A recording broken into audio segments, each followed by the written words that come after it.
patriotism, old-fashioned patriotism, was on our colleague Jeff Greenfield's mind tonight when he sat down with his guests.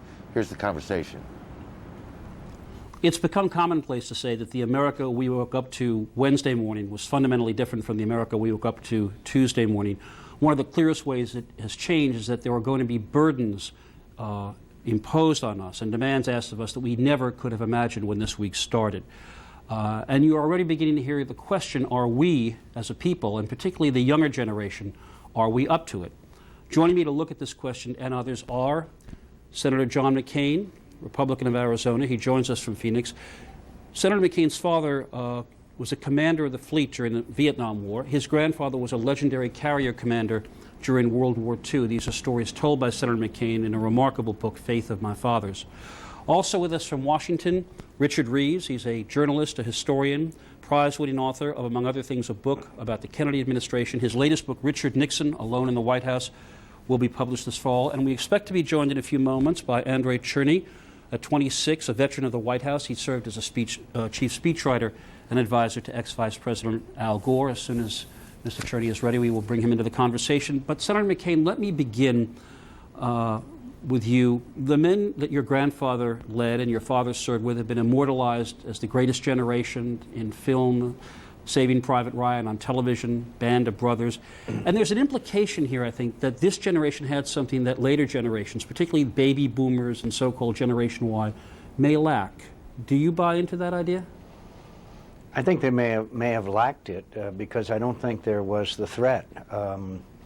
Now I am of the conviction that with this tragedy and active war that's been committed against us, when in some respects is significantly more damaging than Pearl Harbor was, that I believe Americans will respond. In my failed presidential campaign, I saw that young Americans were prepared not only to serve their neighborhood, their communities, and their country, but they were eager to, and they are eager to.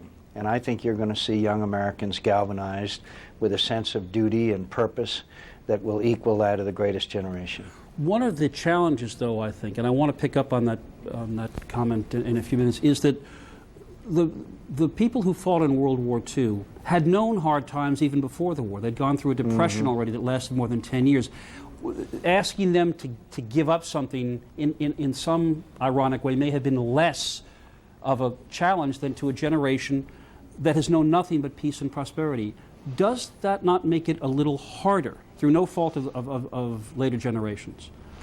Well, I think you could turn that coin on the other side, and that is that we have so much, that there's so much at risk now that perhaps was not at risk for the greatest generation. So therefore, the urgency of this mission may be even more than it was. I mean, we were worried deeply about the threat of Nazi Germany and Japan. But I think that deep down, at least amongst our leaders, we knew that we were going to prevail because we had the military and industrial might to do so. I think that there's this threat now that could really change the way we live in a permanent fashion unless we do something about it. And finally, one additional comment. Franklin Delano Roosevelt led this nation. He led this nation and he inspired this nation. We have to have inspired leadership. That has always been a key element in moments of crisis. And I believe that this president is rallying the American people and getting their full and wholehearted support. Let me turn to Andre Cherney, who does join us. He's with us from Los Angeles, the former speechwriter to Vice President Gore. You with us now, Mr. Cherney? There you are. Yeah, good to see you, Jeff. Okay. You heard what Senator McCain had said, and let me put the concern to you in its most impolite terms, okay? Your generation goes ballistic when it can't download music into its Palm Pilot. It expects everything at its fingertips instantly, if not sooner. And it has not had any reason to have had anything expected of it. And so I'll put to you the question I put to Senator McCain. Are you confident that this generation, that would, again, through no necessarily fault of your own, has had it as easy as anyone up till now, that this is going to be a tough call? You know, I am very confident, not actually in spite of what you say, but in many ways because of it. You're right, we're a generation that can't watch TV without remote control. We can't imagine not having a pizza at our front door 30 minutes after we order it. We get impatient when it takes more than a few seconds for a web page to download. We expect a package sent from one side of the country to arrive at another at 10 a.m. the next morning. And yet, at the same time, we're a generation that is already setting records in terms of community service, in terms of reading tutoring. That's much more likely, 50% more likely to help an elderly neighbor than even young people 15, 20 years ago. We're a generation with a huge amount of civic responsibility.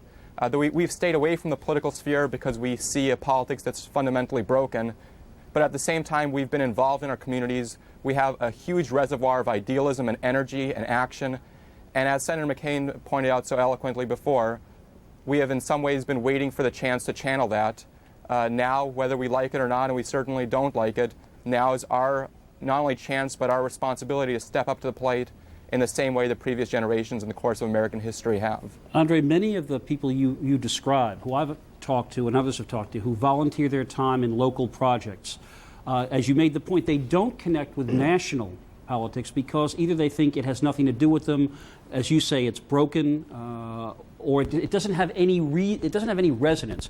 Could this dreadful act wipe that disconnection out or reconnect your generation to a national cause because of its enormity?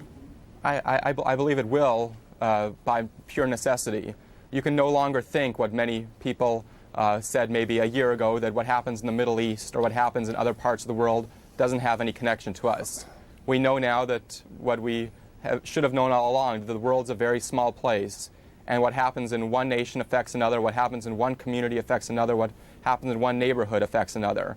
The very challenges that are being put to my generation and to young people are the same challenges as you know, Jeff, that were put to the generation that did become the greatest generation. Yes, they lived through the Great Depression, but at the same time, they were the generation that was born and raised in the 1920s, during the Roaring '20s, the age of flappers and a go-go stock market. And yet, when the time came, those same young people were the ones who stormed the beaches at Normandy. And what once was the lost generation became the greatest generation. And I think that that's really been the lesson of American history. Well, that in every moment of crisis, a generation that has had the responsibility to step up to the plate has done that and has really made this country what it is today. Richard Reeves, let me put one more possible concern on the table, and it's one you know quite well. You've covered politics and public policy for more than 30 years. We've watched each other grow older together in these respective fields. You have seen and chronicled a steady rise, not simply of skepticism, but of cynicism about public life. We've been taught by everyone from the press to late-night comedians to scoff at anything that our leaders say. Can that be turned around now that we are in something approaching wartime, if not wartime itself?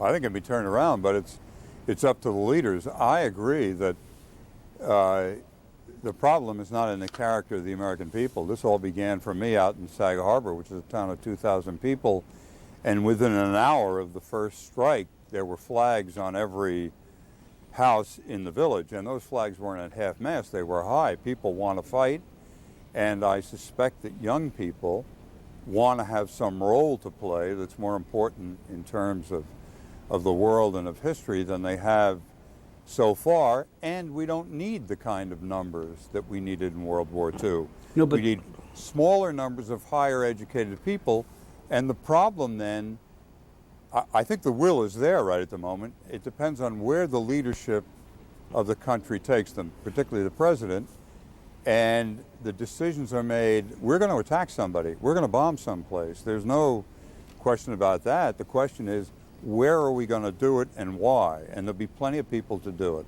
willing, happy to do it. The question I'm raising, Richard, and then I want to hear what Senator McCain has to say, because he's already mentioned this point, that it's not simply that Americans want to support their people, their fallen, their country. It's that don't they have to believe that leaders are to be followed, leaders are to be trusted. And you've had 30 years or more of a message, partly the political system's fault, that says, to quote Mr. Bob Dylan, don't follow leaders. Can people raised with that kind of cynicism say, okay, now I believe what you're telling me? Well, President Giuliani did fine for the first couple of days while we tried to find the other one. Yes, I don't think the cynicism is that deep, because it was more ennui than cynicism. they had no reason to care about things. I think the cynicism may come further down the road, and Bush's great opportunity and obligation is to educate the American people as to what's happening and to truly, I mean, not just to bomb Iraq and bomb Afghanistan, but what is the role of people like Saudi Arabia, of Pakistan, of Egypt in this? I mean, if we go and attack the old enemies, then there would be great cynicism in the country, because sooner or later it will become apparent that it wasn't these people who attacked the United States. It was a much bigger operation, well-financed, probably from places like Saudi Arabia, which has been exporting its fundamentalism to protect the royal family for all this time, exporting it first to Afghanistan with Pakistan's help and with our help, and now they've exported their fundamentalist problem to the United States. Senator McCain, this raises, I think, a point that we sometimes overlook, I guess, historically, that there are times that when a war is prosecuted, and there's always early support, and it drags on, it stalemates, we get bogged down, we're waist deep in the big muddy, support begins to ebb. It happened in Korea, it certainly happened in Vietnam. So is Richard Rees right in pointing out that if this, whatever we do, is not executed with precision and intelligence and real consistency, that risks returning the country to a more cynical or divided state? I think there's that risk, and that's why I believe the President of the United States has and is and must say to the American people, this is a long twilight struggle. This is going to take time and patience. I guess tomorrow we could launch a bunch of cruise missiles and everybody might feel good for a few days, but we all know that that's not a very effective, in fact, singularly ineffective method of responding to these kinds of situations. So we've got to have patience. I think the other thing I think here domestically we really have to be concerned about it, and that is some kind of rise of anti-Middle Eastern sentiment. Here in Arizona today, in Phoenix, there was a couple of drive-by shootings of people who appear to be Middle Eastern. The President and all of us have to tell people, look, we're different. And the reason why we're different is because we embrace and we love all of our citizens, and for us to somehow engage in this activity is really a terrible thing, and we've got to guard against that right now. One thing that Richard Rees alluded to, one of the rare moments of humor we've had, is the reference to President Giuliani. You referred to leadership. It's striking, isn't it, how what Mayor Giuliani has done in the last 4 days. Can you put your finger on it? Is it possible to describe it in a sentence? Because it certainly is evident. Visibility, relate to the people of New York City. The people of New York City know Rudy Giuliani, and they know he may have some warts, but they know that he's a very efficient and capable guy. I happen to think he's a wonderful leader. I'm wondering if they're going to repeal the term limits that keeps him from running again. Well, you anticipated a question about whether the Congress would have a sense of the Congress resolution to do just that. You guys came for Governor Pataki has done well. Both New York senators, Senator Schumer and Senator Clinton, have done well. I think New Yorkers can be very proud. You know, we look at New Yorkers as the most cynical people in the world, and yet we've seen displays of heroism that are writing chapters in American history. Mr. Cherney, I have a son who's not that much younger than you, which attests to the early start of your career.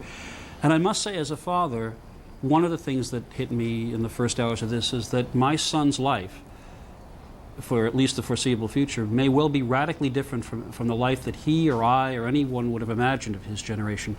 Personally, you're just starting out your own career. Are you feeling that you woke up, or by Tuesday at noon, you saw your life taking a route that you and your generational friends could never, in your wildest nightmare, have imagined? Has it hit you? It certainly has. You know, I wrote a book earlier this year called The Next Deal, about really where America needs to go and where my generation needs to go. And a lot of what I said there is still true, but it's a very different America, I think, than the America I was foreseeing that my generation would live in. We really never have asked, as no generation has asked, for really a life of comfort and ease. But what the world that's been handed to us and the world as it's changed after September 11th is a world really where we're going to be called forth to do what previous generations in times of challenge and crisis have had to do. You know, the heroes that John McCain just described, the people who, firefighters and emergency medical professionals and police officers who rushed into the building as everybody else was rushing out, those were people in their 20s and 30s. They were from this young generation. They're the ones who risked their lives, who lost their lives by the hundreds, perhaps the thousands. They're the ones who are really representing what I think this generation is made of. I think nobody looks for this type of responsibility placed on their shoulders, but I think it's the responsibility of my generation, as it is the responsibility of those older than us, to lead and to do their part to really make sure that our mark on history is as great as that other generations have left in previous years. No, I think Mr. Cherney makes an excellent point about the firefighters and the police officers. They are indeed part of this younger generation. But Richard Reeves, let me, in the moments we have left, have you and Senator McCain. I just want to say one thing. Please. Your generation was misled. This has been building for a long time, and not just days or years. It's been building for practically since the Crusades. There was going to be a clash between the modernizers, secular modernizers like us, and old-line fundamentalist religions, so that kids should have been told, I think it was a failure of the generation ahead of them, that this was coming. You didn't have to be Machiavelli or Nostradamus to know that sooner or later the East and the West were going to confront each other again about this. In fact, Richard, in your book on Richard Nixon, I think you suggest that President Nixon was fearful of this 30-some years ago, and a lot of his diplomacy was aimed at staving off what he regarded as an inevitable conflict of this sort. Nixon thought, not that he talked about it in public, that inevitably there was going to be a conflict between the East and the West, and that the East would win, led by China, by Japan, and by India, that they would eventually defeat the West, and the job of Western leaders was to hold off that confrontation for as long as possible. Now we're seeing a bit of it. Let me turn to Senator McCain with what I guess is the kind of question that's difficult to ask, but I think has to be. If, in fact, Richard Reeves is right, that there is now a kind of conflict looming of the most, no pun intended, fundamental sort between the modern world and fundamental radical fringe of Islam, is there a policy, is there a military strategy that can possibly deal with that? I mean, I can imagine the cleverest military strategy in the world, and yet the next generation will still dream of being suicide bombers because that's how they're raised. What do you do about that? Well, first of all, I agree with you on the historical perspective. I believe the word assassin came from a group of individuals back in the 11th century that started this kind of willingness to sacrifice one's own lives. Look, I think there's a fundamental problem in the East, and that is where you have a terrible economy, terrible economic conditions and social conditions, and a total lack of any of the institutions of democracy, any kind of freedoms. That's the fertile breeding ground for this kind of activity and these kinds of organizations. I believe we must do everything in our power to bring these nations economically, culturally, and every other way up into the 21st, well, into the 19th and then the 20th and then the 21st century. Because without the kind of economic growth and furthering and fostering of democratic institutions, you're going to have a fertile breeding ground for these kinds of organizations, and I'm not sure you're ever going to eradicate them. All right, thank you. And I think you're going to have... Go ahead, Richard, very You briefly. have more of that in terms of we've got to understand that we are running the world, we're making it our world, we are the conquerors, and like earlier conquerors, the Romans or the Turks or whatnot, we can't expect the people who we're changing and they feel oppressing, we can't have them love us at the same time. We feel that we're so generous, they're so lucky to have our technology. We're pushing them around, and you can't expect them to love us. We have to work out a hard deal where they get benefits from what we're doing, and we get benefits from what they're doing. All right, that's going to They're hard-working, decent people, most of them. That's going to have to be the last word, Richard. Thank you very much for joining us. Richard Thank you, Reeves, Jeff. historian in Washington. Senator John McCain from Phoenix, Arizona. I appreciate you staying with us Thank this you. hour. And Andre Cherney in Los Angeles, who is Thank you, Jeff. member of a younger generation that's facing a world that I don't think any of us could possibly have imagined. Thank you all for being with us. And through the magic of television, Jeff is here. You taped that earlier. First of all, let's talk about some of this. Don't you hate it when the 26-year-olds are that smart? You know, I using lines that people used to use. I have ties older than him, but actually, I think Andrea made a really good point when we talk about this generation of instant gratification. The firefighters, the police officers, the rescue workers. Many of them are in their 20s. Oh, you see, I mean, I'm driving in today, and you see them. They're kids. That's not the right word. It's not fair to them. They're men, young men and young women. But and we often, we often forget. We often sort of associate a younger generation with, and it is frankly elitist. We assume it's yuppies and it's higher income and it's white collar work. You've got all these people all over the country before this who were doing heroic work. Dangerous work, life-threatening work, and what we saw these last 4 days on the part of that element of the younger generation was as heroic as anything the greatest generation did. I mean, how many people made the same point as they were running out of those buildings? The firefighters and the cops were running in. Often, it seems to me, when we tape programs, we finish them, we walk away, and we think, I wish I'd have said, I wish I'd thought. As you listened to it again, or as you walked away from it, was there something you wish you had thought or wish someone had said? I think actually what Richard Reeves and Senator McCain were talking about at the end raises, I'm not sure I wish I had said that, but now I know what I want to, where we need to go in the days ahead. Yeah. What Richard Reeves was saying is basically, look, you can launch the most powerful and intelligent military operation. But in the long run, if there's a whole part of the world that feels that they have gotten nothing from modernity, from the Enlightenment, from all the things we think are good, what are you going to do about the generations to come?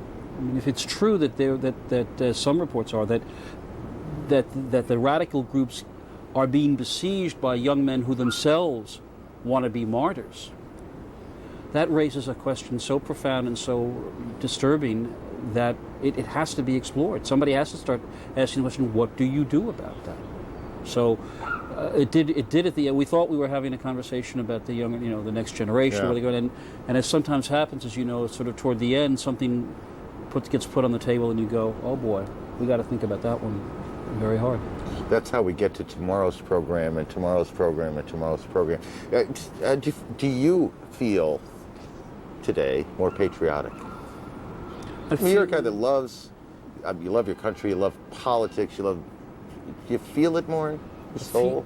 I feel that everything is more serious. I cannot stop thinking of the utter inconsequentiality of so much of what was obsessing the news media 6 days ago, and was obsessing the country at large. I mean, so many things. I don't just mean the kind of stupid stories that we flog to death. A publicist gets in an auto accident in a trendy watering hole, and that's news. And Lord knows, we haven't heard much about a certain California congressman these last 5 days.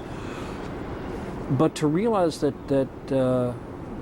all the assumptions of a week ago of the kind of lives we were living. I've got a 19-year-old son.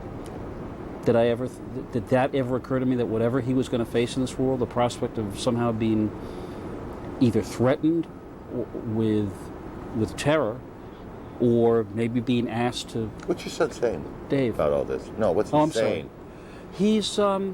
He's watching this, as is my older daughter, with, I think, a sense of almost being stunned. I mean, this is, all of us are, but for a younger generation, never mind doesn't remember World War II, doesn't remember Vietnam, hasn't lived through anything. The crisis that he's lived through was impeachment and Monica, which was at least as much farce as it was drama. And now I think, who wouldn't, if you were 19 or looking at the rest of your life and thinking it is going to be so profoundly different, perhaps, than I would have thought. So that's why, yes, I'm thinking, much more about the danger the country's in, but I'm also thinking of how much more consequential this is than anything I've ever lived through. Of all of I've managed for the better part of a week to make few personal observations of all of the things in this last week that have been unsettling beyond the obvious, the event itself. I've said to my daughter, who's watched me go to terrible places at various times, to Bosnia, to South Africa, to difficult stories, are you okay? Are you scared? And she's always answered no. And I asked her the other day, are you okay? Are you scared? And she said, I think so. I think so.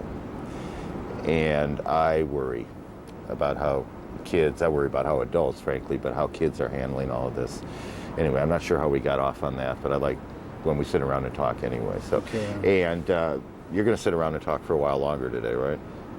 So I'm told. So yes, you're at told. midnight, we're going to field some calls from folks and see what they have to say and see how that goes for a while. With John We are Caffrey's indeed. That's what it says right here. That feels like a segue to me.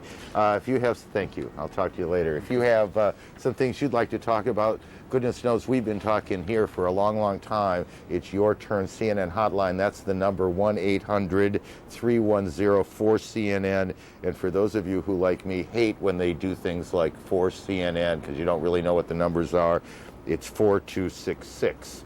We'll make it a little easier. Jack Cafferty and a host of others, including Jeff, at midnight Eastern Time, coming up. Go back to the excuse me, the ground zero scene. We're going to try and see this fire truck coming out one more time. As we said, a number of fire vehicles were buried, and it just gives you a sense of how the work is coming. Look at the condition of that. I don't mean the dirt on it. Just look at it. But, you know, I suspect that those firemen and women, that was a big moment, a kind of victory. It's not like finding one of your guys, goodness knows, but look at that, how mangled that looks, being towed away. And I'm not sure if that's a live picture or tape. I gather that's tape. But just behind it, I saw a flag, or at least I thought I did, somebody walking with a flag, or perhaps driving with a flag, as they carry that out. There is something at once so futile and so ennobling about these gestures of trying to put a flag in the midst of the rubble, trying to put a flag on a mangled truck. The story that was told at the funeral for the fire department chaplain, when the firefighters took his body and brought it into a church. To pay it its respects. These gestures seem at once so small compared to what happened, and yet they're so human that... Nice, powerful picture of that. Back to the business. In this case, the business of business. Come Monday morning, for the first time in a week, the stock markets will open. The Amex, the NASDAQ, New York Stock Exchange will open. They spent the day testing out all of the telecommunications, the computers, all of that really does make these stock exchanges work. Greg Clarkin has more on that. The opening bell is expected to sound on Wall Street Monday morning, breaking the silence that has blanketed the New York Stock Exchange since Tuesday's terrorist attacks. Sitting just a few blocks east of what was the World Trade Center, the NYSE has been covered in ash, but the grime is now washed away, replaced by an American flag. After hours of testing its internal systems Saturday, Chairman Richard Grasso declared all systems go and vowed Monday's opening bell would be rich in symbolism. To send a very important message to the criminals who so heinously attacked this country that they've lost. The American way of life goes on, business recommences. The NYSE sustained no major structural damage, and inside the more than 100-year-old building, technicians tested the systems linking brokerages to the exchange, and the results have been encouraging. We are very pleased with the progress that all of the firms have made, particularly our major firms who account for the lion's share of the order flow here. Uptown, the NASDAQ has run tests of its own and termed those results terrific. It too vows to begin trading Monday morning. As for the American Stock Exchange, it suffered damage to its building and will trade out of the NYSE.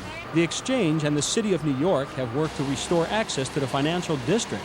Once there, employees will find even tighter security around the NYSE, and everything from counselors to deal with trauma to surgical masks to deal with dust will be readily available. Greg Clarkin, CNN Financial News, New York. And on the subject of business, it's going to be a very long time indeed before the airlines are back in business, or at least back in good business.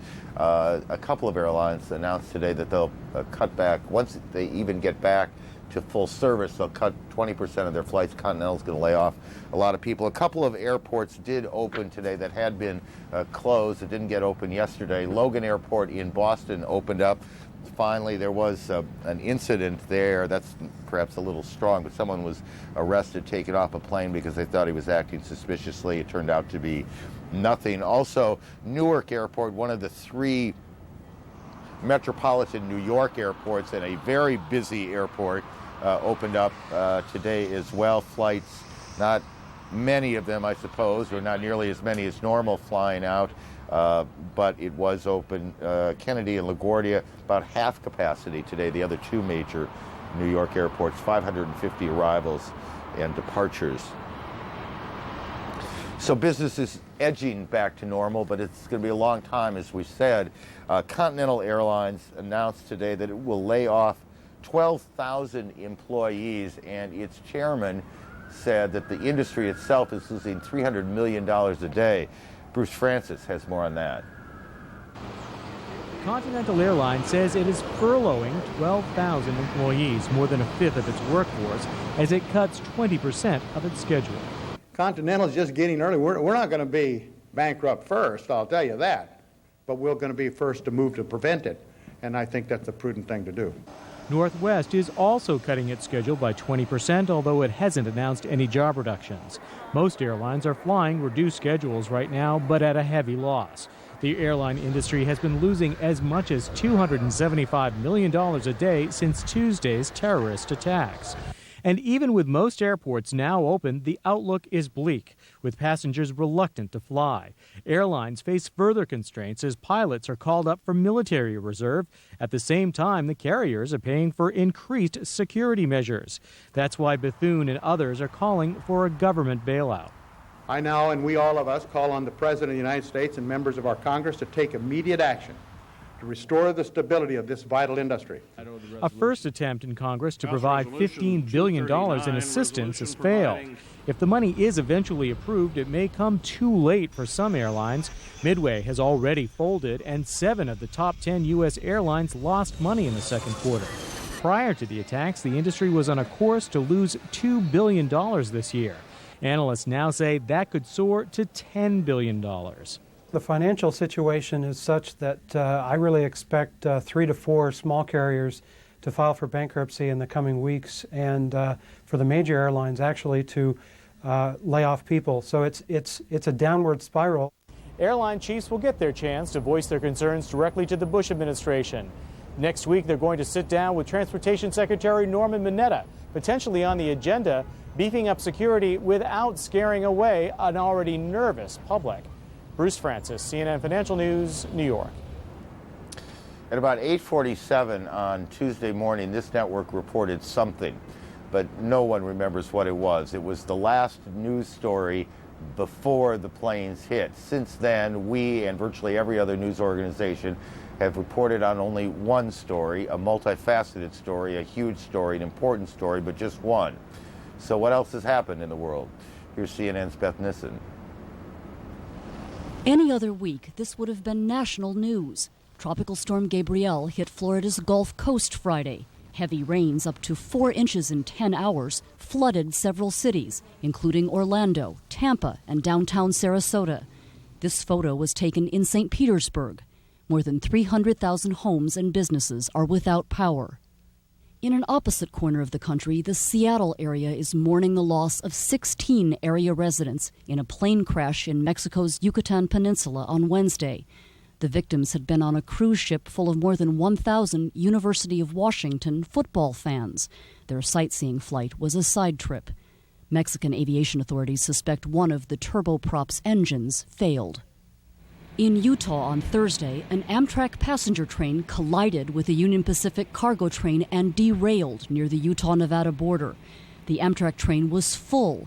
Many of its passengers were traveling by rail from Denver to Oakland because airports were closed after the World Trade Center attack. 11 people were taken to Salt Lake City area hospitals for observation, but incredibly, no one was seriously injured. And in Louisville, Kentucky this week, surgeons who in July had accomplished the world's first successful implant of an artificial heart implanted an artificial heart in a second man. a 70-year-old former tire dealer whose name has not been released. He is in intensive care and is said to be recovering well. There were other stories that went almost unnoticed this week in the crush of news from the World Trade Center and Washington. This story had dominated local New York City newscasts and headlines all summer. A high-powered young public relations executive backed her SUV into a crowd outside a nightclub in the celebrity haven of the Hamptons on July 7th. 16 people were injured, several seriously. This week, a Long Island grand jury indicted the woman, Lizzie Grubman, on 26 counts, including charges of assault, drinking and driving, and fleeing a crash scene. There were also developments in the story that dominated the national airwaves this summer. California legislators this week approved the redrawing of Representative Gary Condit's district, removing part of the congressman's traditional base of support and making it less likely that he will win re-election after reports of his personal connection with Chandra Levy, the missing Washington intern. It seems hard to believe now how much attention was fixed for so long on this one missing person. Light poles, bus stops, and store windows in New York City are now papered over with photos and posters of the missing, who officially number almost 5,000.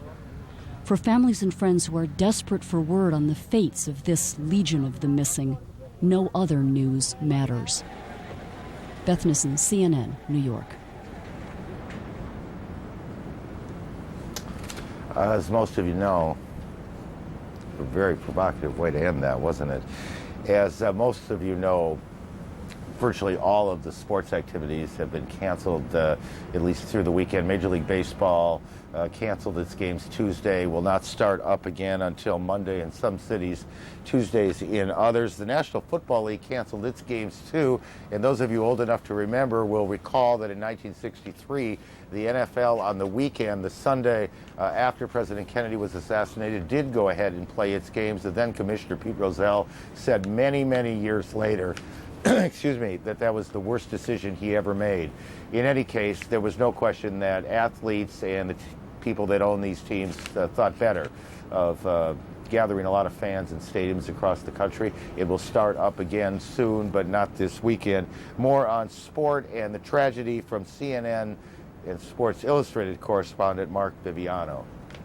Saturday was a crisp, fall-like day around the United States, a day when college football would normally dominate the sports world, but once again, Tuesday's tragic events cast a long shadow.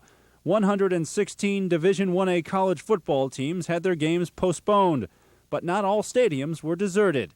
At Ohio State University, 15,000 fans, about 85,000 less than would have watched the Buckeye football team play San Diego State, paid tribute to the dead and missing. While at Clemson University, about 7,000 fans silently watched flag-carrying ROTC cadets instead of the Tiger football players making the traditional run down the hill at Clemson Stadium. 15 NFL games will be missed on Sunday and Monday night, but players like these New Orleans Saints continue to aid in the rescue and relief effort in any way they can. The defending Super Bowl champion Baltimore Ravens worked out Saturday, but their minds were far from the gridiron. I don't know how hard or how easy it's going to be to get to work next week, but you got to try and focus as much as possible on the task at hand and try to not forget, but try to put this aside for a little bit and focus on what you're doing. One event that did go on as scheduled was the German 500 auto race in Berlin, renamed the American Memorial. But the race was also overshadowed by tragedy as driver Alex Zanardi was critically injured in this horrific crash just 12 laps from the finish. Both Zanardi's legs had to be amputated as a result of the accident. He is in critical but stable condition. Major League Baseball is gearing up to resume its regular season on Monday, with news of stringent new security measures including no backpacks or large bags and no coolers allowed to be brought into stadiums. On Saturday, the New York Yankees had their first official workout since Tuesday. The defending world champions struggled to just put the bat on the ball and play a simple game of catch. We may be able to offer some kind of distraction to the sadness that's going on. It's going to be difficult. It's going to be difficult for everybody involved.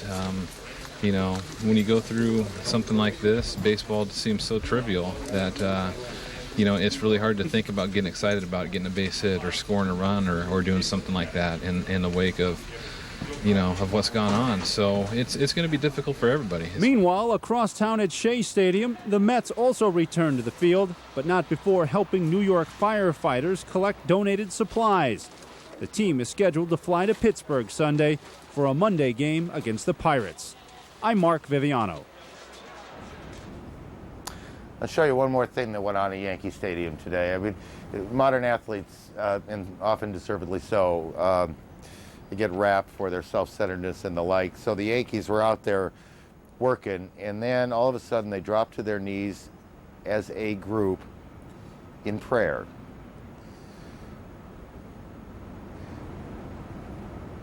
Their country, the people who lost their lives, all of it.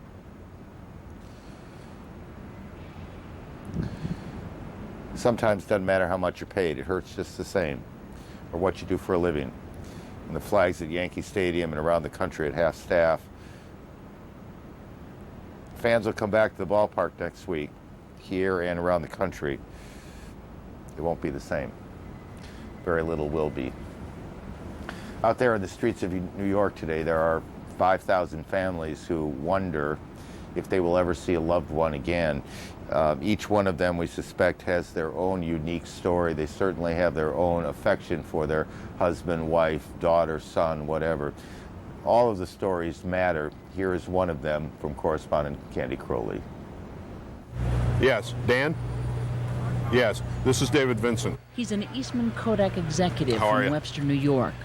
A man with a problem to solve, a man on a mission. How is it being set up so that I can make the best use of my time? Because you're working a timeline here. You have to get to your daughter as fast as you can. Melissa is missing. She's a technology recruiter at Alliance Consulting. But we know that floor is that? That's 102nd floor of Tower 1. The enormity of what's happened in David Vincent's life shows on his face, but does not slow his step. Please take a picture. Please focus on the picture. To get her face out there so that Working on 3 hours sleep and a couple of crackers, he protects his fondest hopes, battles his worst fears, and sometimes loses. I don't have any video of her. To be honest with you, Melissa didn't like to be videoed. She used to holler at me every time I did. I'd give anything to have her holler at me right now. I'd give anything, he says, to have her holler at me right now. It's a rare lapse. Mostly, there is a desperate monotony to his mission. I know she made a 911 call at 9:02:07. It's all that David Vincent knows about what happened to his eldest daughter. It's enough to hang hope on. When we went back to the cell phone provider, the only thing that we had that they could tell us is that there was a 911 call made from that cell phone at 9:02, which was some 17 minutes after the jet had piled into the thing. 9:02:07. He tells it to everyone he talks to. He clings to it for dear life, because of course it is. I need to know where she was when she made that call, because that will tell me whether she was downstairs just getting off the path and maybe in a void someplace downstairs, or whether I have to understand that she was upstairs on 102 and have to wonder whether she was able to get out or not able to get out. By evening, David Vincent has pretty much worn out the corner of 26th and Lexington, and his cell battery is fading, so he moves on. Craig Spitzer is CEO of Alliance. 7 employees, everyone thought to be in the building that morning, are missing. He cannot, will not, bring himself to believe they're gone. I'm not going to say that to you right now. You can't? No, and I won't. And I won't for myself, and I won't for the people in there. In there is a room full of people who have loved someone too long to give up so soon, and what's left after hope is unthinkable. It is why they agreed to expose this rawest of human times to the glare of the camera lens, because maybe somebody out there has information about Roland, something that will keep his brother moving. I go to sleep with hope, I wake up with none. And perhaps somebody saw Eric in a stairwell racing to safety. We don't know. Maybe he's out there someplace, got hit on the head, and he doesn't know who he is. You know, maybe he's unconscious and he didn't have any identification on him. And as it turns out, nobody can say for sure that Melissa was in the office for that 8:30 meeting. I have to tell you, Craig, that's the best news that I could possibly hear, because what you're telling me is you can't confirm Melissa in that office space, and that's what I had to know. Yeah. That's what keeps me going. So if you know anything about Melissa, call her father. He'd give anything to hear her holler at him again. Candy Crowley, CNN, New York. We have seen, all of us together, you and I, so much sorrow and sadness this week. Up next, CNN Hotline. Jack Cafferty hosts a cast of several, a chance for you to call in, speak out, talk about the things that are on your mind in this awful and difficult week. At first light tomorrow, I'm going to take a tour of Ground Zero, and we'll report on that here tomorrow night at 10. We hope you'll join us. Until then, good night.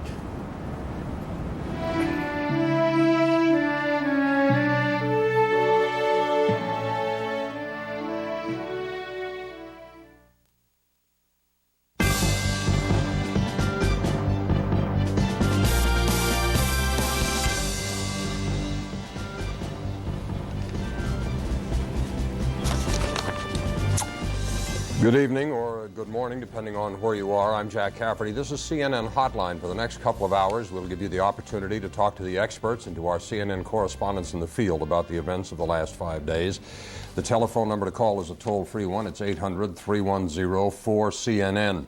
Aviation security and terrorism, the hotline topics of the moment, as you might expect. Over the next couple of hours, we will talk to Mary Schiavo, who left the FAA and has some rather harsh things to say about that agency. She's a former Department of Transportation Inspector General, and she wrote a best-selling book about the shortcomings of the airline industry called Flying Blind, Flying Safe. Also, terrorism expert Harvey Kushner, who has written a book called The Future of Terrorism, plus senior political analyst Jeff Greenfield, and all of our correspondents in the field. We have them at Ground Zero at an armory here in the city for the families of the victims, as well as in Washington, D.C. First, let's get all the latest news up to the minute on the investigation of the World Trade Center bombings from Pentagon and the Pentagon tragedies from our senior correspondent, Gary Cutley. Gary. Thanks, Jack. Well, as we know, there's now a second person being held as a material witness in connection with Tuesday's attacks. The man had been held by U.S. immigration authorities, and he has been questioned by the FBI. The first material witness, that's someone who has believed to know something important about a crime, was arrested on Thursday. Every military operation has to have a name, it seems, and there's none yet for the war on terrorism, whatever that's going to be. But there is now for the military's current domestic effort following the attacks. It's being called Operation Noble Eagle. Like father, like son, President Bush's father went to Camp David to make his key decisions leading to the Gulf War 10 years ago. Now George W. Bush is there. Saturday he said, "We're at war," and he labeled Osama bin Laden as suspect number one on his list for the attacks on Tuesday. And in New York City, the digging, the searching, the hoping continues. But on Saturday, as on Friday, as on Thursday, no survivors were found. The number of people believed to be buried under that mountain of rubble has now been raised to nearly 5,000. Only 159 bodies have been recovered, and 187 people are missing and believed dead at the Pentagon site. And now, 4 days after the attacks, the funerals are beginning in New York City and elsewhere. Mourners gathered Saturday at the funerals of 3 top New York City Fire Department officials. There may be some 300 services for firefighters alone. Fire Department Chief Peter Gonsi, Department Chaplain Father Michael Judge, and First Deputy Fire Commissioner William Feehan all lost their lives on Tuesday while trying to carry out their rescue missions there. A lot more of that to come, unfortunately. A growing question now, of course, is when and how will the United States respond to the attacks? President Bush does not want to be held to any specific timetable. His officials Saturday are putting out the word saying that it will be a long-term struggle. Here's our David Ensor. An angry and determined president is promising action. We will find those who did it. We will smoke them out of their holes. But if Osama bin Laden is the culprit, revenge against him or against his hosts, the Afghan Taliban government, will not be easy. Cruise missiles fired in 1998 missed bin Laden and may only have strengthened his image. Even if bin Laden is killed, many analysts say that would not stop terrorism by his followers. I would want to destroy as much of bin Laden as possible. I'm simply saying that's like picking a wart off your neck or something. That doesn't do much. That's a very superficial blow against this kind of capability.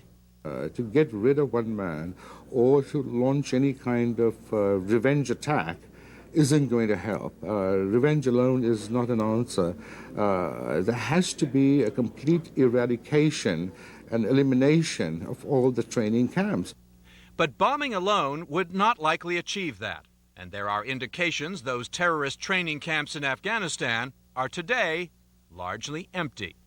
Much of bin Laden's support is across the border in Pakistan, in the area around Peshawar. One reason the promise by Pakistani President Musharraf to help the U.S. against the terrorists could be crucial. I especially want to thank the President and people of Pakistan for the support that they have offered and their willingness to assist us in whatever might be required in that part of the world as we determine who these perpetrators are. But can Musharraf convince his military and intelligence services to stop their long and active support for the Taliban? Pakistan is supplying fuel, funding, infrastructure, training, arms, and administrative help to the Taliban. Without the Pakistani lifeline, the Taliban would not survive. Senior administration officials warn none of this is going to be easy or quick, and that the United States cannot do it alone. It could, in fact, take years, analysts say, of political, economic, and military effort before Americans can overcome their newfound fear of mass terrorism on U.S. soil. We're talking about a war, and that's a campaign. And in a campaign, there are going to be a lot of battles. We're going to win some of these battles. We're going to lose some of these battles. There are going to be more civilian casualties on both sides. More Americans will die. Before it is over, many analysts say it could even require U.S. ground troops in the region. For now, though, the main focus of the Bush team is diplomatic, building a strong international coalition, much as the president's father did before the Gulf War. David Ensor, CNN, Washington. There is, however, Jack, one major difference between now and 10 years ago. George Bush Sr. then had a very carefully, narrowly defined goal focused to hold that coalition together. This time, as we all know, and as the President acknowledges, it's a much broader agenda out there. So many targets you're looking at, it's going to be much more difficult to hold a coalition or alliance together. And not only Osama bin Laden's group, but there were other terrorist groups. Bin Laden's active in 55 different countries, including the United States. Some of the people that are suspected in these crimes against the World Trade Center and the Pentagon were living right here in the United States, going to flight school, learning how to fly these planes. So it's a much more far-reaching and probably tougher to define objective. Much more difficult because there's no singular Saddam Hussein out there. Yeah. It's a network. Yeah. And how many heads do you have to cut off? You've covered a few stories back down the road. You and I worked together over at NBC a few years back. What do you do with this story? Where do you rank it? How do you this is the top. Put this in the file? I started my journalistic career, I think at 23, as an office assistant for NBC a week or two before JFK was assassinated. And in terms of impact, hitting the nation, this is up at that category. Where were you? How did you find out about it? I was in Brussels as an office assistant. It was the evening, and I got a phone call in my apartment from the wife of John Chancellor, the former NBC correspondent anchorman who was there. He was off on assignment, and she said, "Have you heard? The president has been shot." And I said, "They don't do that anymore." And she said, "Oh, yes, they have." All right. Gary, you'll be back with us throughout the program. News updates, keep us up to the minute on the latest developments. Also with us this evening, as I mentioned, a terrorism expert and author of Terrorism in the Future of Terrorism, Harvey Kushner, and our senior CNN political correspondent, Jeff Greenfield. Jeff, you've had 5 days to cover this story. The emotions of day one are not the emotions or the feelings of day two. What's getting your attention now? Where are you focused? How much more serious this is, I think, than anything in my lifetime. We lost a president. We mourned for 4 days. We had a new president. When I remember Lyndon Johnson bringing in the heads of state, it was very solemn. It was a very big signal that the government was going to go on. It affected people for years to come. You can argue it was a watershed moment, but there was no danger to the United States. The Vietnam War was ugly, divisive, tore the country apart in many ways, but it never put the United States physically at risk. And the Gulf War as Garrick said, while it was serious and it was a big moment, as it turned out, blessedly, I think if it weren't for one lucky Scud hit, the deaths would have been in a few dozen. Yeah, it was clean and it was surgical and it was we short. We knew where the enemy was. We knew what the goal was. Yeah. Saddam Hussein was not only a perfect villain, he had done a clearly villainous deed that threatened diplomatically, geopolitical interests, but did not threaten us. Yeah. I mean, in the physical way. So you add up, you put these things on the table. Everything we thought about the world that we were going to be living in and that our kids were going to be living in has been put at least at risk. Mm-hmm. The thing that we never thought could happen, a massive, deadly assault here at home, which never happened in World War II. I mean, we see pictures of blackout curtains and air raid wardens walking through towns to make sure that there were no lights. The Japanese were not coming over here with their airplanes. I think there was a group of saboteurs, German saboteurs that landed a submarine off Long Island. They were captured. They were executed within 6 weeks. We were not at risk in that sense. It was clear where the risk was. The risk was where your sons or fathers or husbands were over there, as the song had. Right. So when you put that on the table, and then, as I'm sure Harvey will get into with you, start talking about how you even define what the mission is. Yeah. Where is it? What constitutes victory? I mean, the hardest question I know how to ask about all this is how will we know when we've won? So I don't think it ranks at the top in terms of story. In effect, I think it's the most difficult situation this country's found itself in my lifetime. In a couple of minutes, I want to ask you a question about whether or not we have the national resolve necessary to do the kind of nebulous, long-term, expensive things that are being talked about in Washington. Life's been good since the end of the Gulf War. The economy boomed.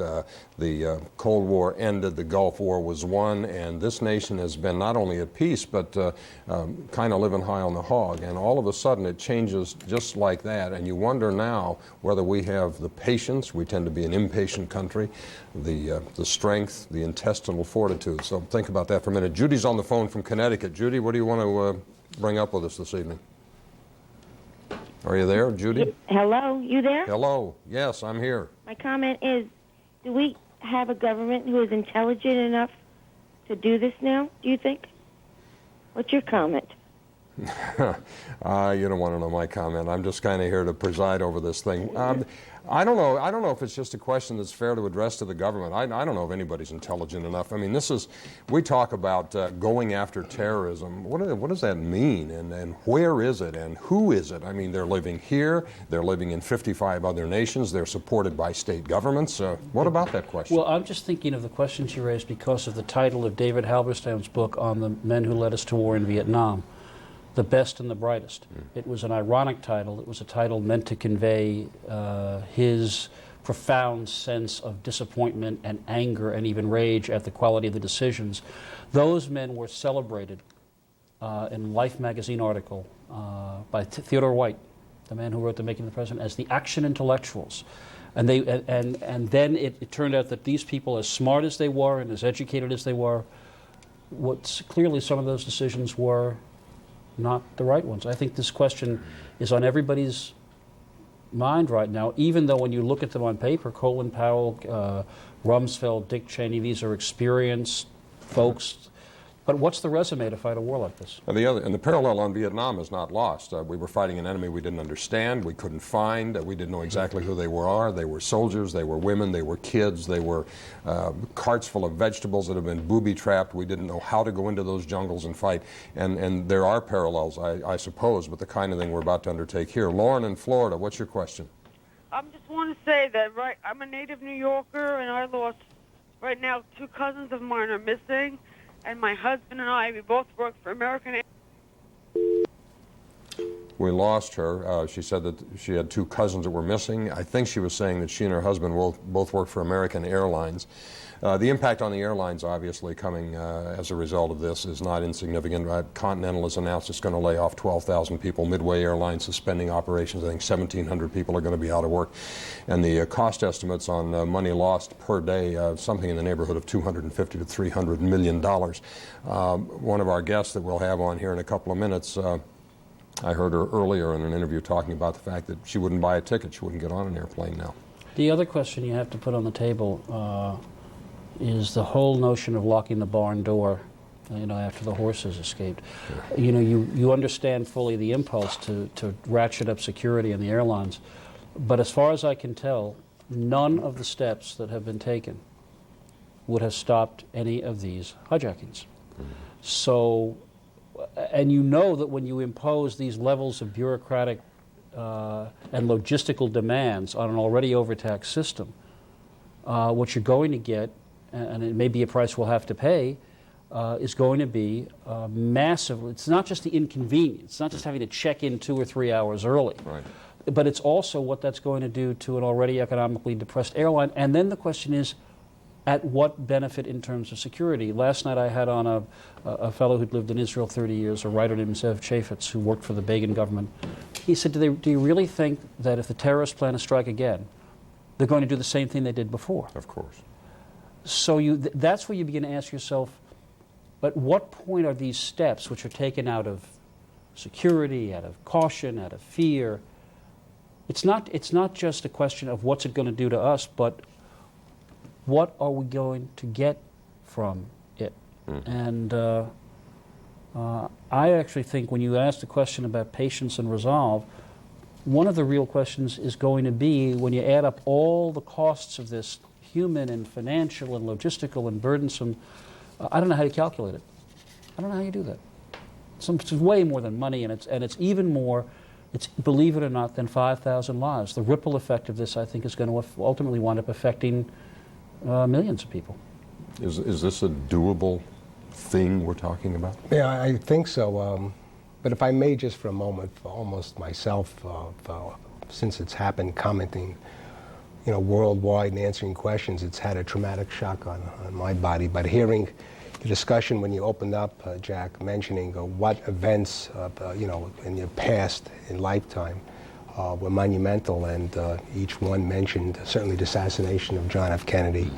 And but you're in the business to look at the news and to pick out and report to the general public. But somebody like myself, who spent his entire life almost studying just this day, this possibility, and then to see it happen, it's my greatest fears were visited. And so unfortunately, I don't wish this upon America, but we are coming into an age where each one of you and everybody out there is going to have to think about it and give the thought that I have over 35 years in this business of studying the terrorist mindset and seeing what happened on the 11th. And that's the type of effort that's going to have to be launched in these United States. I consider myself a sane person. I consider myself able to focus in on what I love in the United States, our Constitution and our freedom of access, but yet my life is spent looking at just this possibility, and I think I'm traumatized by it, but I think if we all put our effort to it, sort of a Marshall Plan or a monumental approach to taking a look at what's going to happen, then we're going to solve it. If we're going to take the approach that was hinted before, this singular effort, this one-shot deal, firing some missiles in and then walking away from it, it's going to be over with, because the front is not just going to be outside the United States, gentlemen, but the front will be inside the United States. We're going to have a fifth column of subversive acts occurring here. Like Jerusalem with the car bombings and the... Absolutely, that's the daily that's occurrence. The next stage. I mean, Jeff mentioned it. Osama bin Laden himself has never considered the same thing twice. It's always ratcheted up. So the next thing might be somebody in Penn Station with 40 pounds of explosives pressing that button. Because make no mistake about it, you can't pull off a monumental effort like this unless you have support. Osama's not sitting in the Batcave in Afghanistan on a cell phone saying, you do this, you do that. Yep. His adherents are out here with a message beyond what he's already told them. All right, we're going to get to Dave in California who's on the phone. Jeff, I know you've got a long day, and you've got Greenfield at large to look over, and you've got demands placed on you by other CNN programs. I thank you for helping us launch this, and I look forward to talking to you again on this program soon. Jeff Greenfield. Dave, in California, what can we do for you? Thanks for taking my call. Sure. I actually had two questions. One is first about the military response, and then if I can, a second one about immigration. But I'm a 32. Let's start with the military response question. Okay, military response question. I'm a 32-year-old father of two here in California. My grandfathers fought in World War II. In fact, one was a B-17 pilot in Europe. You folks have mentioned the question about, do we have the intestinal fortitude for this? But yesterday I saw an interview with Norman Schwarzkopf about, and this question has been raised about ground troops. And I think the American people need to prepare themselves for the question of that this is going to take years. But here's my question. I've only heard phrases on the news of, well, U.S. hasn't ruled out any options.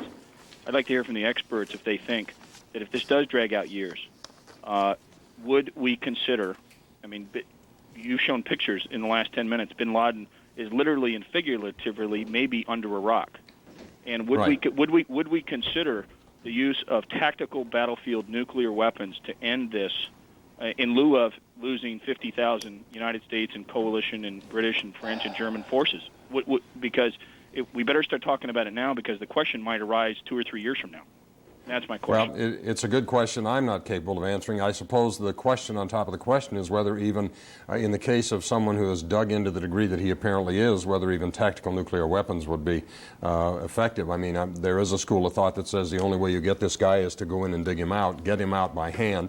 The other part of the story is the reading I've done, he's surrounded with people who are instructed to make him a martyr rather than allow him to be taken alive, so that in the event that the security around him is penetrated, his people have instructions to put a bullet in his head so that he becomes a martyr for the Islamic fundamentalists. But what about the question of nuclear weapons?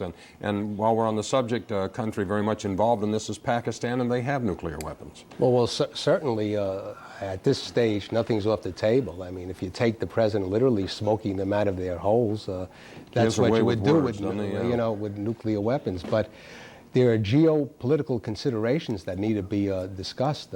First of all, you have the concept of Iran is in the area, and certainly Pakistan, and realize that when you launch a nuclear attack, you launch it against the world, you launch it against the atmosphere, and I don't know whether or not American citizens, certainly environmentalists, you don't want to get them up on something like this. So I think it would be serious to use a tactical nuclear weapon. I think there are other ways of dealing with this rather than the ultimate. That seems to me something that these people would think of using. And certainly Osama already thinks of himself as a dead man walking. He knows his life is numbered. So that's not a way to win this type of war. What was the other question, Dave? You still there? All right, Calvin in Texas. Yes, sir. I was just wondering, the FBI most wanted done so good and everything else. Why can't we put their pictures and their faces up on the TV so we will know who they are? To where, like in Florida, they didn't know who they were, but the CIA and FBI were looking for them, but yet, we didn't know. Why can't we put their picture up on the TV? Calvin, I'm not sure that the identifications of these, if you're talking about the hijackers, I think those identifications were made after the fact, if the reading I've done is accurate. And prior to the event, we didn't know who they were. We obviously didn't know the event was even going to take place. But within a matter of hours, because apparently they left a trail that was fairly easy to follow, knowing that they were going to die in this thing, they did have IDs, and the names and the pictures were published shortly thereafter. I'm not sure they would have been able to publish the pictures of the people who did the crime before they knew the crime was going to happen, if you get my drift.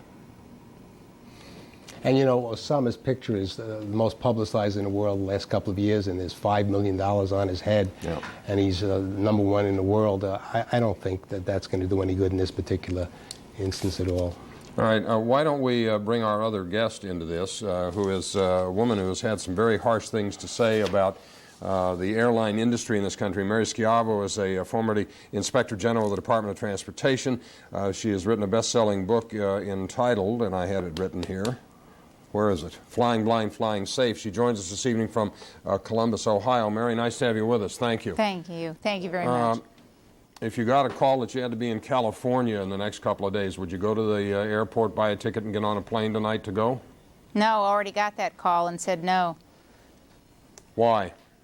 Well, because we had a rush to get everything, quote, back to normal, and the response has been very piecemeal. And Mr. Greenfield was absolutely right. The trouble is we've rushed to put in these stopgap measures. Many of these things we've done, we've tried before. It's piecemeal. We have the same security screeners that already allowed the breach, the breaches in the past. And this is kind of too little, too late. We're doing the same old thing, and the threat is much greater than that now. One of the things, for example, the FAA had many different terrorist scenarios on the table that they were worried about, and many of those aren't covered by the current security plan. So really, with the piecemeal reaction and the reaction to get things to normal, that's not really the response I want to see, because we are going to have a whole new way of looking at security. And people, I'm old enough to remember, I hope a lot of other Americans are, we didn't used to even have security in airports, and people complained about that. Oh, we have to go through metal detectors now, and oh, now we have to produce IDs, and oh, now we're going to have to answer these two ridiculous questions. We did it, and we all complied with it, and we got used to it, and now we have to build the airports for another threat. And I think that people saying, oh, this is going to destroy the airlines, they aren't really thinking very clearly about what we've been through. Well, the airlines are well on their way to being destroyed by these events already. They were struggling under the weight of declining revenue, high fuel costs, just inimitable delays that were occurring. I remember particularly earlier in the spring and last winter.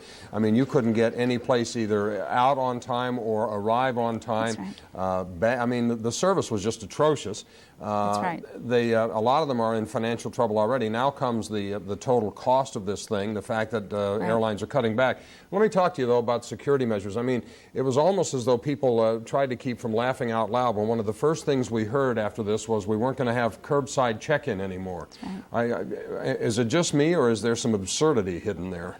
That's right. There's this absurdity hidden there, and particularly, I mean, when people got to thinking about that, they realized that before, basically our terrorist check consisted of the skycaps asking us if we had packed our own bags, and the curbside check doesn't do anything to eliminate the kind of threat that we've just had or the additional threats that the FAA has considered in the past. And then the other thing that just really made us wonder if anyone in the FAA really flew is when they said they're going to ban steak knives off of airline meals. I mean, I couldn't laugh because this is so tragic, but I really wondered who's in charge.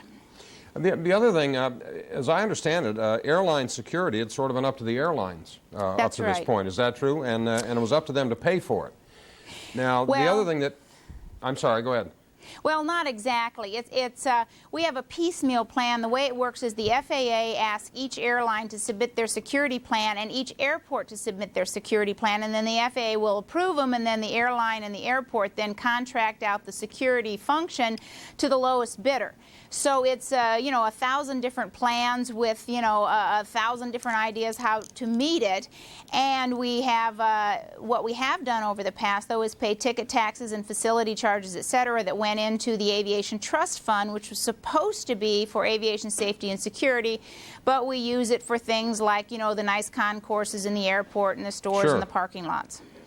Also, the quality of the personnel themselves and how carefully they're screened and how much they're paid, and based on the compensation, the kind of individual you can attract to do that kind of work. What ought to be done with who's guarding the airports and the boarding gates now? Who ought to be doing it? How much ought they be paid? Who should do the screening? Who should take over the supervision of the airport security system in this country? The FAA doesn't seem to have done a bang-up job here. Well, you're exactly right, and we are one of the few nations in the world that allow our airport security, which is our national security, to be literally run by a civilian contracting out agency. In most other countries, airport security is considered national security and is either run by federal law enforcement authorities or by the military. And in this case, I think that's really the only long-range viable option we have. Now, I have heard suggestions that the FAA will take back over the security function, but what really is the difference if the FAA contracts out to these low-paid screeners or if the airlines do? I think we need our own national airport security force, and in the meantime there are ways we could handle that with current forces, but the long run, this is never going to work. It has not worked for 10 years. We had these same warnings and fears after Pan Am 103. We had these same warnings and fears and these same measures during Desert Storm. And people forget that these suggestions have been on the table for years, and we've had very real tragedies before, and we have not changed. All right. As we move forward, some other things I'd like to talk to you about in the next hour and a half or so, things like cockpit security and why El Al, the Israeli airline, doesn't have these kinds of problems, and what a transponder is, and how come they can be turned off, and other things that I'm sure you won't have a problem with. Let's talk to Barbara in California. She has a question. Barbara?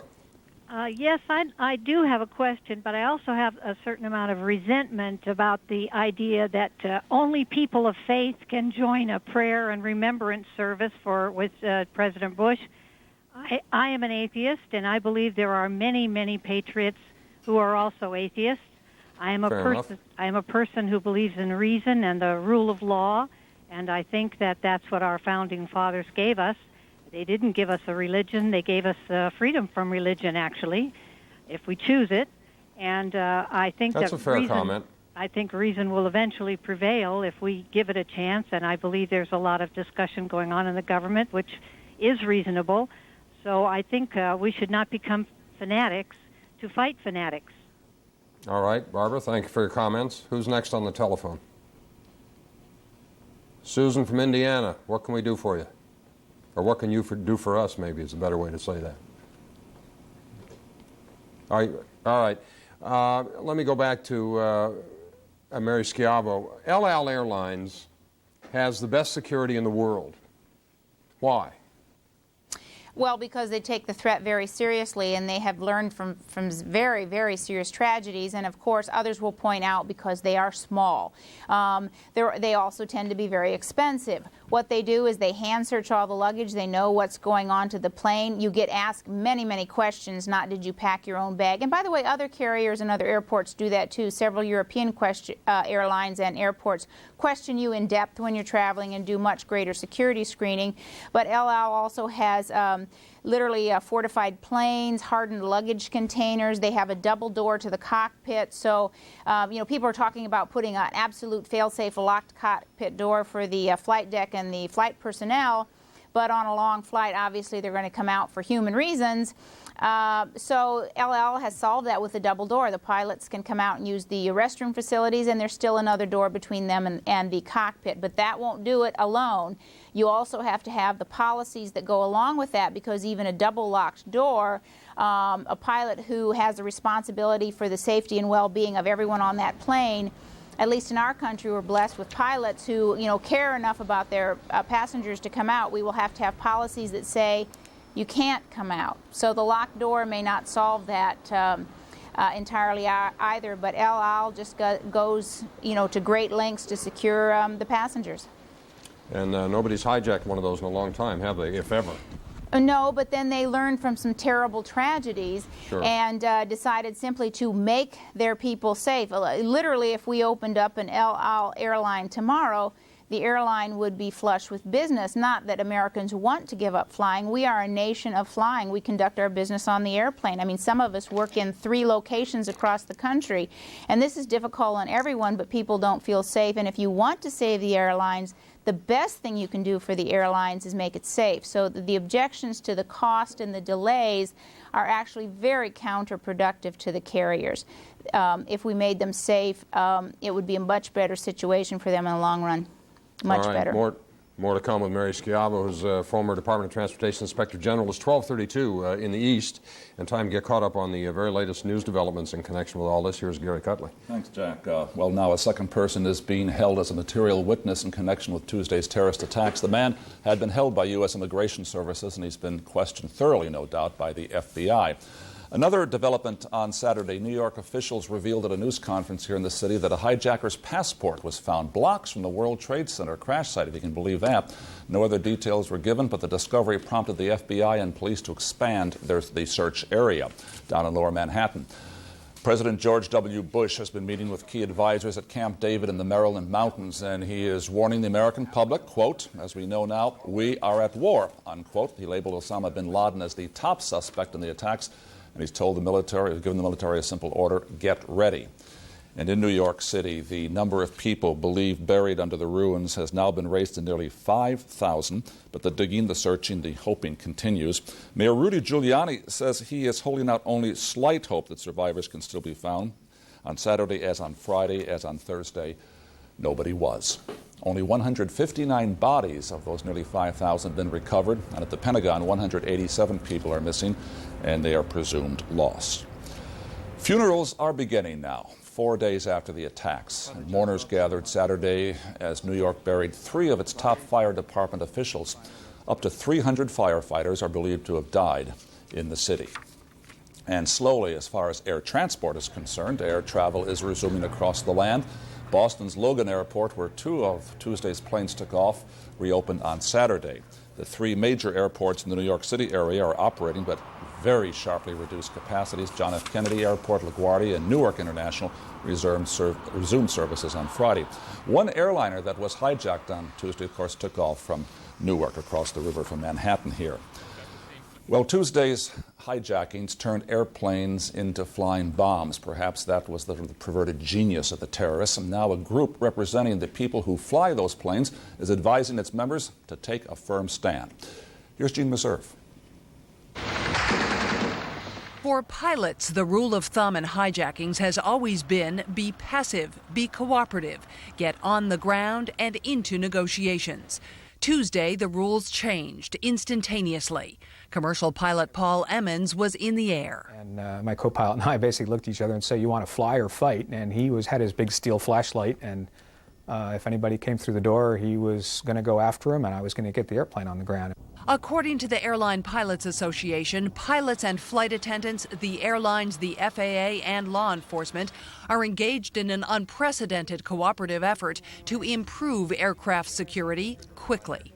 We are at war, and we're treating it that way, and everybody's cutting through the red tape, making decisions. Among the changes being considered on an expedited basis, whether to provide law enforcement escorts, whether to arm pilots with weapons, and how to modify equipment like the cockpit door so it is a more effective barrier. This new door that we want I hope by Friday, really by Friday, I want a certification process approved by the FAA and the manufacturer and ALPA, and I believe we can have that, and then on our way to getting that door. Some airlines have told their pilots to do what they must to save themselves, their aircraft, and their passengers. Pilot Paul Emmons says if his plane is under threat, passengers better hold on. You should be wearing your seatbelt. What does that mean? We can start to maneuver that aircraft so that he cannot function. Depressurize? We can depressurize the aircraft, we can throw it around the sky, we can do all sorts of things, and he won't be walking when it's over. Despite the financial distress of the airline industry, the Airline Pilots Association says no security measure is off the table, no matter what the expense. But some aviation watchdogs are critical. They say the problems and the solutions were known long ago, and they ask, why are we seeing corrections so late? Too late. Jean Meserve, CNN, Washington. And Jack, a moment ago you were talking about the impossibility of knowing who these terrorists are before the terrorist act is actually carried out, which is not exactly right. Not totally true. CNN is reporting now that 2 of the suspects of these terrorist attacks were on a watch list. These are lists that U.S. intelligence puts together, and these are what you're supposed to keep your eyes on. And indeed, one of them was actually under surveillance, picked up by a surveillance camera when he was meeting in Kuala Lumpur. That's in Malaysia, in Southeast Asia, a long trip to take. Right. Meeting with a person who is suspected to have been involved in the bombing of the USS Cole, which killed 17 Navy men and women. So the fact is there is a watch list out there. Sometimes these names are known. The question is, can you follow them 24 hours a day?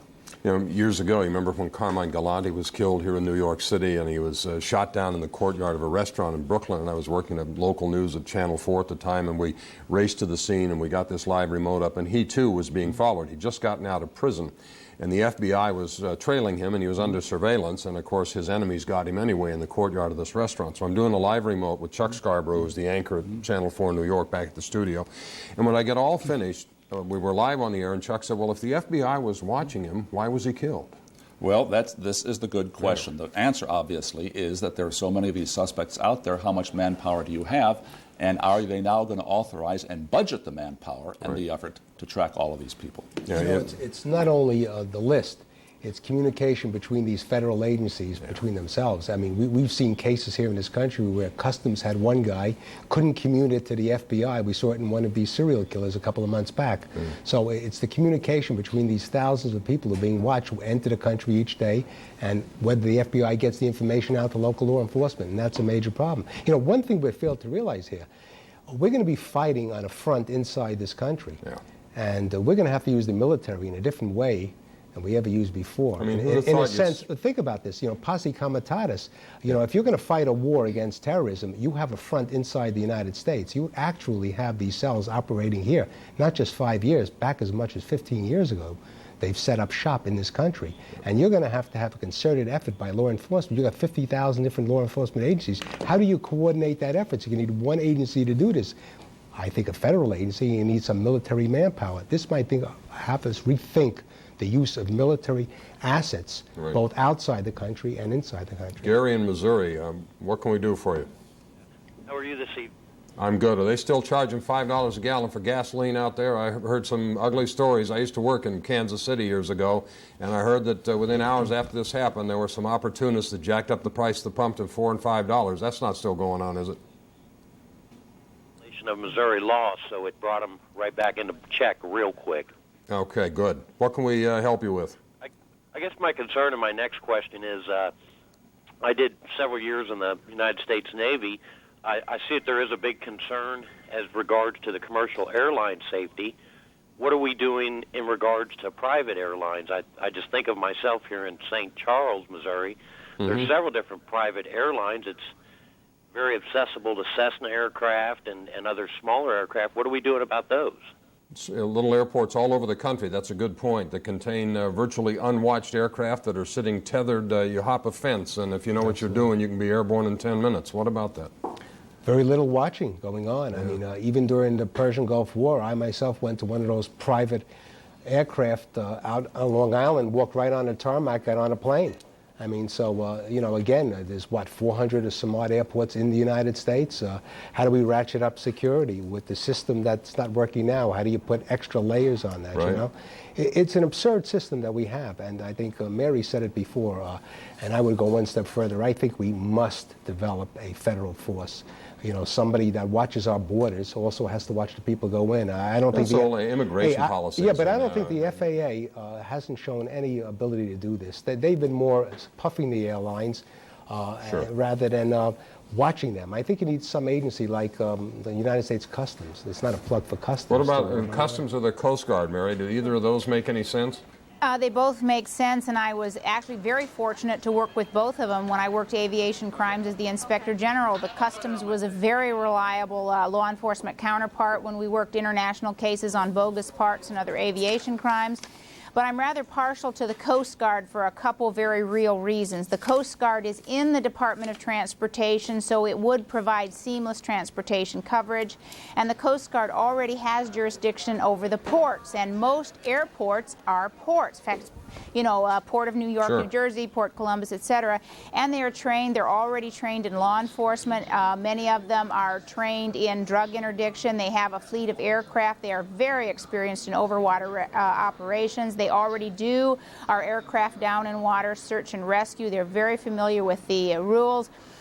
And the most important thing about the Coast Guard is they're already used to dealing with the transportation public because they're responsible for the oversight, enforcement, and law enforcement against bad boaters and protecting boaters, which outnumber pilots and aircraft. So they're extremely experienced, and you know, they can do an amazing job with very little. I'm very high on the Coast Guard. All right, good. Mary, we'll get back to you in a moment. What I'd like to do, if we can, Gary Tuchman has been reporting all day today and all night tonight on the ongoing search and rescue, which are rapidly becoming search and recovery efforts going on at what we have dubbed Ground Zero of the news media. This is where the World Trade Center came down.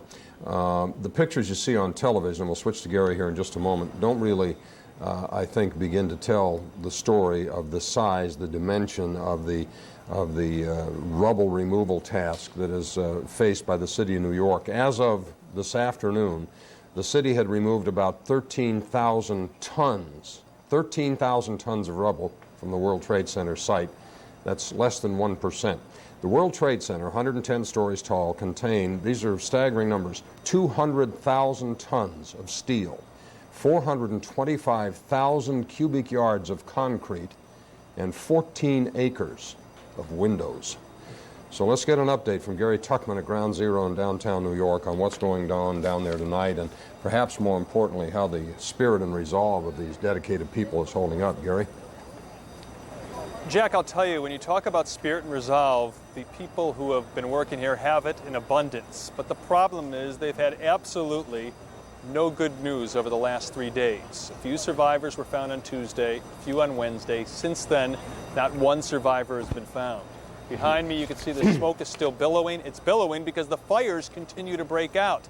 They put out a fire in one place, then they remove steel in another place that provides oxygen to that area, and another fire breaks out. So you see the situation there. It's still very dangerous for the rescue workers, and they have no good news to tell over the last 3 days. They're still hopeful there could possibly be survivors, but they haven't found any for more than 72 hours. Jack? And isn't the conventional wisdom, Gary, that in a situation like this, the first 48 hours is absolutely critical, and after that, the survival rate drops off to almost nothing? Survival rate drops down very low, but there certainly is precedent for finding people a week or two later from earthquakes all over the world. But there's also precedent to show that it's unlikely in the sense that during the Oklahoma City disaster, they were hopeful they would find survivors, and they did the day of, they did the day after, and nobody after that. All right, Gary Tuckman at Ground Zero. The list of the missing and people who are expected at some point they will recover their bodies and identify them is approaching 5,000. Maybe it's worth thinking about for a moment that the World Trade Center, the capacity of those two buildings was 50,000. And that oftentimes during the summertime they would have things like concerts, they would have entertainment in the plaza area down around the World Trade Center. And I guess what I'm trying to get at here, and it's tough to put any kind of positive spin on this, but it's conceivable that not just the 40, 50,000 in the World Trade Center might have been lost, but an additional how many thousand on the ground. And if those buildings had collapsed in a different way, if they had tipped instead of simply imploding and dropping almost straight down, all the buildings around them could have been at risk. So the potential loss of life, while 5,000 is certainly a horrible situation, the potential loss of life could have been much, much higher. And then when you think about the fact that this time those planes didn't have nuclear weapons, they didn't have chemical weapons, they didn't have biological weapons, but if you think these folks are going to not use those if and when they get their hands on them, I would guess you have another thing coming. It's a matter of time. That'll be next. You know, and back in '93, Ramsey Youssef calculated that one would topple into the other. Right. And they were thinking in terms of what you're saying of 250,000 potential casualties. And at that time, he put cyanide gas right at ground at B2 level, but the heat of the explosion evaporated it. This time, I would imagine the planes were timed to come in almost simultaneously and take both towers down exactly in that same scenario. But you know, the chilling thing is when Ramsey Youssef was brought back from Pakistan on the plane to the federal marshal, he looked out over as they came over the trade towers, and he said, if I had a bit more time and a little more money, I could have done the correct job, and then to see it come down, you know. And quite frankly, I worked on the civil litigation on that case with a couple of plaintiffs, and there were reports that the Port Authority had as far back as '88 pinpointing that level. Mm-hmm. And at that time, they felt they didn't want to stop public access. It would be too chilling to the economy of the area. Right. But this is a telltale sign of what a terrorist will go to wreak havoc in our society. John's on the phone in Texas. John? Yeah, hello. I'm in the military at Fort Hood, Texas, with the 4th Infantry Division Mechanized. And I'm a little concerned about our current situation. I know that the weeks prior to this incident, they were actually contemplating reducing by 2 divisions the Army, and I'm not sure what the thought is on that now. But I know that the Army is severely undermanned right now. My platoon is an entire tank crew down, and we have one tank that's just sitting in the motor pool without a crew. We're waiting for NCOs right now. The majority of our gunners are E3s and below, which they should be E5s and below. And I notice that people want that instant gratification. They want us to go out there and kick some butt. But I think we really have to sit back and be prudent and think about what we have to do. We have to reorganize. Fourth ID is the new Force 21. They're using the new M1A2 SEP tanks. It's all pretty new, and a lot of stuff, there's a lot of kinks that need to be worked out. All right, John, there was some debate, obviously, between the administration and members of Congress about funding for the Defense Department military spending. In a matter of hours after this happened, the Congress appropriated, I think, $40 billion as a down payment on the funds needed to do this. Your point about being patient is a good one. It's going to take some time to plan this and to define the targets and mount the plans for the operations. And my guess is, and it's just a guess, but I've been covering news for a number of years, that you will see a lot of resources poured into the military in very short order, and we just hope when it's time that you guys can get the job done and all get home safely. Nice to have you on the program with us. We have Steve Harrington, who's a CNN reporter in northern Afghanistan, and he is joining us now. Harrigan? Steve Harrigan, can you hear me? Yes. I can hear you fine, Jack. What's the latest over there? What can you tell us? We're hearing all sorts of scary warnings coming out of the Taliban, the Afghani leadership. The last report I heard, they are in hiding. Give us an update on the situation there if you can. Sure. Jack, we're in northern Afghanistan. That's the part of the country, about 5 to 10%, that's still under control by Afghans who are in opposition to the Taliban. So these people here want to fight against the Taliban, and they are welcoming, even calling for U.S. military action against the Taliban. They want to take part in that fight. What's happened here today, the reason we're here now is they've just buried their top commander, Ahmed Shah Massoud. Now, he might not be familiar to many of your listeners, but he was the top commander here of the opposition, and he was assassinated immediately before those terrorist attacks in the United States. So the opposition here sees a clear link, an attempt by the Taliban to knock out the opposition here before going ahead with those terrorist attacks in the United States.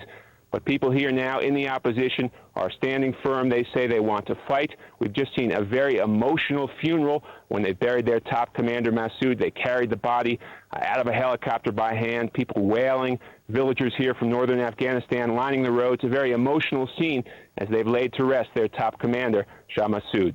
Jack? What kind of numbers and what kinds of resources do they have, Steve?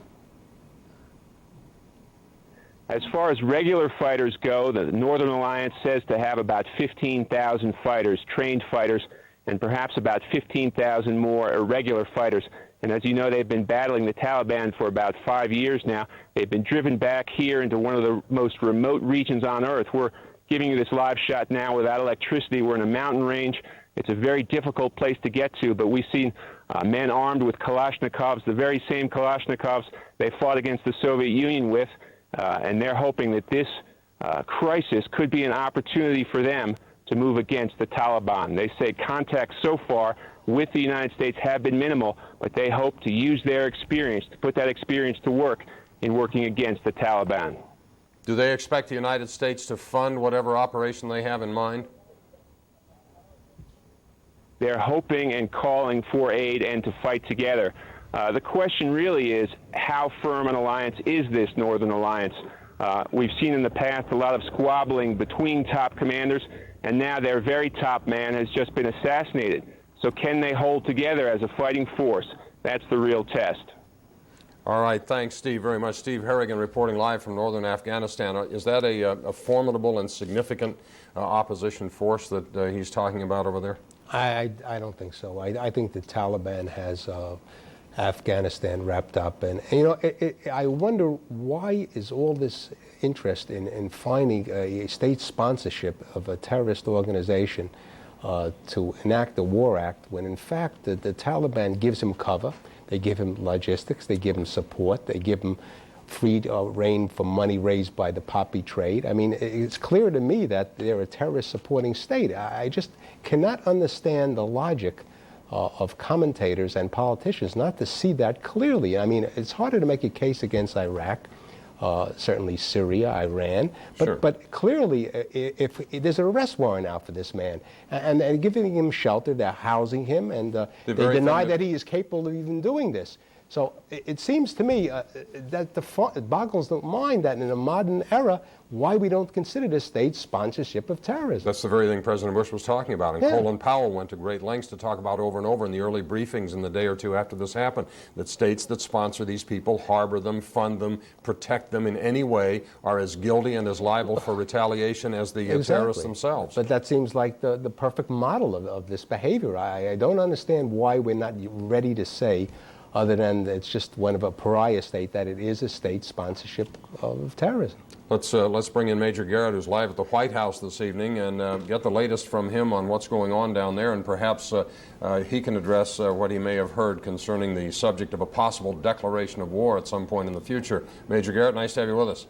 Good to be with you, Jack. To take on the point that Harvey was just making, it's very clear, talking to senior administration officials, that when the president said, the first time a president has ever said on Tuesday, that not only will the United States hold accountable those who were directly responsible for the terrorist acts, but states that provided them shelter or aid and comfort.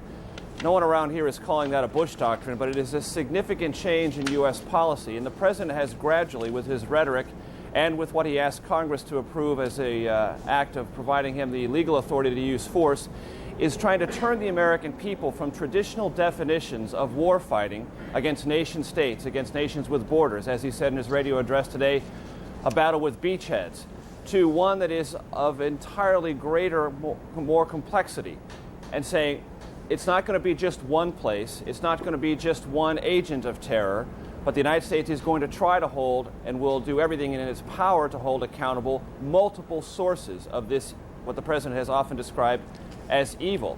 And in the use of force resolution the Congress approved almost unanimously, one dissenting vote from one House Democrat from California, the Congress has embraced that new notion of warfare, that it is not just the perpetrators, the direct perpetrators of an act, but any other nations that may have provided aid and comfort. It is a significant shift in not only U.S. policy, but in the way the United States is going to act within the confines of international law. And I think you're seeing and have seen over the days the president trying to explain this to the American public. Things are moving so rapidly that it is even hard at times to fathom these changes, but I think the president is trying to work the country through it and to communicate as best he can this shift, moving away from the traditional understanding of warfare and the concepts, geographical and otherwise, of warfare to one that has many, many more layers, a higher degree of complexity. Mike in Ohio, be patient. You're coming up in just a minute. Major Garrett, though, before we leave you, what's the difference between a resolution authorizing the use of force and a declaration of war? Well, minimal, actually. I mean, it is now clear, and the president, of course, had the constitutional right to respond militarily to this attack on the United States without a use of force resolution coming from Congress. But he sought it for one very strategic, political, and constitutional reason. So there would be absolutely no question that all legal authority was placed in his hands to respond to this act of terror committed against the United States. The president has said, we are at war. He said so today at Camp David. He has made it clear in days before. This was an act of war. We have been attacked. We will now prosecute a war against terrorism. And now he has the full and complete legal authority to do so, given to him by a nearly unanimous Congress. It's worth pointing out that the last time Congress debated a use of force resolution, the reaction and the ultimate vote was much narrower. You'll recall in the United States Senate, his father, President George Herbert Walker Bush, received support of Congress by a vote of 52 to 48 to prosecute the war against Saddam Hussein and liberate Kuwait. There is no such ambiguity now, and the president knows it, and he intends to carry that lack of ambiguity forward on the international stage, prosecuting this war. Jack? Major Garrett, live in Washington, thank you. As we move forward, it's at 12:57 Eastern Daylight Time.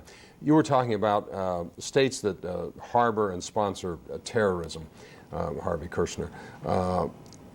This gets a little tricky, doesn't it? I mean, the obvious ones like Iraq and Afghanistan and perhaps Yemen and the Sudan and places like that, that's one kettle of fish. What about places like Egypt and Saudi Arabia and Iran and Afghanistan, we have requested certain concessions and cooperative efforts from. I mean, you could make the argument that some of Osama bin Laden's troops have been educated in those Islamic fundamentalist schools inside Pakistan. I mean, their hands aren't clean in any of this. How do you sort out? I mean, is it a black and white issue? They've seemed to create the impression that it is. You're either with us or you're against us. If you sponsor terrorism or harbor them or grant safe haven to them, you're our enemy. But are they all really?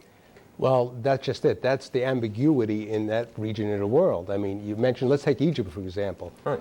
Certainly in this particular operation, I would imagine that some of these suicide bombers might have come from Egypt and might have gotten some training inside there as well. But the Egyptian government under Mubarak really is under siege by terrorism itself. He's looked to be toppled at any given time. So I don't think the spirit of the Egyptian government really is to support terrorist actions against these United States, whereas other states that you mentioned, Iran, certainly Iraq, questionable Syria, I mean, and others. Syria is a perfect example. Well, they do. They supported, certainly in the Lebanon, in the training camps there. Of course, the Bekaa Valley is Absolutely, full of terrorists. and they used the drug money from the Bekaa Valley to finance this. And the leader's father, Assad's dad, that's correct, ran this whole operation for years. Jack. Now the son has come out with this statement. I mean, can you believe what these people say? The son issued a statement, was it yesterday or the day before?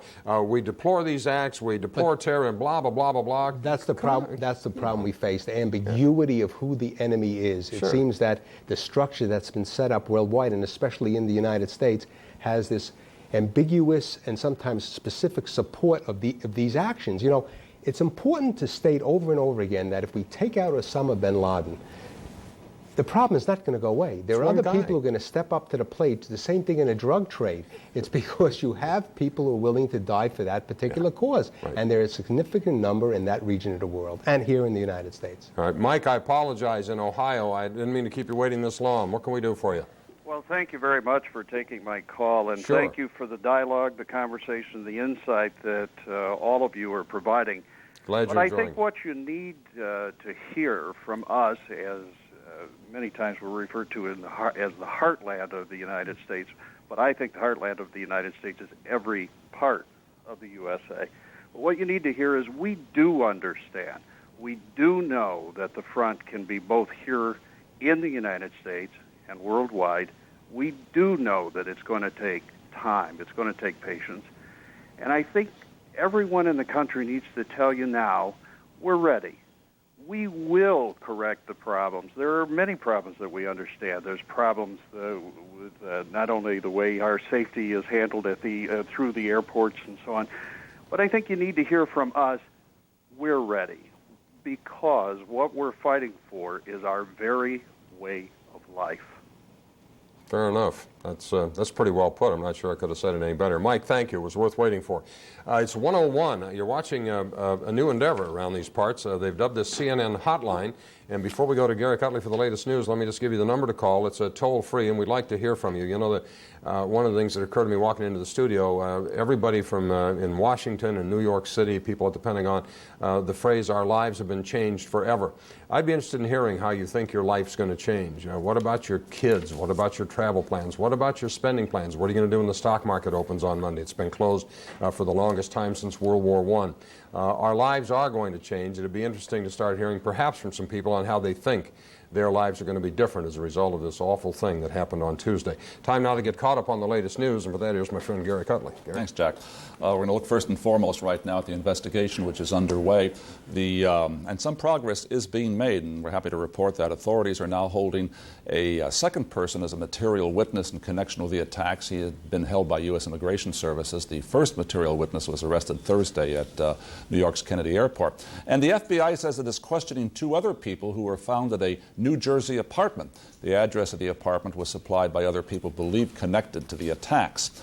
And at a news conference in New York City, it was revealed that the passport, stand by and listen to this, the passport of one of the suspected hijackers on that plane that flew into the towers was found blocks away from the World Trade Center crash site. Somehow the passport survived. Nobody else did, unfortunately. Rescue crews continue to dig through the remnants of the World Trade Center, still hoping to find survivors, any survivor there, but the wreckage did not yield any on Saturday. Hasn't really since Wednesday, I think. Only 159 dead have been recovered, and only some of those have been complete bodies, and nearly 5,000 are still now listed as missing. But Mayor Giuliani says he has some hope, but really it's only slight hope. He acknowledges that some survivors may yet be found. And elsewhere in New York City, the funerals have now begun. 3 top fire department officials were buried and honored on Saturday. More than 300 of the city's firefighters are among the missing. At the Pentagon, authorities say 187 people are missing and presumed dead. On Saturday, family members of the victims were brought by bus to the scene. Many brought flowers and balloons as they mourned their friends and members of their families. Well, President Bush has put out a terse order on Saturday for the men and women in uniform. Simple, quote, get ready, unquote.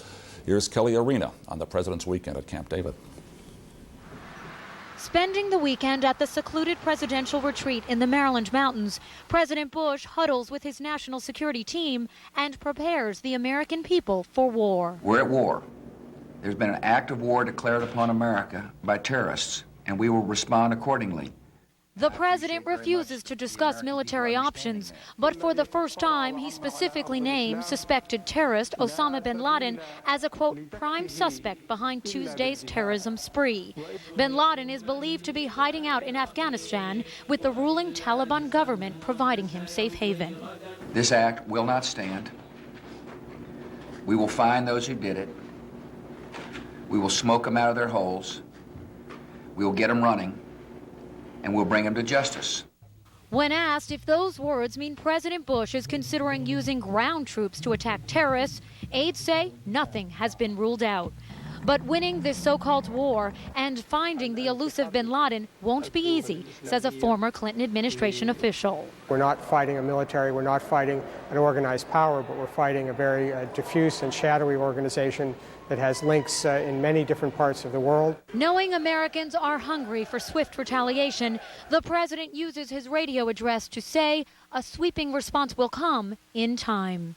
You will be asked for your patience, for the conflict will not be short. You will be asked for resolve, for the conflict will not be easy. You will be asked for your strength, because the course to victory may be long. And aides say President Bush has gained strength from his meeting Friday with more than 200 family members with loved ones still missing, believing his job is to turn their sorrow into something positive for future generations. While the American people overwhelmingly support a military response, keeping that support up will be another big challenge for the president, especially if a prolonged military attack means some U.S. troops lose their lives. Kelly Wallace, CNN, near Camp David, Maryland. And Jack, as the president's up at Camp David with his advisors planning and plotting what to do next, an interesting fact we should revisit. This week CNN Time did its poll, found that 62% of Americans supported the idea of Congress declaring war. Well, in fact, it's done that through this resolution of support authorizing the president to take any action. Okay, hold the numbers. 62% declare war. 61%, when people were asked against whom do you declare war, 61% said, I don't know. I don't know. Yeah. I don't know. And yet it was interesting to hear Mike in Ohio just a minute ago in this calm, collected, thoughtful voice saying, hey, we know what the situation is. We know that the front line is here as well as abroad in Afghanistan. And that's very encouraging, I find. Yeah, you could probably go broke underestimating the innate intelligence of the people of this country. A couple of observations. I was having dinner in a restaurant tonight. I live in New Jersey, about 15 miles west of New York City. Guy came in with his family. There were probably 50 people in the restaurant. He sat down. He called the waiter over. He said, I'd like to buy a drink for everybody in the place. And he did a toast to America. Just a very spontaneous thing. And then last night I was driving home through a little town called Little Falls in New Jersey, next town over to mine. And people had come out of stores and restaurants and bars and stuff. It was a Friday night. And they were standing on both sides of the street holding candles and singing God Bless America, and the cars were going in both directions with American flags. People were honking their horns and shouting USA. I mean, there are emotional signs of what has happened out there that I have never seen before. There's the emotion, there is the anger, and this is something that Bush has to face, the president has to face. On the one hand, the public support is there. Every leader has to have it. On the other hand, that support of that anger can put undue pressure on the president. Sure. He's got to control the timeline on this, the timetable, and not be swept away by it. And as somebody said, act smart. Now, there's one other story of exactly the opposite kind. In my town, there's a Dunkin' Donuts, and they're open 24 hours a day, and it's a town of 12,000, and people go there, particularly on the weekends. I go on Saturday morning, get a couple of donuts and a coffee, and you always see somebody you know, too. The day after this happened, I drove by, and it was closed, and there was a police car sitting in the lot. They're open 24 hours a day. The kids that worked in there, they're probably in their early 20s, half a dozen of them, you could look at them and assume that they might be Arabic. The rumor going around town was that they began some sort of celebration on news of what happened at the World Trade Center, and that they had put some sort of anti-American slogan in the window, and that the police had come and closed the place out of fear for their safety. And that's the rumor that spread all through the town. Turned out absolutely untrue. I stopped this morning. I asked, the cops were still in the parking lot. I said, what happened here? I said they got 150 threats in the first 2 hours after this thing happened, and we had to close the place. It turns out the kids are Indian. They're not even Arabic.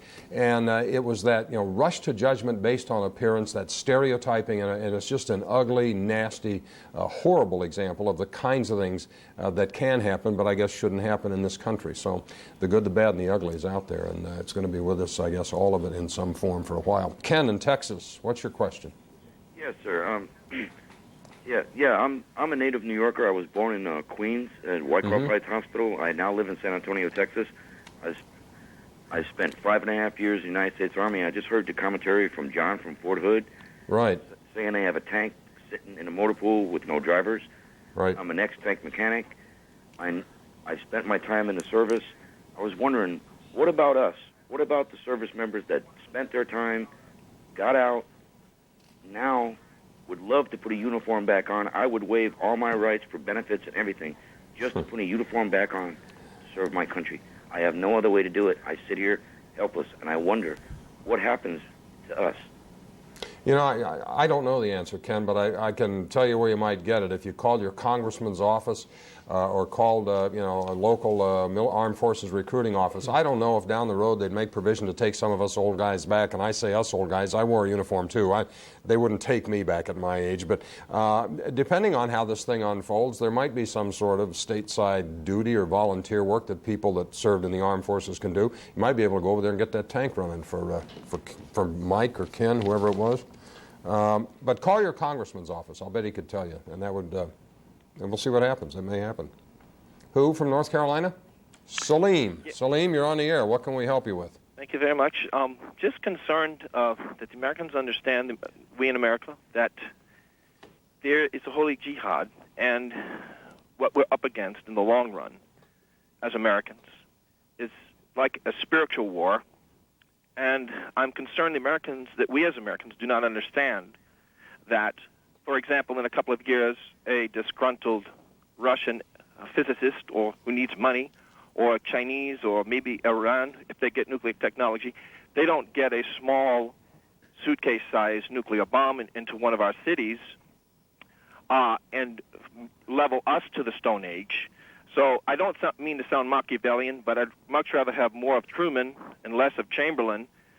The Arab states are very identifiable that support terrorism, and they use these people like surrogates and blame them and say, oh, we're not militant as them, but, they give them protection. Sure. And so what I'm saying is this. I don't mean to sound Machiavellian, but if we don't take out their infrastructure, we would be more merciful to them. Of course, as Americans, we would say, get your women and children out of all your cities, which are very identifiable, Kabul, Tehran, Damascus, and say, get all your women and children out. In 3 days, we bomb your cities with nuclear bombs, tactical nuclear weapons, and destroy your infrastructure, set you back 200 years. Then maybe they have the fear of God to come against America again. Or should we wait for them to do that to us? That's my first question. Should we wait for them to do that to us? What's your now, next should we question? preempt them with superior technology and ability to deliver it? Number one. Number two, shouldn't there not be some questionable, I agree with you, like Japan in World War II is terrible, the way the Japanese were treated. Racism is horrible, and dark-skinned people should not fear, okay? And I had that happen to me the other day. That is not the point. The point is there should be some tactical profiling of Arab males that have come into this country in the past 10 years, let's say, and some designated profiling by the Immigration Department, the U.S. government, to determine whether or not these people should be here, because obviously someone of non-Arab descent and a male of non-Arab descent would be extremely highly unlikely that they would carry out such terrorist attacks, because this is a spiritual thing. We can say that... I understand. Salim, I got to run. I want to pursue your mention of the holy jihad, though. Harvey Kushner could tell us more about that. That's a phrase that we hear, and it's in the media, and I'm not sure I understand it. What does that mean exactly? It's misinterpreted. Actually, jihad, or a holy war, or a holy effort, in face of saving society, Islamic society, is viewed upon as a noble deed. And in that case, everything goes. War is justified against an enemy in the protection of Islam. But clearly, within the Arabic world, particularly the interpretation of Islam, traditional Islam is a peace-loving religion, and we must be careful not to paint the broad brush of the 1.5 billion Muslims who live around the world as all looking to destroy the United States. We're taking a very narrow interpretation of the Quran. The Quran is specific. There are the sayings of the Prophet Muhammad in these hadiths, which these incendiary, stem-winding clerics misinterpret, issue fatwas. We hear bin Laden issuing fatwas, and quite frankly, technically he can't issue a fatwa. He's not a cleric. But this is the problem we have now. We're tending to throw everybody into the same pot. I would imagine, Jack, that in the upcoming months, we're going to learn a lot about Iran, about Afghanistan, about Pakistan, Turkmenistan, about that area of the world, and Islam itself. That needs to be clarified. If we're going to take on an enemy that supposedly a jihad against the United States, we're going to have to know what we're fighting. And clearly, you know, we mustn't now lessons learned in the past, certainly it's a shameful part of American history, the internment of Japanese Americans, Italian Americans, as well as German Americans who were also attacked. The other thing and clearly that's not the American way. This country was not founded on those principles. But in terms of jihad, I don't know of peace-loving Muslims worldwide that support really the destruction of the West and its religions, and certainly the United States. The other thing that I'd like to get your comments on, we'll have to put it off until a little later in the program, but what is it about American policy in the Middle East that has engendered such hatred on the part of these people? What has this country done over there to build these emotions, and what sorts of policy initiatives might be possible, starting yesterday preferably, to try to ameliorate some of this intense hatred, for want of a better way to say it? But that's for a little later in the broadcast. Jason in New Hampshire is with us, and Gary Tuckman is covering Ground Zero tonight, the site of the collapse of the World Trade Center. And Gary, Jason has a question for you. So we'll see if we can do a three-way hookup here. This is a new program. We'll try this technology out here. Jason, are you there? Yes, I am. Okay. Gary, are you there? I am here, Jack. All right, this may work. Go ahead, Jason. I have a quick question. I really don't want to seem macabre with this, but I remember hearing on the news a couple days ago that the pile from the World Trade Center is approximately 100 feet high. And they're saying that maybe a lot of the material, the big cloud, was actually steel and concrete and gypsum and whatnot vaporizing. What's to say that didn't happen to, A, a lot of the people in the building, and two, I mean, the human body is fragile. What's to say that we haven't, the victims or the missing haven't been, well, for lack of a better way to put it, pressed into their component pieces by all the falling rubble? Well, the sad fact, Jason, is that much of what has been found are remains. That's very sad, but it's very true. There are actually workers on the scene just behind me a few blocks carrying buckets to collect that. However, what they are hoping is that survivors are in pockets, which they're referring to as voids. The 6 people who have been recovered, survivors, were found in these pockets and weren't touched by any of the rubble. They were just well below it. And that's the hope. Certainly, if they're within the rubble, that would be very hard to survive. But there's great hope that people are below all the rubble and haven't been touched by it. All right. Jason, thank you. Gary, thank you. Let's go back for a moment to Mary Schiavo, who is a severe critic of the airline system in this country, and she brings her opinions based on a strenuous background as a Deputy Inspector General for the Department of Transportation. We were talking earlier, and I told you I wanted to ask you about this transponder that all commercial airlines carry. It's my understanding that the transponder, these guys who hijacked these planes knew what they were doing. They turned off the transponders. And the transponders, as I understand them, are the only way that air traffic controllers can identify which flights these are. So when they strayed off their flight path, which they did rather dramatically, the transponders had been turned off, and they're reduced to simply a blip on a radar screen, and the FAA has no way of knowing what that blip is. Am I somewhat in the ballpark with what those things do? That's right. Well, Americans will remember a couple years ago, even Air Force One was reduced to a blip on the screen. You can do that for various and sundry reasons, but when you turn off the transponder, the air traffic controllers could still tell who was whom because they had been tracking the flight. But you lose things like altitude information, identification information, so they could see the blip on the screen, but they didn't have too much else to go on except the one transmission to one of the towers when one of the pilots was able to leave his comm line open. Would it make any sense to fix these things so they couldn't be disabled? I mean, would that be of any help or not?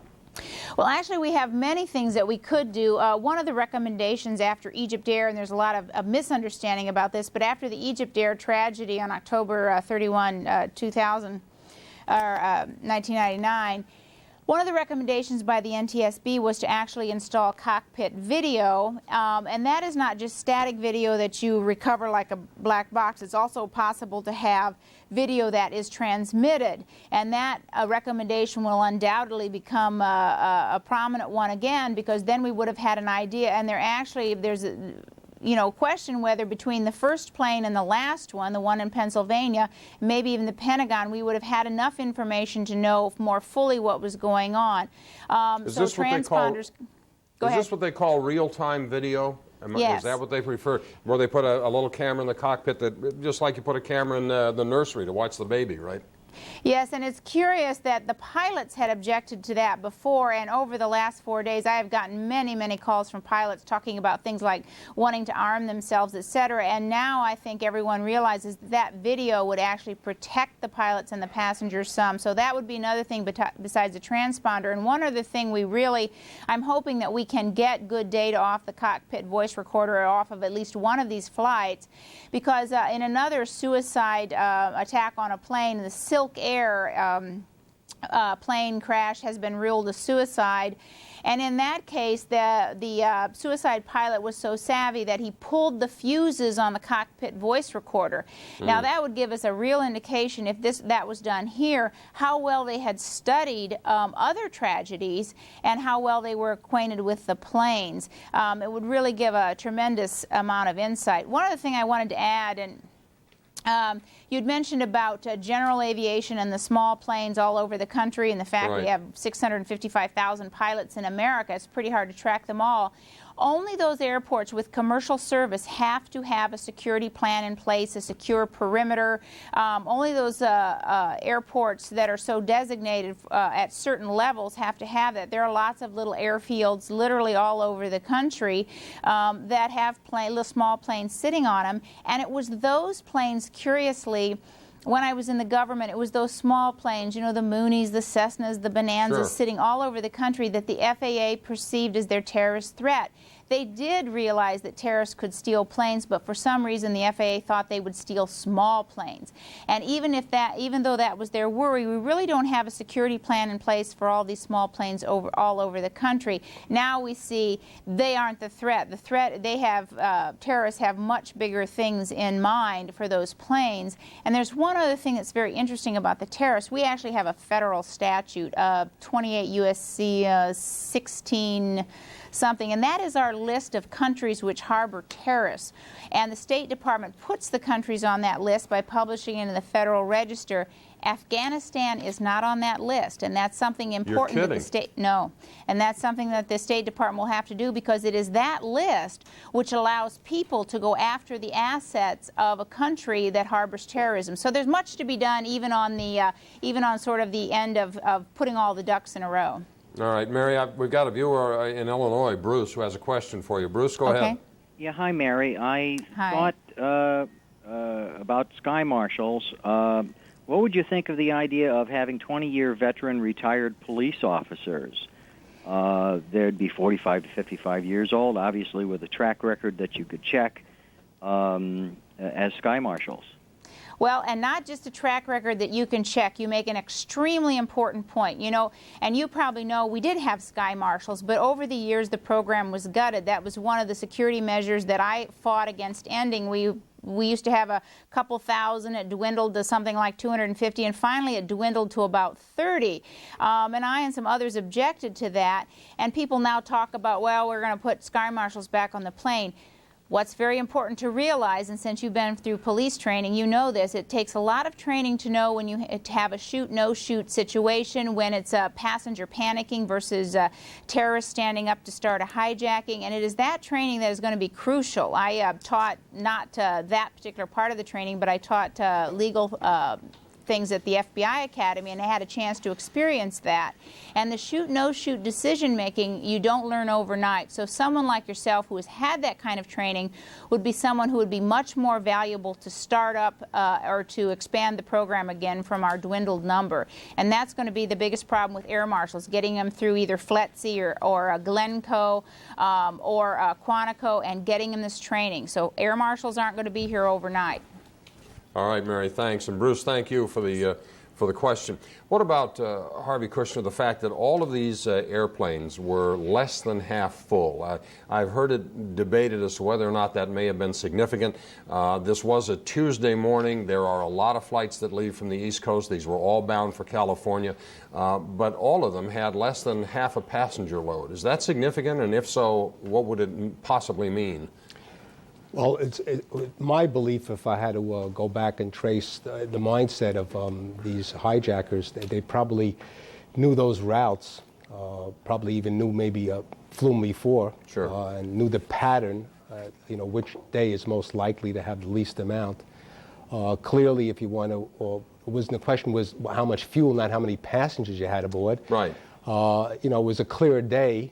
So it looks like it was selected exactly like that. I don't know if it worked out that way. Somebody suggested that they may have bought all the seats, the hijackers, somebody could have bought all the seats so that there'd be fewer passengers to handle when you tried to physically take over the aircraft. It could have been, you could have made a lot of calls and say, hold the seats. Sure. I noticed that some people have mentioned that these terrorists used Travelocity.com to buy a ticket. They rented cars, and they act as if these are some Stone Age people. They're right. people like They're you and me, and a internet. lot of, right. Yeah. I mean, so we shouldn't be surprised. But I do think it was well orchestrated, and it might have been the luck of the draw, Jack, rather than doing something like that on that particular day.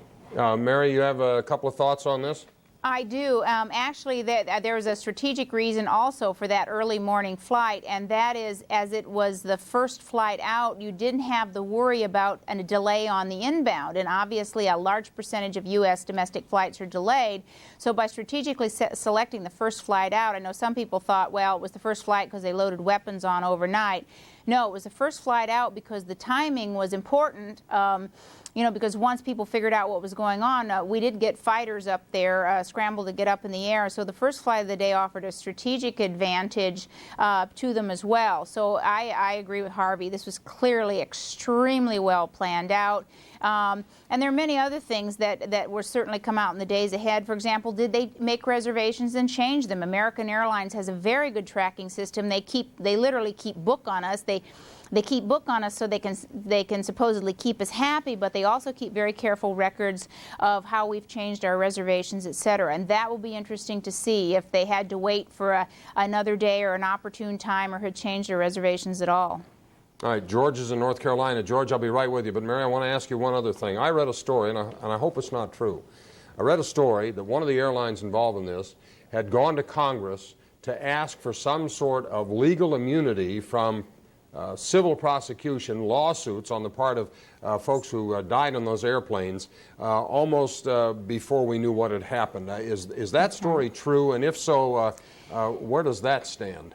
Well, that's on the internet and it's widely reported. And in fact, there are some quotes by Senator McCain, and he's usually right on aviation issues. And he actually took the airlines to task. It's reported on the internet that it was American Airlines, literally the day after it was lobbying Congress. Now, whether it was American Airlines or not, I mean, we've got a choice of two here, but that they were lobbying to have Congress declare that people injured on the ground, only those on the plane, and no one on the ground could seek any kind of accountability from that airline. That goes against literally everything that's been developed in American law to date. But what's more shocking to me, I mean, it's too early to be making those decisions right now. What's more shocking to me is before the care teams were even in place to take care of the victims, an airline was lobbying Congress to be absolved. Now, that does not bode well, and I predict there'll be a big backlash for that. That was an incredibly poor taste, and it was unbelievably crass and really did not reflect well on the aviation industry. Yeah, all right. Harvey? Yeah, Mary, I have a question for you. I believe that a couple of the hijackers had first-class tickets one way, was sitting in seats 1A. Our computerized system of profiling, wouldn't you think, and I believe the first-class ticket one was paid by cash or even by credit card, but shouldn't that have raised some eyebrows in a computer someplace, Mary? Yes. It seems to me that to me is a typical exercise in what you should look for. In what way? I'm not sure I understand. I think Mary understands. He's absolutely right. He is absolutely right. Buying a one-way ticket, particularly with cash, is supposed to set off alarm bells. But unfortunately, we have a piecemeal system, and so the alarm bells that sets off usually is to reconcile the passenger to the baggage. And buying a one-way ticket, if you buy a one-way ticket with cash, it's supposed to also set you up for closer profiling. Unfortunately, the profiling that we do is very limited. You know, did you pack your own bags, etc. If you checked a bag, did you really get on the plane? Did you present the right credentials? You know, the photo driver's license, and did you use a credit card? So that should have set off alarm bells. One-way ticket cash is always supposed to gin up closer checking. All right, fair enough. George in North Carolina, if you're real quick, what can we do for you? I'm getting behind here, and it's my first night doing this. Well, my question is about the economic impact of if we have a long, drawn-out war. I was wondering if we were going to step up production in the textile, plastic, and the steel industry, or are we going to reward these companies that moved off to Mexico and other countries?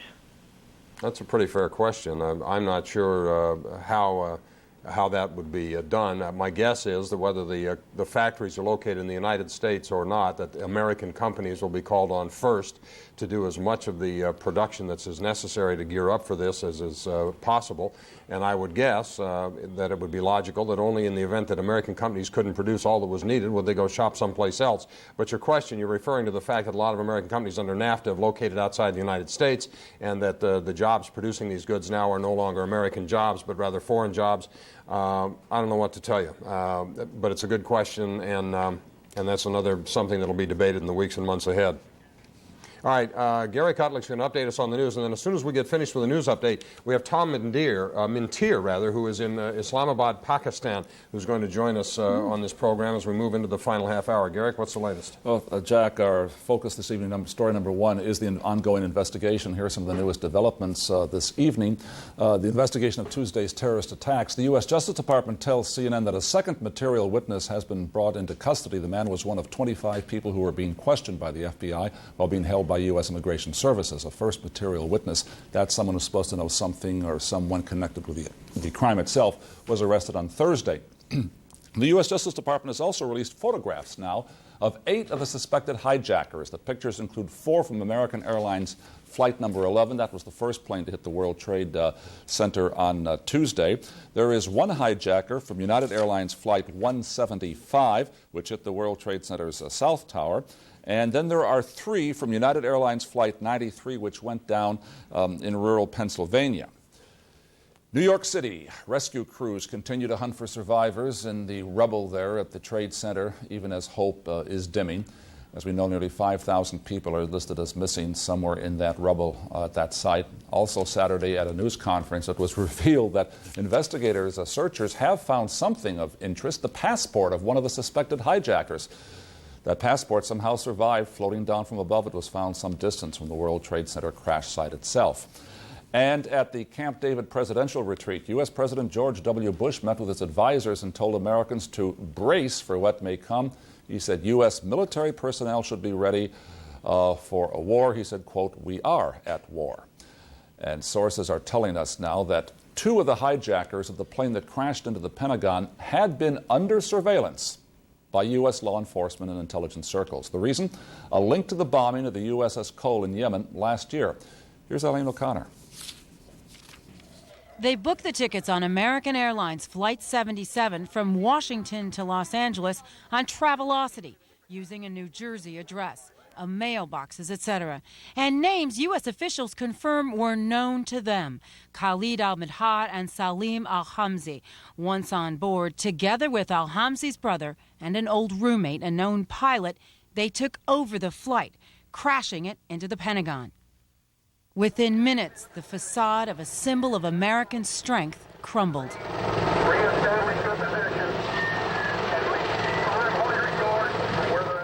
As the search and rescue efforts continue, sources say the FBI was informed that Khalid al-Midhar and Salim al-Hamzi were associated with Osama bin Laden and the bombing of the USS Cole. One source confirms they had concrete evidence al-Midhar had met with a man who was later involved in the attack on the Cole. One was kind of short and the other 2 was tall. Al-Midhar was a frequent visitor of al-Hamzi and his brother Nawak in the San Diego apartment complex. They was always together. If they left, they was together. They come back, they together. They hung out a lot at the pool, despite telling their neighbors they were studying at a nearby college. You'll see 3 of them in the pool swimming, or you'll see the dude always looking out the window, another one outside the door on the phone. At one point, they left, telling one landlord they were in Arizona, living in different cities at different addresses. As it turns out, rooming with another hijacker aboard that plane, Hani Hanjour. Hani attended this flying school, CRM, Cockpit Resource Management, but left without a certification. He's kind of a waste of time. He wouldn't show up for flights on time, didn't do his homework. Not a promising student, but skilled enough to carry out the mission. Eileen O'Connor, CNN, Washington. And of course, the fact that that mission was successfully and brutally and lethally carried out raises questions, Jack. How was it possible? Nobody yet is pointing fingers of responsibility or blame, but that's going to come one day with the question, how can you account for this massive intelligence failure? A couple of facts. We have all kinds of agencies, CIA, spy satellites, Defense Department agencies. This nation spends, the figures are classified officially. You don't kind of find it in the public budget. That may be one of the problems, yeah. $30 billion a year. Wow. Is the biggest estimate. Now, those $30 billion, only about $3 billion, that's about $10 billion, this is an estimate again, goes to the CIA. Most of us going to defense-related, the high-tech, the satellites, these are NSA, these are very expensive operations, but they're designed basically, by and large, for the old kind of war. Mm-hmm. And so some thinking is going to have to be done about where those intelligence dollars go. Yeah, dawn of a new era.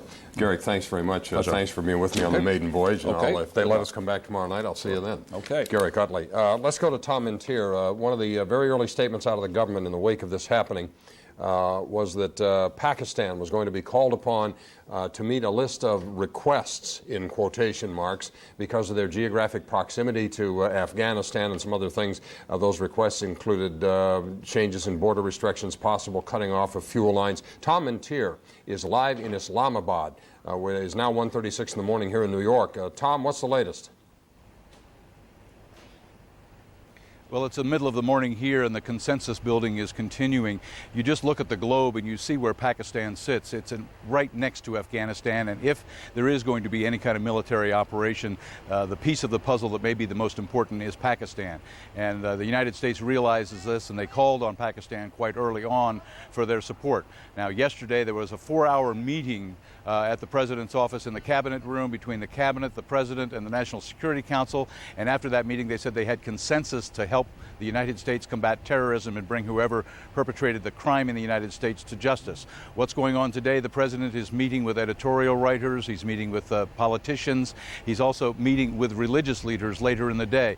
This is part of an effort to sell the plan of helping the United States. Now, the foreign minister last night, when he briefed reporters about this consensus that was reached within the Pakistani government, talked about the UN resolutions of the Security Council, not so much the United States, saying that Pakistan would carry out its international responsibilities under the Charter of the United Nations, reminiscent of what we saw many Arab countries going up into the buildup of the Gulf War as a coalition was being built, relying on UN cover, if you will, to sell the assistance to the United States military at home. So that's apparently what's going on here. There are very important meetings if President Musharraf is to sell this plan to his people in Pakistan, the meetings that are going on now with the opinion makers, the movers and shakers in Pakistan, and the religious leaders to basically put the word out of why the assistance is being offered. So we should know later in the day, and maybe even tomorrow in the editorials in the newspapers, how effective he was in swaying their opinion and putting it into print for the public to read here. Because at first blush, yesterday when they heard that there was consensus to help the United States, there were a lot of upset people we talked to in the streets saying that this puts Pakistan out in the front. And we've already heard the threat from the Taliban that anyone who helps the United States is seen as an enemy of theirs and that they would be attacked as well. So there are some very nervous people in and out of the government in Pakistan. The government is now trying to put together consensus within the country, trying to make sure that everyone is on board the decision that the government has made. You must remember that this is not a democratically elected government. This is a military government. So there are no real divisions in the military. They're running and controlling things here. And as one government official pointed out to me very strongly, that they are all together on the same page pushing forward. U.S. President George W. Bush called the Pakistani president last night. They spoke on the phone for about 10 to 15 minutes after the decision was made by Pakistan to assist the United States. So that is the first time we know of that the U.S. president has called President Musharraf. Colin Powell has made several calls in the days leading up to this meeting yesterday, but President Bush spoke for 10 minutes to President Musharraf. So we'll have to wait and see in the coming days how this offer of assistance plays out here domestically. Jack? Tom, thank you. One of our viewers, Tom, has a question you might be able to answer. Lisa's on the phone from Florida. Lisa, what's your question? Hello. Well, I have a question and I have a quick comment afterwards. Now, Pakistan seems to be grudgingly agreeing to all of our requests, but at the price of economic aid. Why do we need rented allegiance like this when we can go a few miles to the north to Russia and her former satellite states, use their facilities, recruit their veterans from the Afghan war? I mean, the Russians share a lot of common ground with us. They're desperate for the money. They have a lot of the same problems that we have, and they're more likely to remain an ally as opposed to the Pakistanis. So why don't we do that as opposed to go with the Pakistanis? That's a very good question. That's a very good question, but you do have to understand that Pakistan is one of just a couple of nations that have relations with the Taliban. The intelligence that the Pakistanis may have on the whereabouts of Osama bin Laden could be critical for any U.S. military planning. There is also the fact that the Taliban and the Pakistanis are still talking. You won't find that anywhere else. The intelligence from this side of the Afghan border is critical, and it's apparent that the Russians are on board, so you have both sides of Afghanistan basically being isolated and boxed out. While they'd like to keep the diplomatic channels open and continue to work the diplomatic efforts, the military options are being weighed and considered, and I'm sure those at the Pentagon are looking at the maps and looking at the intelligence where the centers are that they can gather the best intelligence on the Taliban and on Afghanistan and on Osama bin Laden, and Pakistan is a critical player in that. If there is to be a plan put together, Pakistan is vital. And you can see that in how quickly the Secretary of State made the reach out to Pakistan to join in. They know how critical it is, and they made the effort very early on to get Pakistan on board. All right, Tom Mintier, thanks very much. He's live in Islamabad, Pakistan. Lisa, thank you. Major Garrett at the White House, what about this idea of Russian cooperation? Are they paying lip service to what happened in the United States, or can we count on them for something besides rhetoric? Oh, Jack, I think the United States and President Bush and the senior advisors expect much more than rhetoric from the Russians, and there's a couple of reasons for that. One thing I'd like to share with our viewers, our State Department reporter Andrea Koppel was able to provide some information today about the scope, the international scope of the casualty list at the World Trade Center. Let me start off with one nation, Russia, 96 missing. Let's talk about some other nations as this coalition broadens out, then I'll return to the question about Russia. The United Kingdom, 100 dead. Switzerland, 8 dead, 280 missing. India, 250 missing. Germany, 4 dead, 550 missing. Canada, 150 missing. As the United States broadens this coalition, it finds willing nations because they too have suffered this act of terrorism. Now let's get back to Russia. There are several angles here. One of them is Russia, as you may recall, has a terrorism problem of its own. Bombs have exploded in Moscow, set by Chechen rebels, have killed many dozens of Russians.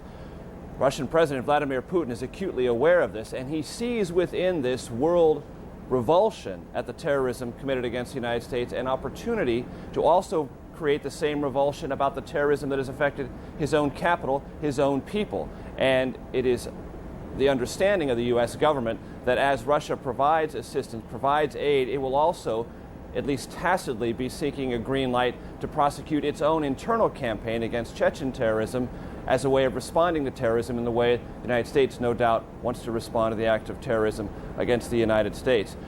Tom Mentier's absolutely correct. The entire effort here is to isolate as much as possible, not only the Taliban, but Osama bin Laden. And Tom Mentier's other point about the intelligence, the human intelligence, simply cannot be underestimated.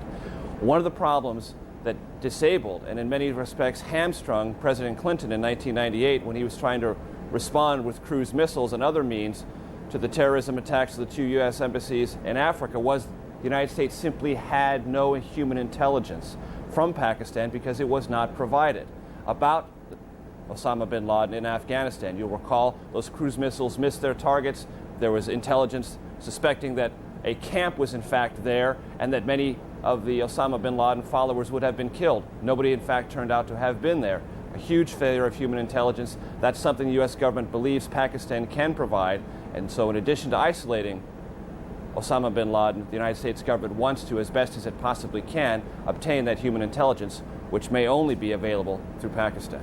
All right, thanks. Major Garrett in Washington. Let me ask our terrorism expert, Harvey Kushner, author of The Future of Terrorism. How much realistically can we depend on the Soviet Union, or Russia, not the Soviet Union anymore, for?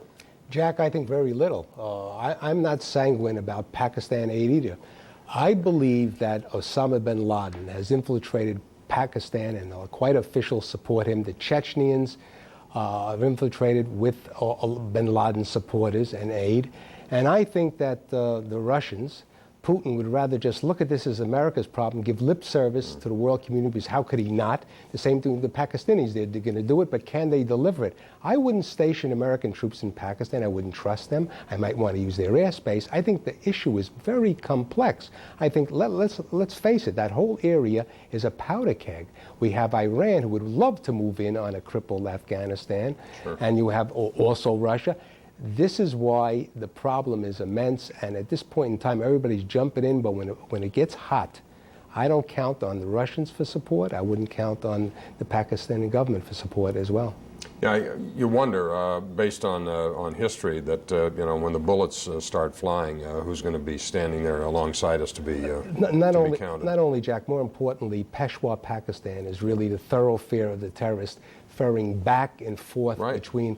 That's where we picked up. That's where we picked up Ramzi Youssef in a safe house that Osama bin Laden has supported all these years. Jerry in New Jersey, you have a question? Oh, Kelly, I'm sorry. Excuse me. That's what I said. Jerry in New Jersey. No, it's Joey. It's Joey. I apologize. That's no problem. It's very late, and I'm tired. To the families of that horrific act in the World Trade Center. But I have a question. My sister and my brother-in-law tonight came up with something. Why on airplanes can't they just have a gas to release that they can put the passengers to sleep or for an hour if in fact there's a hijacking where the pilots could go land safely somewhere? Mary Schiavo will probably know the answer to that. Sounds like a good idea to me. I don't know I'm not a sophisticated aviation expert, but what about that? Some sort of disabling agent? Well, that is one that I hadn't heard considered in the FAA during my tenure at the Department of Transportation, but it would work for this reason. The only people on the aircraft that have smoke hoods, that have protective breathing equipment or PBEs, are the pilots and the flight attendants, other than passengers like myself who happen to carry their own. But literally those would be the only people that would be protected from the gas, because passengers don't have them, and those little oxygen masks that fall from the ceiling wouldn't do a thing. So theoretically it would work, but you'd have to make sure you know, the pilots and flight attendants got the PBEs on and not the hijackers. So I've never heard that one. I've heard lots of stuff, even gases for fire extinguishing, but not that one.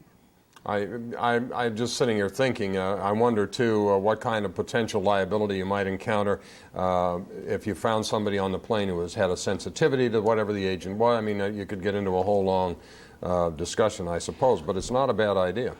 Well, you actually did have that problem on one foreign flight where they had a very unruly passenger, and they did inject him with something to calm him down, and that passenger died. So you probably would have liability like that, but the caller said to put them to sleep. Lots of people are sensitive to it, but that is one that I can honestly say I hadn't heard discussed in the Department of Transportation. Interesting. Adam in Kansas, what's your question? Yeah, hey, I was wondering, with the talk of a ground war in Afghanistan that we've heard the rumors of, is the administration worried that this could turn into another Vietnam with as mountainous as terrain that the terrain is? You know, the Russians spent 20 years in there and finally had to give up and go away. I mean, they couldn't get it done. I mean, this is arguably the toughest terrain in the world to try to fight a ground war in. What about that? Yeah, British also as well. No, and we built the structures for the Osama to withstand Soviet carpet bombing for years. Yeah, with the Western money financed the effort against the Russians. Gave them Stinger missiles, which we're trying to purchase back now. No, I don't think we want to get involved in a protracted war because the country still has memory of Vietnam. And, you know, again, America has a blessing in that philosophically we forget very easily, and sometimes ignorance is bliss. And, but in this case, I think we're in for a long, protracted war, but certainly not on the ground in Afghanistan. That would be as bad as getting into a land war down in South America with the drug trade. Yeah, Major Garrett in Washington, one of the great fears when the current president's father, George Herbert Walker Bush, committed to going in against Saddam Hussein was that the American appetite for prosecuting a ground war would pale very quickly when the body bags began coming out. For want of a better way to phrase it, that ground war in Iraq would be a walk in the park compared to the kind of thing potentially that ground troops would get into in Afghanistan. What about that potential for simply destroying in a very short period of time, perhaps, the American will to do this thing? Well, I think we want to be careful and not get too far ahead of ourselves. You know, there is a sense, people look at the map strategically, they talk, well, would it require ground troops? All the administration has said so far is it's not ruling out ground troops. It has never given a wink or a nod that we should prepare for ground troops. What the president has said is, I'm ruling nothing out. We should prepare for every eventuality. But we had a caller earlier asking about, are we going to try to find ways to domestically produce more textiles, more steel, more other goods associated with a 20th century type of war. And again, the president is trying to prepare all of us to understand that those kinds of thoughts, Rosie the Riveter and a massive industrial buildup, is probably not what we're going to be encountering here, because the enemy is shadowy, elusive in many different places. And he's also saying, you know,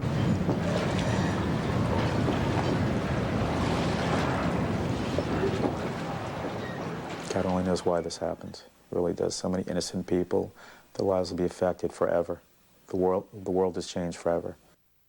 The day of the disaster, Dr. Mark Heath's morning began just like all the others. But shortly before the second tower collapsed at 10 a.m., he threw on his scrubs, grabbed a video camera to record the accident investigation, and rushed against the flow of the wounded, against common sense, toward Ground Zero. And while Dr. Heath isn't ready to talk to us about his experiences, what's on his videotape speaks for him. Steve, get the 49 battalion, you know. Need anybody with emergency medical experience? My estimate is we probably lost 200 firefighters. Oh my God. And God knows how many thousands of people. Okay. So you want me to wait right here? Okay. Comfortable spot. Okay. And stay away from any other high-rise buildings. Okay. That's the target.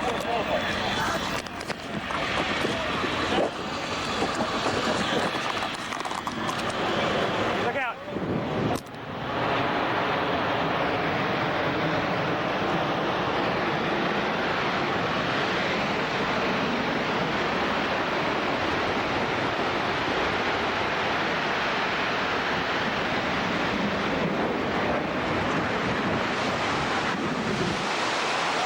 I live. I hope I live. It's coming down on me.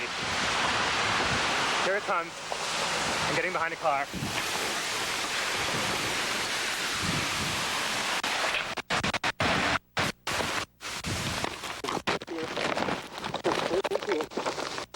I just buried him sick.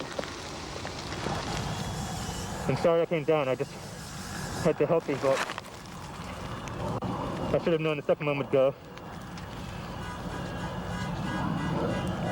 Oh God. It is black as night and I'm outside in broad daylight. I just came and got down behind a car. You know, I can see a tiny bit. This is incredible. Okay, I'm gonna have to go find people who need help. I don't think I'm one of them. You okay, sir? Okay. Can I just get a toot off your respirator? Can I get a toot? I'm just in a couple of clean breaths. That's good. Okay. Back to you.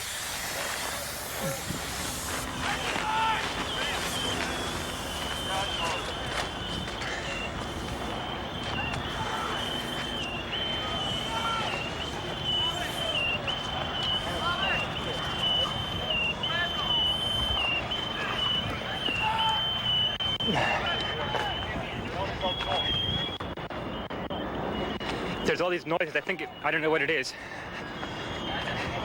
They say someone needs help. Yeah, Mike! Mike! Come over here! Are you okay? Yeah! Anybody need a doctor? Don't have oxygen.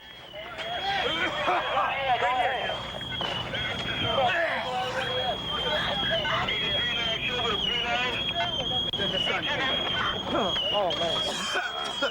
Hello, Doc. Hey, that guy needs some oxygen if someone can share it with him. 10-4. Thanks.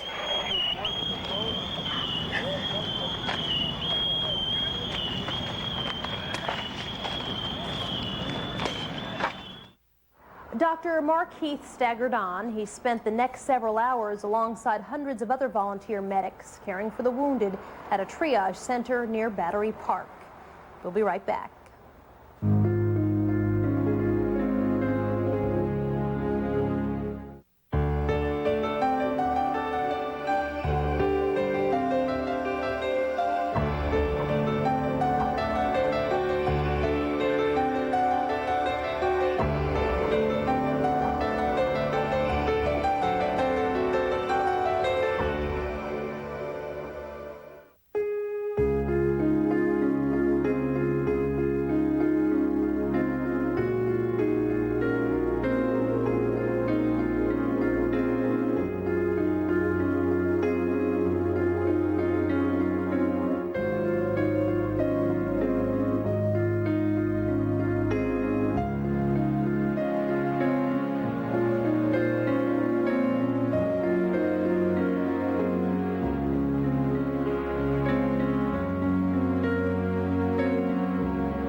Welcome back to Headliners and Legends. When the third of the 4 hijacked planes nosedived into the Pentagon, it was the most devastating sneak attack on the American military since Pearl Harbor.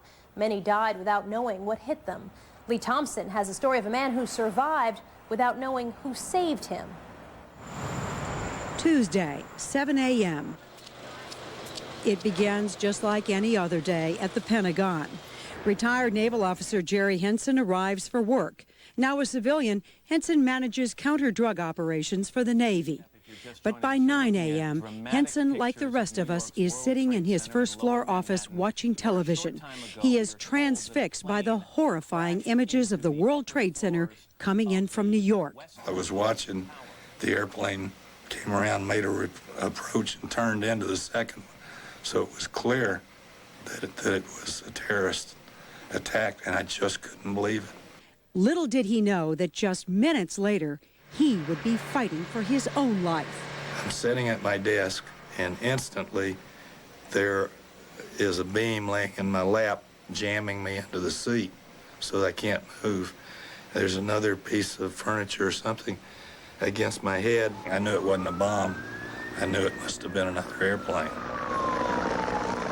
As soon as Kathy Henson, Jerry's wife of 38 years, heard about the attack, she reached for the phone. And I started calling Jerry immediately. I tried the work number knowing that wouldn't work, but then we did the cell phone and nothing. It's total blackness, and there is billowing smoke beginning to come in.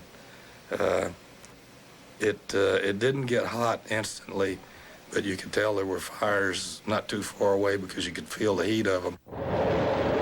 As a pilot in the U.S. Navy, Jerry Henson has felt the heat many times before. In fact, Henson flew 72 combat reconnaissance missions over Vietnam, launching from aircraft carriers, commanding attack squadrons, dodging enemy fire, coming home without so much as a scratch. That was another miracle of my life. You could fly right through the flak and think you couldn't possibly make it through and come back intact. No, I was never injured or had a fragment strike my airplane. But on Tuesday, in what most in the military might think is a cushy job at the Pentagon, Jerry is in trouble. Jerry Henson is close to losing his life working at his desk, an irony not lost on his wife. And I'm thinking, you know, Jerry flew in Vietnam all those years, and he got home safe. And I'm sitting here saying, my God, he's going to get killed as a civilian sitting at the desk at the Pentagon. We continually yelled for help, but we couldn't hear anybody else. There were no voices. I didn't think he was alive. I thought I'd lost my husband. I figure I've got maybe 5 more minutes of life, because the black smoke is so bad that it cuts off your oxygen. And then a glimmer of hope. I see a white light coming in from the outside. I'm waving at him. He says, "I'm a doctor. Are you hurt?" I said, "I'm pinned down. I can't move." So he lays on his back, and he puts his feet against the object, and he lifts it. Maybe I have no idea how he lifted it, because I hadn't even been able to shake it. Jerry remembers being dragged out of the building to safety. He doesn't know by whom. These guys had wet T-shirts over their head, and they were as much at risk as I was just by coming in the room. So undoubtedly, they saved my life. Master Sergeant James Smith and Major Gary McKay of the Army National Guard were 2 of the men who ripped their T-shirts off, doused them in water, and wrapped their faces. It was the only way to breathe through the heavy smoke. Anything we could get to cut the smoke. The smoke became very toxic very fast. They don't work at the Pentagon. They just happened to be there for a meeting.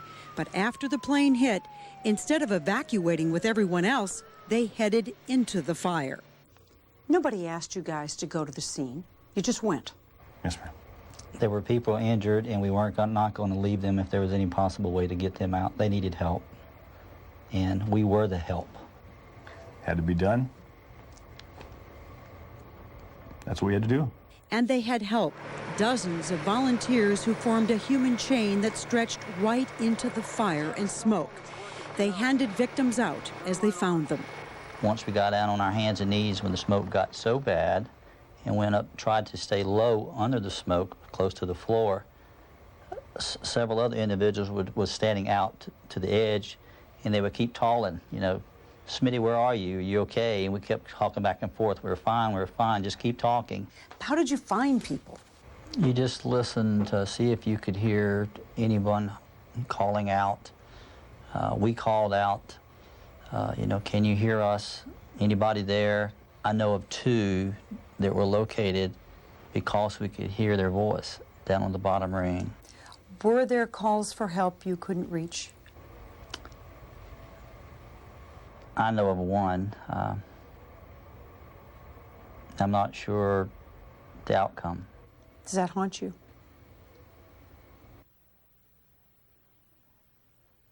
Has it occurred to you guys that you saved people's lives? I would hope so. I think we helped. I really do. It's hard to say what the outcome may have been if we had not been there. I think we made a difference. People are calling you brave, courageous, heroes. I think we just pretty much did our job. There were many people who just did their jobs that day, like Jerry Henson's doctor, Anthony Casolaro. But there was only so much any of them could do. And the saddest moment was, at about 3, the call came over from the on-the-scene EMTs, and they said, we don't expect to make another transport. Jerry Henson is one of the lucky ones. He's going to be okay. And now he wants to meet his heroes, the people who crawled into the inferno to pull him to safety. I sure want to meet them. Thank you and God bless. There's no words to express our gratefulness. Jerry would not be with us, and it's as simple as that. I cannot express all the many, many, many kindnesses that's restored my faith in Americans. Thousands of New York City's police and firemen also raced to the epicenter of the terrorist attack in Lower Manhattan, where they, along with volunteers from around the country, worked around the clock, risking life and limb to rescue survivors and to recover the dead. Here's Lester Holt with some remarkable stories of dedication and valor.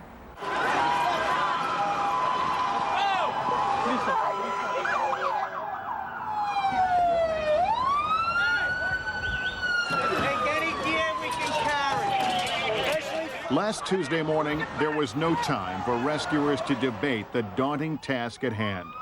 It's our job. Dangerous. That it is. You worried about that other tower? Personally, I am. But you're going back anyway. I got fellow officers that might be trapped. I'm not trying to be a hero, but I think if you were in this position, you'd do the same thing. New York police officer Sam Esposito didn't think twice either. He was on the scene shortly after 9 a.m. as the North Tower of the World Trade Center stood awash in flames. After that happened, we raced back towards the building because we knew that there were people that didn't expect that building to fall, and I went in. And when I went in, we started doing searches, checking room by room, and we carried like 4 or 5 people out. But Esposito then went back into the building to make sure no one else was inside, not worried of what danger he might face or if the tower would tumble. I remember an explosion. At that point, I got knocked out. I don't remember anything. Then I got up, and I remember walking out, and it was total darkness in the car doors. And I was at the edge. I was in a dentist office because there was dentist chairs and tools. And I looked out the window because the windows exploded, and the street below caved in. The whole street caved in. You can see below the street. And at that point, there was like fireballs coming up. So I said, all right, I'm not going to make it. I really didn't think I was going to make it. I went back into the room I was in.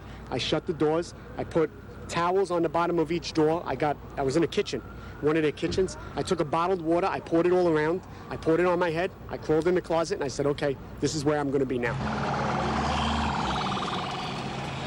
A few minutes later, Esposito heard the sounds of firefighters making their way through, and he latched on to one of them and made his way to safety. He was taken to a hospital uptown where he was treated for a broken arm and leg. Looks like maybe 80 stories dropped.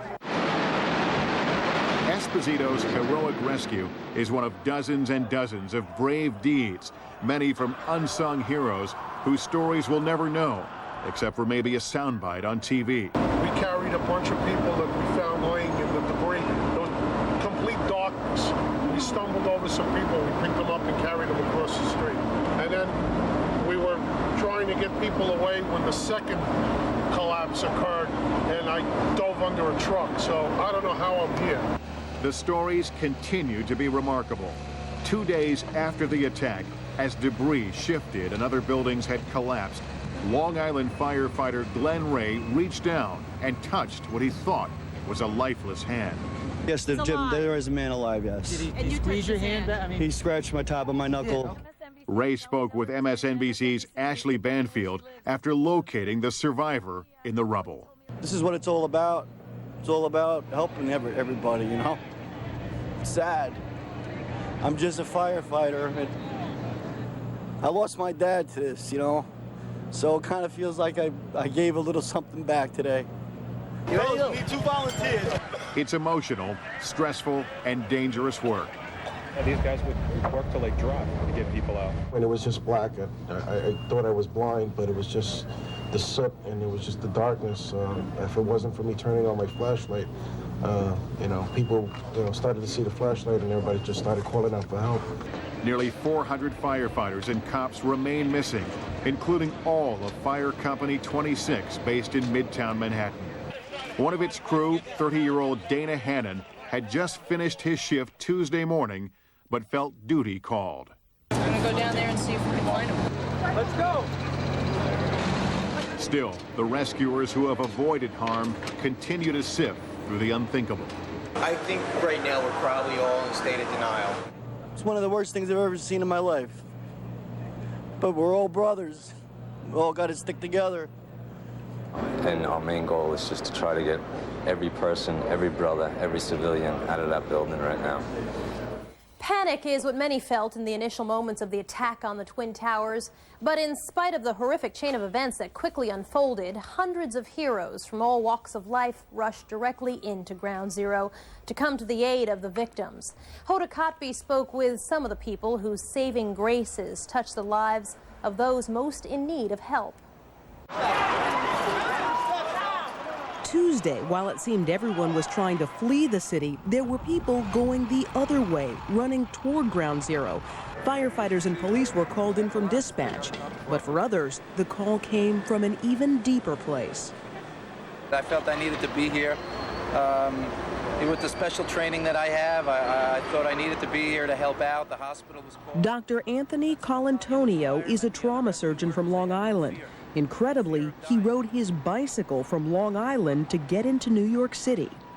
It'll make everything worthwhile, just finding one or two human beings that are alive, get them through this. When you look at the devastation here, it's hard to imagine that anyone survived, but somehow some people did.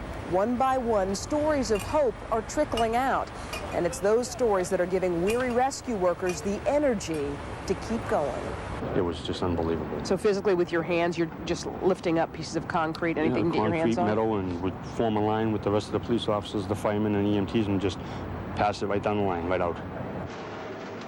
Firefighter Mark DeLuca came from Massachusetts to pitch in. Standing on top of 25 feet of debris, he and his company formed a human assembly line, passing chunks of concrete down piece by piece, searching for survivors. But after 8 hours, they found nothing.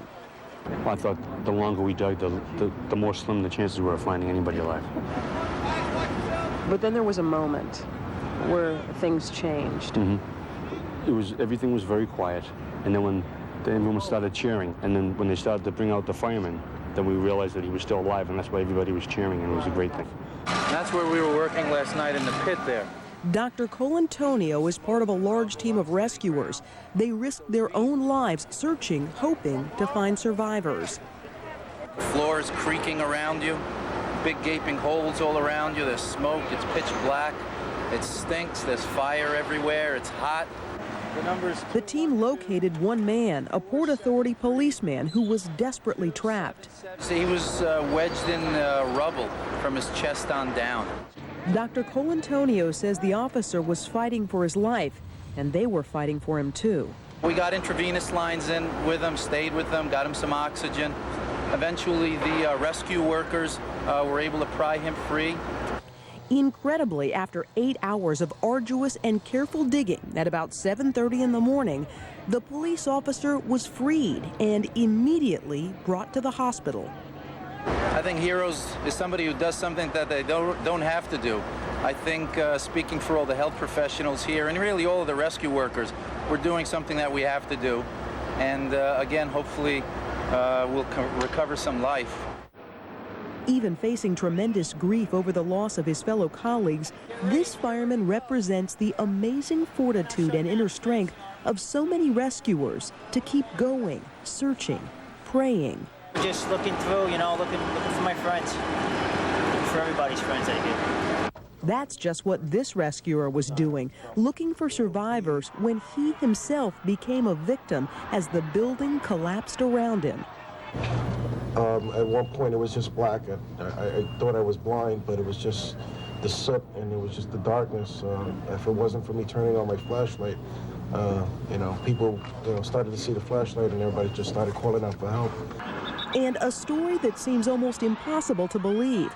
A police officer who told rescuers that he was near the top of one of the towers, he thinks the 86th floor, when it collapsed. Somehow, he survived. He just rode down with the building as it collapsed. So I think that's a miracle. I don't know exactly where they found him, but he apparently had been on the 86th floor. He said he described it as riding the building down when he felt it collapse. They extricated him, and he was in very good shape, apparently. There were no significant internal injuries. The police officer was alert and conscious and is currently in a hospital with some leg injuries. I was on the 24th floor, and the first plane hit, and the building rocked to the right and back. And I opened the door of the conference room, and I saw the plane go by and people falling. Jimmy Vasquenza works for Empire Blue Cross Blue Shield in what was the second tower of the World Trade Center. He raced down the stairs with his coworkers until they bottlenecked around the 16th floor. You know, there was just a traffic jam for people trying to get down. But then, the saviors. Firemen started coming through, and they let us down. Company 22 in New York City, freaking heroes. Not one of them had fear in their eye. And there was yet another hero. This one not a professional, not a trained rescuer, just an ordinary guy who plucked Jimmy out of the war zone that was Lower Manhattan and back to where he belongs, with his family. Everybody was lined up trying to hitchhike out of the tunnel. It was like, you know, and this guy pulled up in a pickup truck and drove me all the way to the ferry, and I got home, and I'm home now. You want to go down there and dig out through the rubble, but you don't know what to do. You don't know where, you feel so helpless because there's nothing in your power that you can physically do. It seems people from all over want to help out, but don't know how. Meantime, the professionals know exactly how to help out. They're just hoping there's someone to help out. Supposedly one of our guys is still alive down there, and they're trying to get him out. Every free hand was needed. We were just pulling as many people on board that we could safely get across to Liberty State Park. That's where we're going. Including the one tugboat captain Liz Finn had on the wheel. They needed her and every available dinner cruise and sightseeing boat in the harbor to get the people out of Manhattan. The line of people to get on the ferries was from way past that yellow school bus in the distance, all the way down the length of the Javits Center, all the way to New York waterways, and it was a 2-hour wait. And that was just one of the areas that they were picking up. From the southern tip of Manhattan all the way uptown, boats usually carrying dancing partygoers are suddenly packing their decks with silent, shell-shocked survivors. When the first groups really started to come over, people weren't even talking to each other, and it was just odd silence. It was very eerie. A marina across the Hudson River in New Jersey is the only one big enough to handle the large yachts, and the passengers come flooding off, as many as 50,000 in a matter of hours. Each boat had 400 to 600 people aboard, and we counted the number of boats. We had 5 boats here at every time, and the operation lasted 6 hours. Many people were doing whatever they could to help. Didn't matter how much training they had. It was time to pitch in. Rob Belenich found that out. He runs a private charter, but with no one available to captain the much larger dinner boat Horizon, he was called to duty. The owner of the Horizon right behind me kind of approached me and said, we need a captain to take this boat out. And I've actually handling small yachts and up to 70-footer. This is actually a 163-footer behind me. I said, well, I'll try to do the best I can. Belenich makes one run before the normal captain arrives and takes over. It is a mission that will haunt him. It was pretty sad. I just wanted to get everybody off as quickly as possible. We had eyewitnesses watching the buildings go down. It was, women were crying, people were, people just didn't know what to do, and you felt so helpless.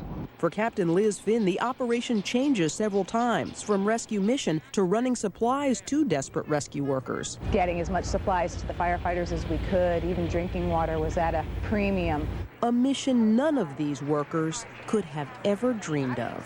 I don't know if you can ever train for something like this. You just want people to be safe and you want people to go home, and we were happy with the job that we did. Of all the emergency services who responded to the airborne attacks on America, none suffered more than the New York City Fire Department. Entire units and engine companies have vanished in the wreckage of the Twin Towers. Many of the department's top officers are dead, including one of its most popular, the department's Catholic chaplain, a 68-year-old Franciscan priest, Father Michael Judge. Among the many who knew him was MSNBC analyst Mike Barnicle. I grew up across the street from a firehouse. I grew up in an age when the firefighters were young men who had just been made old by fighting World War II. And I can recall as if it occurred this morning, sitting on a bench in the sunshine outside that firehouse, listening to their stories, not of war, but of who they were, funny stories of things they did, saving people.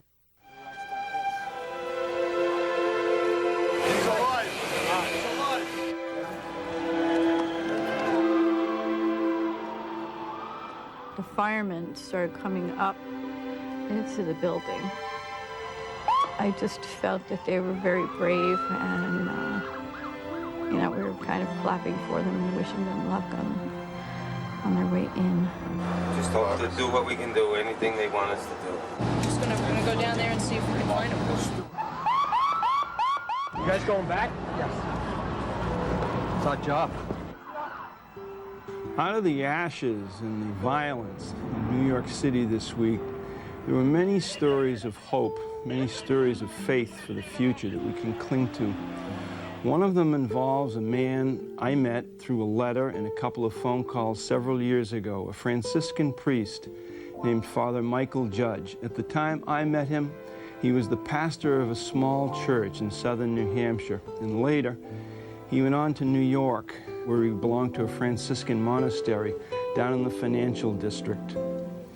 He was also the Catholic chaplain to the New York City Fire Department, and on Tuesday, within minutes after the first plane hit the World Trade Center, and I think even before the second plane collided into the second tower, Father Judge was on the run toward the World Trade Center building, toward the devastation, because that was his job, to help, to save souls, to offer comfort.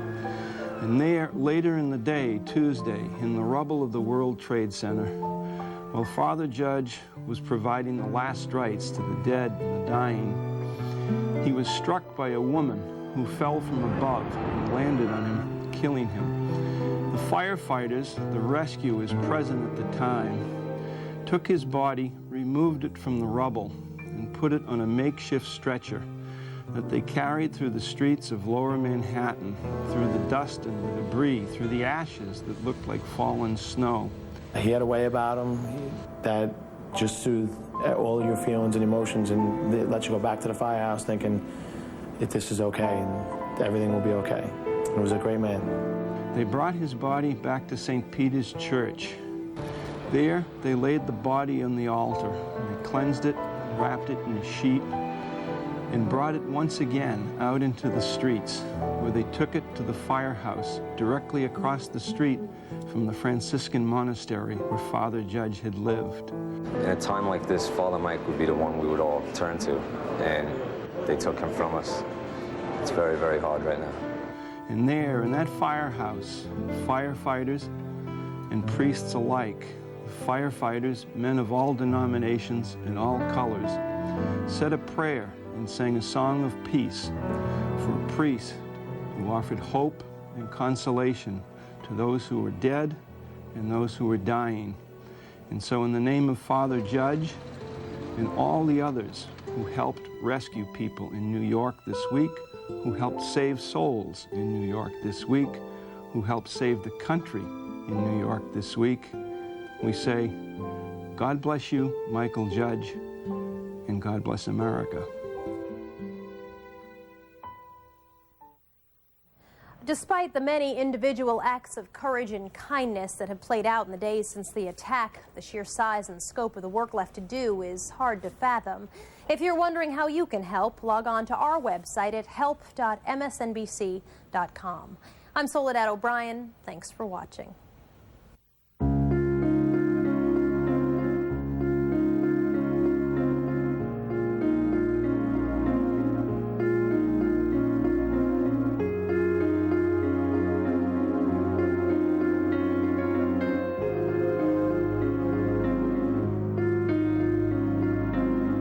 Sold through over 50,000 flags in the last 2 days. We've had non-stop line for well over 20-some hours.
We'll hear all of us soon. There's no question about it. This act will not stand. We will find those who did it. We will smoke them out of their holes. We will get them running. And we'll bring them to justice.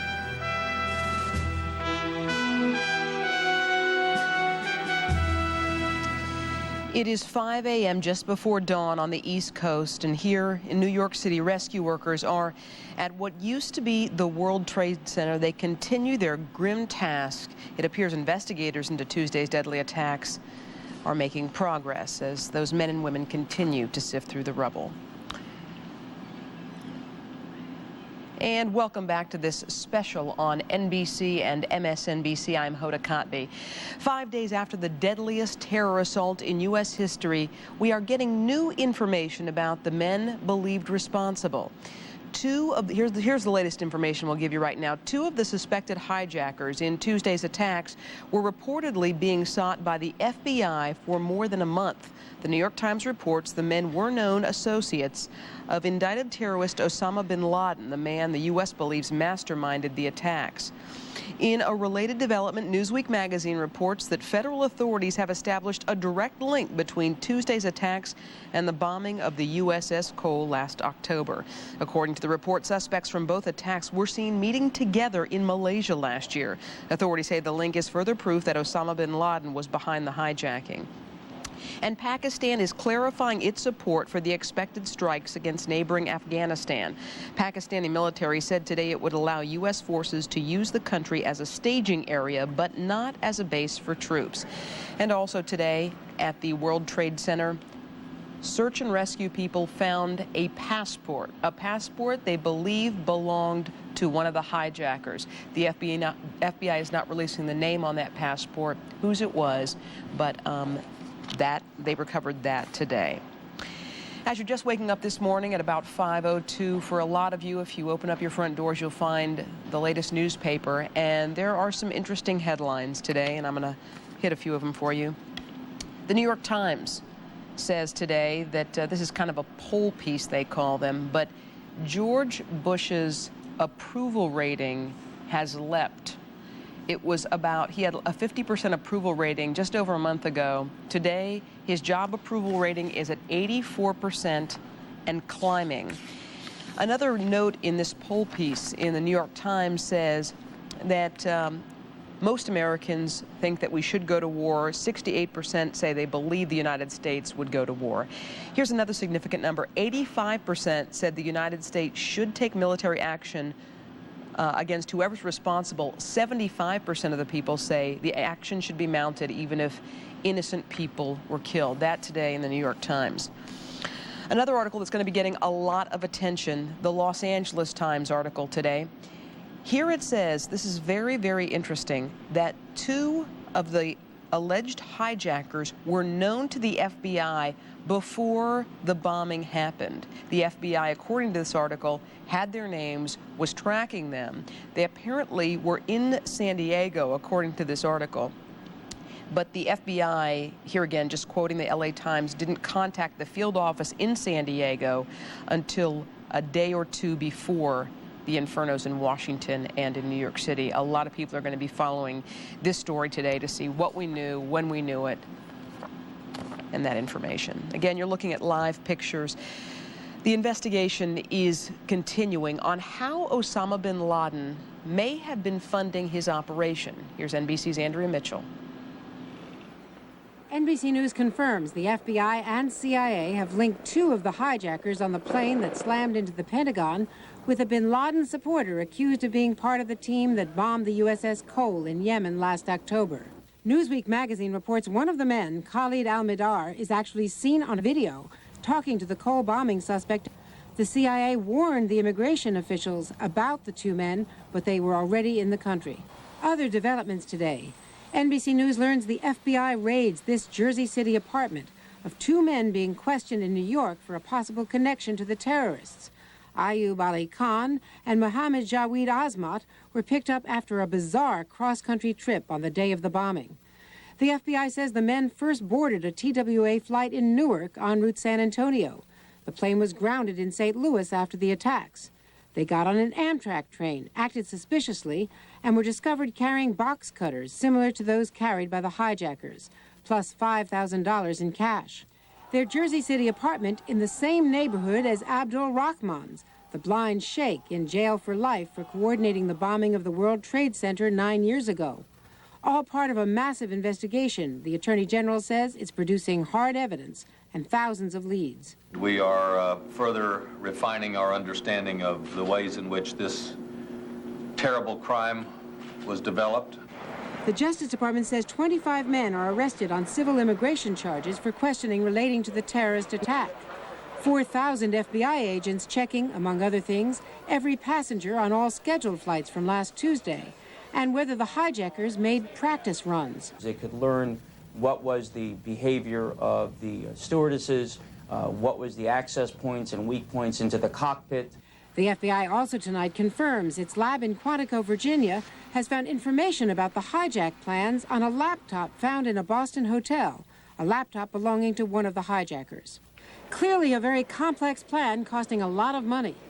Tonight, NBC News learns that bin Laden may be financing his terror and making a profit on it at the same time by selling stocks in European companies that insure his targets just before he strikes. In fact, German regulators have asked the FBI and the SEC to investigate a Munich company that helped insure the World Trade Center. Andrea Mitchell, NBC News, Washington. And we're going to go now live to a picture of the Pentagon where they are using what looks like just a massive crane to try to sort of tear back parts of that building. You can see that work. It has to be a massive, a long arm to reach to the top of that building, obviously. Getting through that rubble is a very delicate process. And that crane sort of acts like a clamp, it seems to be, picking off bits and pieces of the building and and pulling it down. This effort has been going on for 5 days now. We've been monitoring it all night long. And this, again, is a live picture of the Pentagon. Moving back now to live pictures of New York City, where we've been keeping a very close eye on the rescue and recovery efforts here. Multiple cranes, bulldozers, filling up huge trucks with just all the debris that they can pull out of there. Eventually, I know they want to move the bigger chunks out of there. We want to give you a glimpse, though, of what New York looked like, sort of a before and after picture. Here is a satellite image. You see the World Trade Center towers sitting there, standing still. Here's what it looked like from the satellite after the disaster. You just really have to take a look at that and take that in. Let's go out now to Alex Witt on the latest for the recovery. She is live at Ground Zero. Alex? Well, good morning, Hoda. Yes, and actually, you know, we're getting into our 6th day, really, of these very arduous search and recovery efforts here at World Trade Center, which the plaza is just about 2-3 blocks behind me. You can still see the consistent plume and steam of smoke that continues to rise like the phoenix from the ashes above that 7-story tall pile of rubble. And we're talking about the rescue workers and the arduous circumstances they find themselves in, because after 6 days nearly of working round-the-clock, tough schedules, 12-hour-plus shifts, certainly fatigue, exhaustion, things like that are setting in. And I spoke earlier to a rescue worker who is helping in the medical services department, and she says that indeed, for all of these firefighters, one of the major problems they are facing right now is that of exhaustion. They don't want to leave, so even if they have injuries that we feel that maybe it's a laceration a little bit deep, that we feel that they should go be seen, they don't want to leave. These are their brothers. They're not going to leave until every last one is recovered. You know, while that's heroic and it's a noble gesture, I mean, the reality is that they can pose more of a problem in hindering, hampering the rescue and recovery efforts if they themselves are too fatigued and become potential victims themselves, yeah? That is correct, but most of them, they have a buddy system. They know. They stop, they take breaks. They go in, they're in for 2 hours, they're out, they're sitting, they're resting. There's places where they can rest. You know, they have chefs there cooking food. There's plenty of things for them to rest and go back in. Yeah.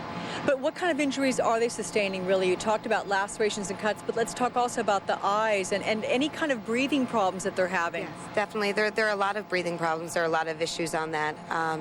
We're seeing a lot of eye washes. I myself have done more than my fair share, countless, in the past 3 days. But you also told me, Wendy, that you specialize in trauma work, and there's not been a lot of trauma to deal with, and that's kind of a bad thing, really. And why is that? You were hoping, right? Well, we were hoping, not that we really want the trauma, but we wanted to be having more survivors. Survivors, and trauma would be applicable to that. Have there been any incidents with firefighters where trauma was necessary? Not when I've been on shift, no.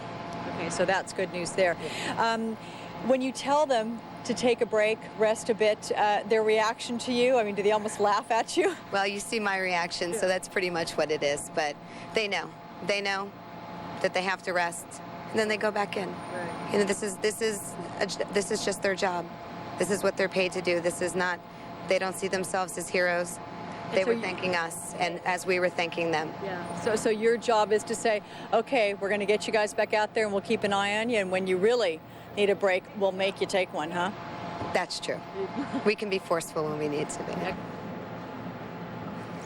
And there you see a live picture of those rescue workers doing just that, staying right on the job. And as you sort of glean from that interview, what is keeping them on the job is their desire to do right by their brothers, to by many accounts, they realized that it was likely going to be a recovery operation at this point. Certainly, the chances of finding someone alive is very slim at this point. But what they want to do is find their brethren, give them an honorable burial. And just past 7:30 in the evening, well, it was Saturday night, really. Now we're into Sunday morning. 2 more bodies were recovered. We did have to leave those bodies in there, they said, because of the arduous positioning. And they had to bring in heavy cranes and forklift equipment to withdraw heavy metal beams and concrete slabs to retrieve those 2 bodies.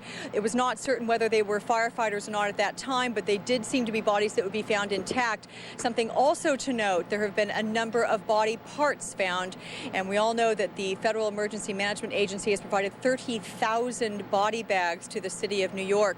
Let's keep in mind that right now the official number of missing stands at 4,972, nearly 5,000.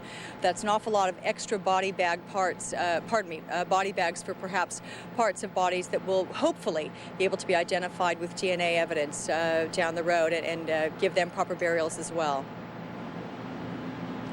All right. Alex Witt, live at Ground Zero. Thanks so much for being with us.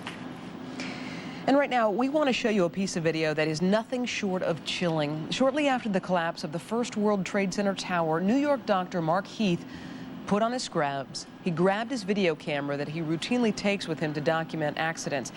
As the masses of people rushed away from the scene, he went straight toward Ground Zero shortly before the collapse of the second tower. Mark Heath isn't ready to speak fully about his experience, but his videotape speaks for him. Steve, get the 4-9 battalion, he knows. You need anybody with emergency medical experience? My estimate is we probably lost 200 firefighters. Oh my God. And God knows how many thousands of people. Okay. So you want me to wait right here? Okay. Multiple spots. Okay. And stay away from any other high-rise building. Okay. That's the target.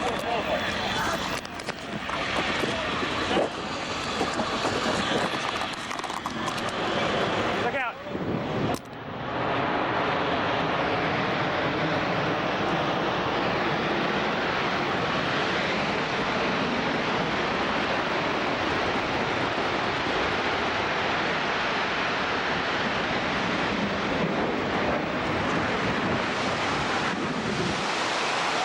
I live. I hope I live. It's coming down on me. Here it comes. I'm getting behind a car.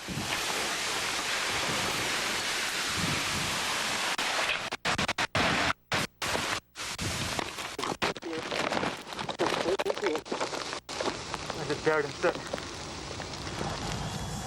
I'm sorry I came down. I just had to help you, but I should have known a second moment ago. Oh God. It is black as night and I'm outside in broad daylight. I just came and got down behind the car. You know, I can see a tiny bit. This is incredible. Okay, I'm gonna have to go find people who need help. I don't think I'm one of them. You okay, sir? Okay. Can I just get a toot off your respirator? Can I get a toot? I'm just in a couple of clean breaths. That's good. Okay. Back to you.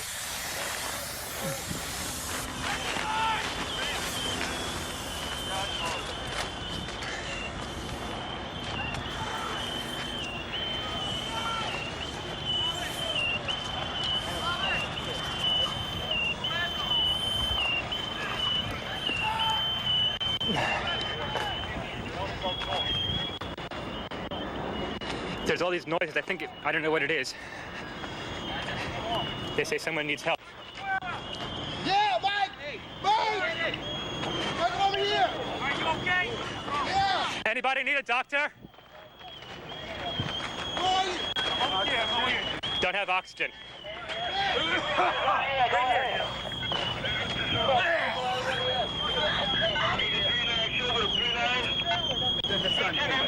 Oh, man. Hello, Doc. Hey, that guy needs some oxygen. If someone can share it with him. 10-4. Thanks.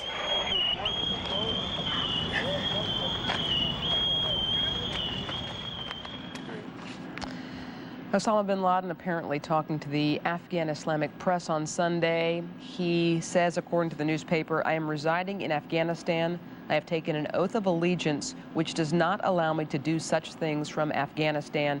He goes on to say, we've been blamed for things like this in the past. We are not involved. So you take that for what it's worth. All right, at Camp David, President Bush has told America we are at war, and he has warned anyone in uniform to get ready. NBC's Jim Miklaszewski on the military options and what may lie ahead. Air Force reserves on the move today in Minnesota, a mortuary team on a grim mission to identify the dead from the World Trade Towers in New York, as a new set of orders comes down from their commander-in-chief. My message is for everybody who wears the uniform, get ready. The United States will do what it takes to win this war. And today, an early victory. Pakistan has agreed to assist the U.S. military in any possible attack on Afghanistan, aimed at Osama bin Laden and Afghanistan's ruling party, the Taliban.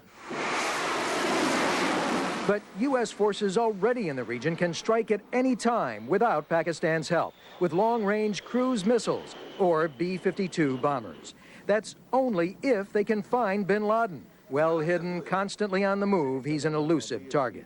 So at the same time, the Pentagon is reviewing plans for an open-ended campaign of sustained airstrikes off U.S. aircraft carriers and from allied military bases in the region, including Kuwait, Oman, and Qatar in the Persian Gulf, Uzbekistan and Tajikistan to the north, even a rebel airstrip in northern Afghanistan.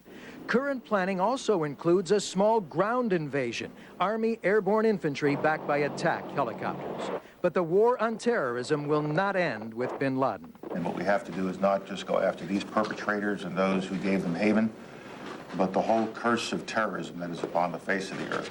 At the Pentagon today, dramatic new pictures as the outer walls collapse. Deep inside, a massive tangle of debris, charred hallways, a telephone melted by intense heat, a clock blown back in time by the blast. And a new death toll tonight, 188, down 2. In a bizarre coincidence, 2 Pentagon employees counted as missing were actually passengers on the terrorist planes. One that hit the Pentagon, the other the World Trade Center. Both had been counted as dead twice. Was NBC's Jim Miklaszewski. We are continuing to get news bulletins. The latest one that I've received is from a London newspaper that basically says the Israeli Mossad, which is the equivalent of the Israeli Secret Service, had warned the American intelligence units of a plan of wide-scale terror. Basically, they're saying that the Israelis warned the United States of the threat of terror. Now, this is the second bit of information we've received today that says there may have been the warning. The first came in the LA Times. The Los Angeles Times said that the FBI actually knew about 2 of the suspected hijackers, was actually tracking 2 of the suspected hijackers, just according to the newspaper. That the suspected hijackers lived in San Diego, and that, according to this article, the FBI did not contact the San Diego unit there. So early this morning, 5:20, we're getting some information that there may have been a few more early warning signs. So there are a lot of questions about military options. What can we expect? What should we do? Earlier tonight, I spoke with Bruce Hershenson, a former deputy special assistant to President Nixon, and MSNBC analyst and retired Army Colonel Ken Allard. Hasn't bin Laden been eluding the United States for years now? Sure. So if sure we know, that's what I'm saying. That's what I'm saying. You can't necessarily say that that we're going to find him and bring him to justice. We might not. That shouldn't be the ultimate pursuit. Let's bring in Ken. Ken, let's talk a little bit about strategy. I know everyone's, when we talk about going to war, what are we talking about ground troops? Are we talking about going across the borders? We're talking about the full deal? I think we really are. There has been some extraordinarily tough rhetoric today from I guess it's now yesterday, from President Bush. And he didn't leave himself any wiggle room at all in telling anyone who is in uniform to get ready. We're seeing the call up of the reserves. What that suggests to me is nothing more than the classic employment of American military forces, air, land, and sea. There is no shortage of targets. I mean, as Bruce indicates, we've had some time to kind of figure out where this guy's networks are. But forgive me for saying this, I'm an old deer hunter. And, you know, it's very, very much like what you do in staking out where the deer trails are, okay? But trust me when I tell you that that will not get you your buck on opening day. You've got to also figure out the right time and the right place. That's a crude way of really kind of talking about the challenges that we face in actually targeting this guy and his network. But if you do, let's say, eradicate Osama bin Laden, problem solved? Not necessarily. Look, that's one of the things we tend to think in hierarchical terms, okay? And our whole strategy on going against Iraq during the Gulf War, it was a decapitation strategy. We can say anything we want to about the fact that we weren't assassinating. We were actually trying to get this guy. Now, you're not dealing with a hierarchy now. You're dealing, as Bruce correctly says, with a network, with a whole archipelago. It is an awful lot like a cult more than anything else. So if you simply cut off the head, that's no guarantee the rest of it's going to stop. And Bruce, bin Laden has cells, as they've been saying, through the West, in Europe, throughout the Middle East, and even here in the United States. Is it tough to sort of pinpoint all of those cells, although you do say we know exactly where they are? I think we do. I mean, we don't know where individuals are. We can't say, well, Osama bin Laden is in this particular location right now. But we certainly know where the, as I mentioned, the safe houses, the control centers, the headquarters, we do. And it's through about 9 countries. There are 7 on the list of terrorist states that the State Department has. There's a couple more countries that have been added to it in an unofficial sense. One of those couple countries is Afghanistan itself. And one of the things that you just mentioned earlier about Pakistan, I think we have to be very cautious about the cooperation that is said to be given by Pakistan. Pakistan gave birth to the Taliban. The Taliban was born in Pakistan, crossed the border in 1994 into Afghanistan. It was a band of kids, really, and I mean teenagers, real kids. Well, and then they took over. I think the thing the American people, when they're watching this tonight on TV, they want. Do we, as Americans, have the stomach for a long, sustained war? There's a lot of support right now for a war. 83% of the people say, let's go forward. But when the first casualty comes back, will that change? Right. Look, we're not used to long wars. We're used to short wars. After Vietnam, every war that we engaged in was comparatively short and comparatively few casualties. As Ken knows, with the Persian Gulf War, or even shorter wars, Grenada, or getting Noriega out of Panama. Any of those conflicts that we've been in since Vietnam have been very short, very few casualties, and we knew, the presidents at the time knew, that if it went on too long or there were too many casualties, that they were going to lose U.S. support. We have to get in the same kind of feel that we had a long time ago, and I'm talking about World War II, where we realize it may well be a long conflict, but it has to be done. Ken? I was watching HBO Band of Brothers not long before I came here this evening, and the thing that I keep being endlessly impressed at there was precisely the fact that, again, that was the war that was kicked off by Pearl Harbor. That was when we decided that we were going to do something that was not going to stop, you know, short of the destruction of the regimes that opposed us at that time. So it really is the turn of this generation, and it's one of the reasons why I think that the idea that many of us have talked about, the declaration of war, why is that important? Well, that's a constitutionally contrived catharsis. Okay, that's where you debate these questions that we've been talking about here. How far, with what, for how long? Because if you don't do that, if you do not bring that public commitment together at that point, I will tell you as a military officer that that was one of the things that troubled us a very, very great deal in the aftermath of Vietnam, because the fact that we sort of went over there without that kind of commitment, to which we said as a result of that experience, never again. The people going in to fight are of a new generation. They're of the generation of remote controls, downloading websites, pizza at the door in 30 minutes. They want things now. Now, do these young men who haven't seen, young men and women who haven't been through any kind of horrible thing in their life, do you think they're up to this?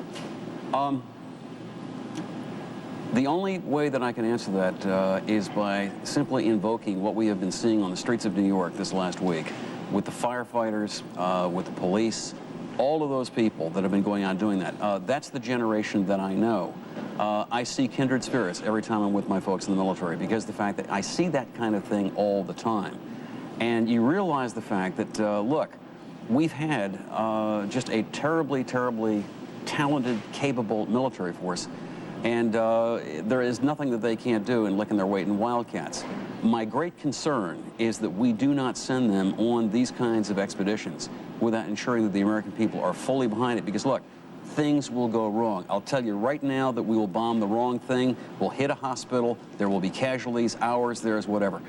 That's the kind of thing that, you know, with a declaration of war in which the people have signed up to what it is that we've got to go do. That's why that is so essential. I think if we do that, we're going to find that those young men and women that we have in uniform today are also members of, forgive me, the greatest generation. Back live now to shots of the Pentagon, the headquarters where the war that everyone's been talking about will be run from. There are huge cranes moving massive amounts of steel, metal, concrete. We were watching pictures earlier that there was actually this big crane that was plucking chunks of concrete from the Pentagon. NBC's Ron Bloom is at the Pentagon with the latest on the cleanup effort there. Ron? Well, Hoda, the reminders of why this war is going to be fought are literally on the front door at the Pentagon. Three major things happening in the last 24 hours behind me at the Pentagon. Number one, a large number of bodies were recovered overnight on Friday night into Saturday and during the day. The second development was that they have finished shoring up the side wing structures that come right up to where this deep chasm is in the first couple of buildings on the side of the Pentagon. And the third development is what you see behind us here, this very aggressive deconstruction effort, I guess we'll call it, of the Pentagon. We fed some pictures in a little earlier. I know you were showing them live. Maybe we've got some of the tape as well. They're going in with these giant claw-like cranes, much like you saw in New York City, perhaps the same kind of equipment. The other thing you're seeing is on some of the cranes are mounted some hydraulic hammers that are hammering away at it. But there was a huge slab of the concrete wall and the limestone wall. I presume that's the material up near the front, and that has all been chopped away at, and it's being pulled out. Once it's pulled out, then the front loaders come in, the payloaders, and they start scooping it up and loading it into trucks. And we've been hearing that, in fact, in the distance about a third of a mile behind me, just a lot of scraping and dumping noises that's coming out. I noticed you had mentioned earlier that Los Angeles Times story, and the New York Times has something as well on it. It turns out that two of the hijackers that were on the plane, American Flight 77, that crashed into the Pentagon, were being sought by the FBI. Now, the story on that is they had attended in January of 2000 some kind of meeting of terrorist cell groups, people suspected in the USS Cole bombing. They'd attended some meeting or discussion in Malaysia. The FBI and the intelligence people had identified them. Then in July of this year, the immigration people, along with the intelligence agencies, had some warning passed on to the FBI saying you need to look out for these two guys. By the time the FBI started to check on it, they realized they had already been cleared through customs into the U.S. on Saudi Arabia passports, and they were on their search list. They were looking for them, and now, ironically, it turns out they had been involved in the hijacking of this flight. The Pentagon operating these search and rescue teams 24 hours a day, two urban search and rescue teams trading 12 on, 12 off, and I think we'll see a shift change here pretty early. But let me just tell you, having watched this for 5 nights now, a big change in the appearance of that crater into the side of the Pentagon. They are very aggressively going after the material there. They think within 30 days they can have it substantially cleaned out. One of the questions people asking around here is, what do they do with it? Well, I know from the experience at Oklahoma City, they will truck this material off. And at Oklahoma City, the FBI teams had set up in an open field and had these big sifting tables set up where they literally sifted through it looking for bits and pieces of evidence. I would imagine they would do much the same thing here, because quite a bit of evidence used in the McVeigh trial was recovered from that sifting operation. Hoda? All right, Ron Bloom live at the Pentagon. Thanks for that, Ron. And welcome back, everybody. If you're just joining us, it is 5:31. Let's once again update you on the latest developments we have this morning. 2 of the suspected hijackers in Tuesday's attack were reportedly being sought by the FBI, as Ron was reporting, for more than a month. As he said, the New York Times reports the men were known associates of the indicted terrorist Osama bin Laden, the man the U.S. believes masterminded the attacks. In a related development, Newsweek magazine reports that federal authorities have established a direct link between Tuesday's attacks and the bombing of the USS Cole last October. According to the report, suspects from both attacks were seen meeting together in Malaysia last year. They are all suspected to be associates of Osama bin Laden. And finally, the financial markets in New York will reopen on Monday for the first time since the attacks. It marked the longest time the markets had been closed since World War I. Subway lines into Wall Street were also reopened yesterday. Well, President Bush is telling America we are at war. He's stepping up the rhetoric. We're hearing a lot more of this. And for more on what the administration is doing, here's NBC's David Gregory.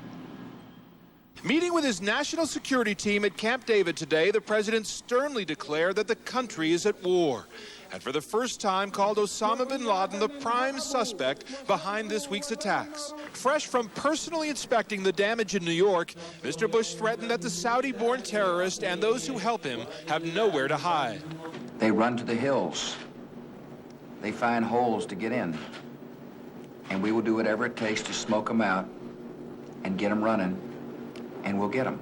Mr. Bush is walking a fine line with his stepped-up rhetoric, trying to isolate bin Laden and those countries like Afghanistan that harbor him without antagonizing other Arab nations whose cooperation the administration is trying to secure.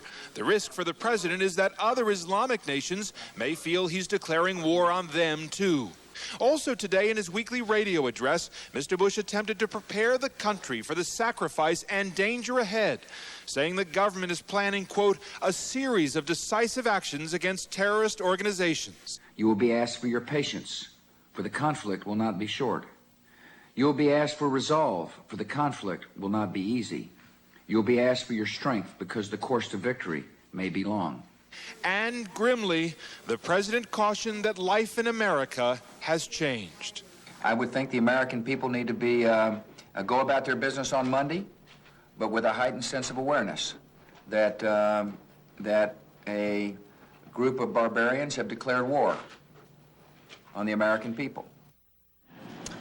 And NBC's Tim Russert sits down today with Vice President Dick Cheney. That'll be on Meet the Press. He'll talk about Tuesday's attacks and what the White House is planning as far as a military response. You can check your local listings for that. And Forrest Sawyer will also host a town meeting. That is this evening, 9 p.m. to 11 p.m.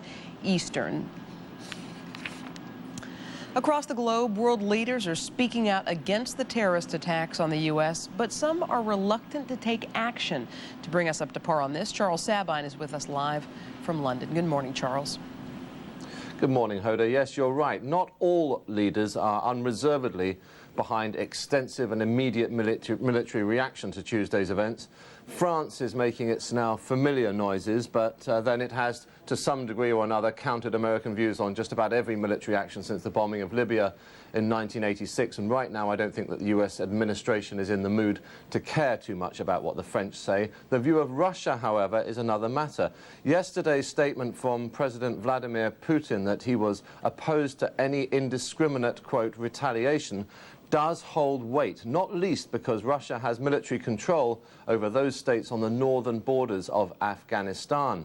Now, these reservations don't just spring from the old lines drawn in the sand. The Russians are no friends of the Taliban and have had their lives made very uncomfortable by Osama bin Laden and his support for the Chechens. So this is not a knee-jerk response from the Russians. They do, though, have nightmares about their failure to subdue Afghanistan themselves. The former Soviet Colonel Yuri Shamanov, a veteran of the 10 years that his country spent in the mountains of Afghanistan, has warned that that country, Afghanistan, is the most inhospitable the United States could face, and that he says they would face huge losses of ground troops were they to be sent in.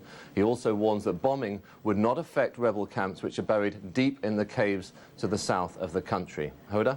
Charles, I mean, saying you support the U.S. is one thing. Actually doing something is something else. What is Russia going to do? Well, they have said, first of all, that they will cooperate fully in any anti-terrorist measures, and they will help in any way they can to help with the investigation into Tuesday's events. However, without any firmer proof of involvement of anyone, for example, on Afghan soil, it appears that as it stands at present, they will stop short of allowing territories controlled by them to be used by U.S. military personnel. Now, this is significant with particular reference to Tajikistan, from where the Russians launched their ill-fated occupation of Afghanistan in 1979, and which would normally be a front which any military commander would like to have available, at least, for any incursion by land or air into Afghanistan. In short, the Russians still need to be won round on involvement in a coalition. But one thing we should say that is for sure, they will not shed any tears for the Taliban. Hoda? All right, Charles Sabine, thank you so much. The question now is, how will Tuesday's attacks affect the airline industry here in the United States? A lot of people are afraid to fly. They want tighter security. NBC's Robert Hager has this report. Confusion and long lines at airports today, even on Saturday, normally the lightest flying day of the week. I've had 4 itineraries in the last 24 hours. Each one they told me was good, and then within hours they'd come back and say, oops, they made a mistake. Airlines are still canceling nearly half their flights, and the extra time it takes to rebook passengers and do much more stringent security checks, often hand-checking almost every bag, takes a toll. At Washington's Dulles Airport, where crowds are extra large because the city's second airport, Reagan National, remains closed, it takes passengers 6 hours to reach the counter in one line. There were even plainclothed FBI agents in line, posing as passengers to watch for suspicious activity. What did passengers think of all this? They told us it would take us an extra 45 minutes after we check in for them to go through any carry-on luggage. If 6 hours is unusual, 1 hour is not. Meantime, analysts say airlines may lose from $4 to $7 billion from the shutdown, reduced bookings, and the cost of extra security.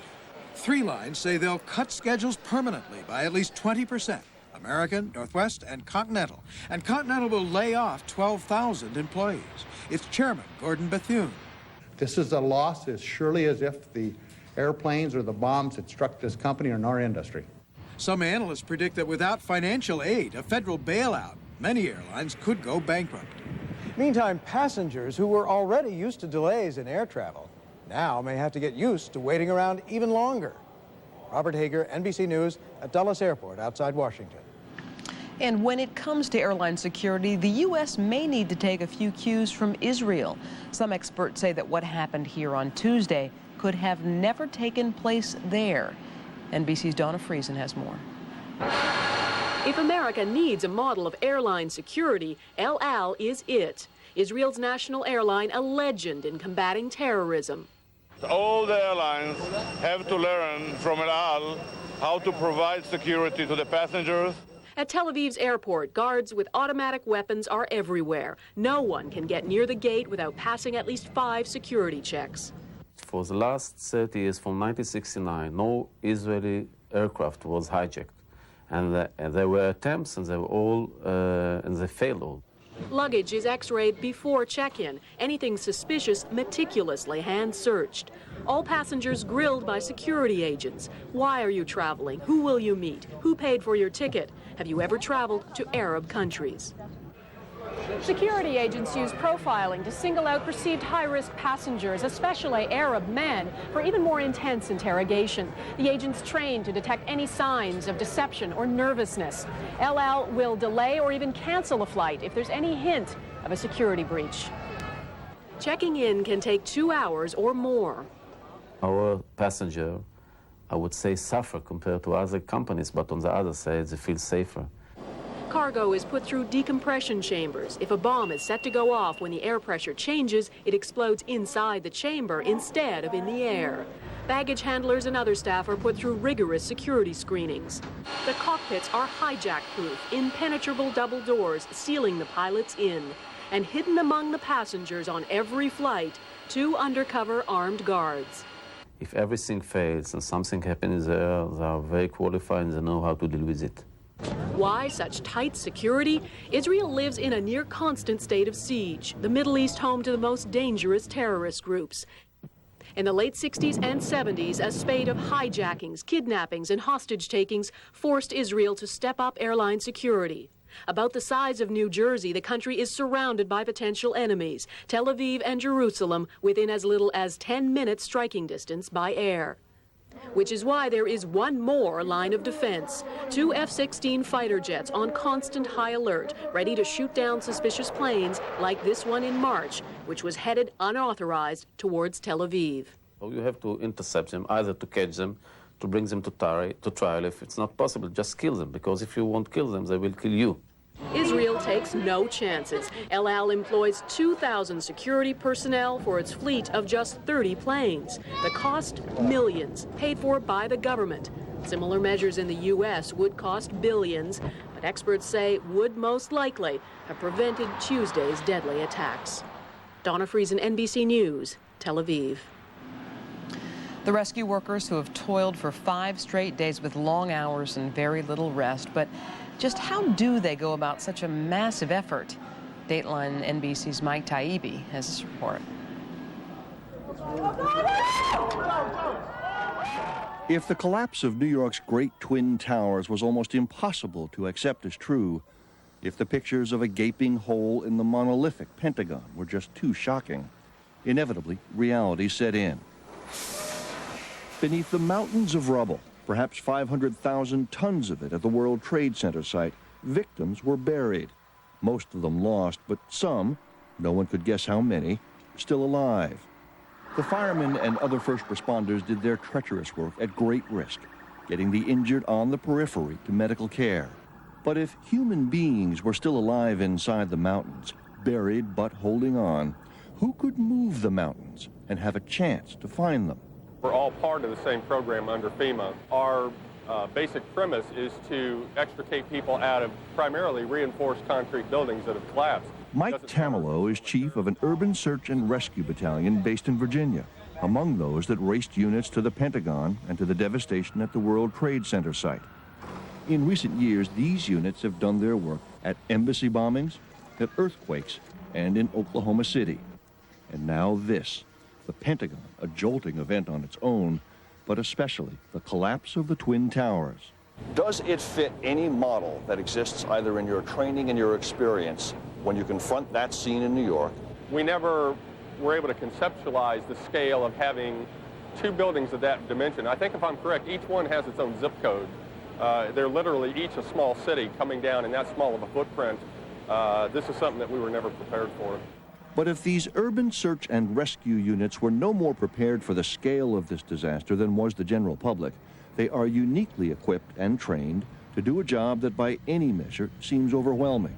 In the hands of somebody who's experienced, your options are limitless.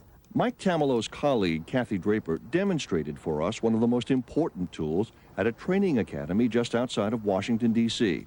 This is a fiber optic camera on a long extender that probes deep into the most compressed recesses in a collapse. This area that we're searching is a pancake collapse, and what that is you have very limited space. This is probably one of the least survivable spaces that you can find in a collapse. But people do survive. They have in past disasters, though the numbers are always small. These fiber optic cameras, some that allow operators to hear and to speak to a survivor, are critically important. Also in the modern arsenal, so-called life detector listening devices that can hear sounds as faint as the beat of a human heart.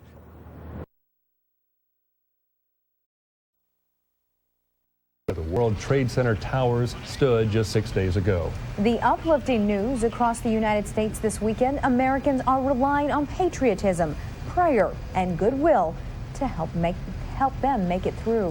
And the goodwill has exceeded expectations, as you know if you've been watching the WATE Relief Fund drive tonight.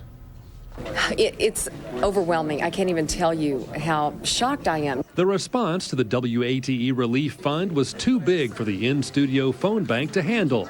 The overflow went to the newsroom, staffed with Red Cross employees and volunteers. All right, how much would you like to pledge? We've had physicians call and say, I'll drop, put my practice on hold right this minute and go.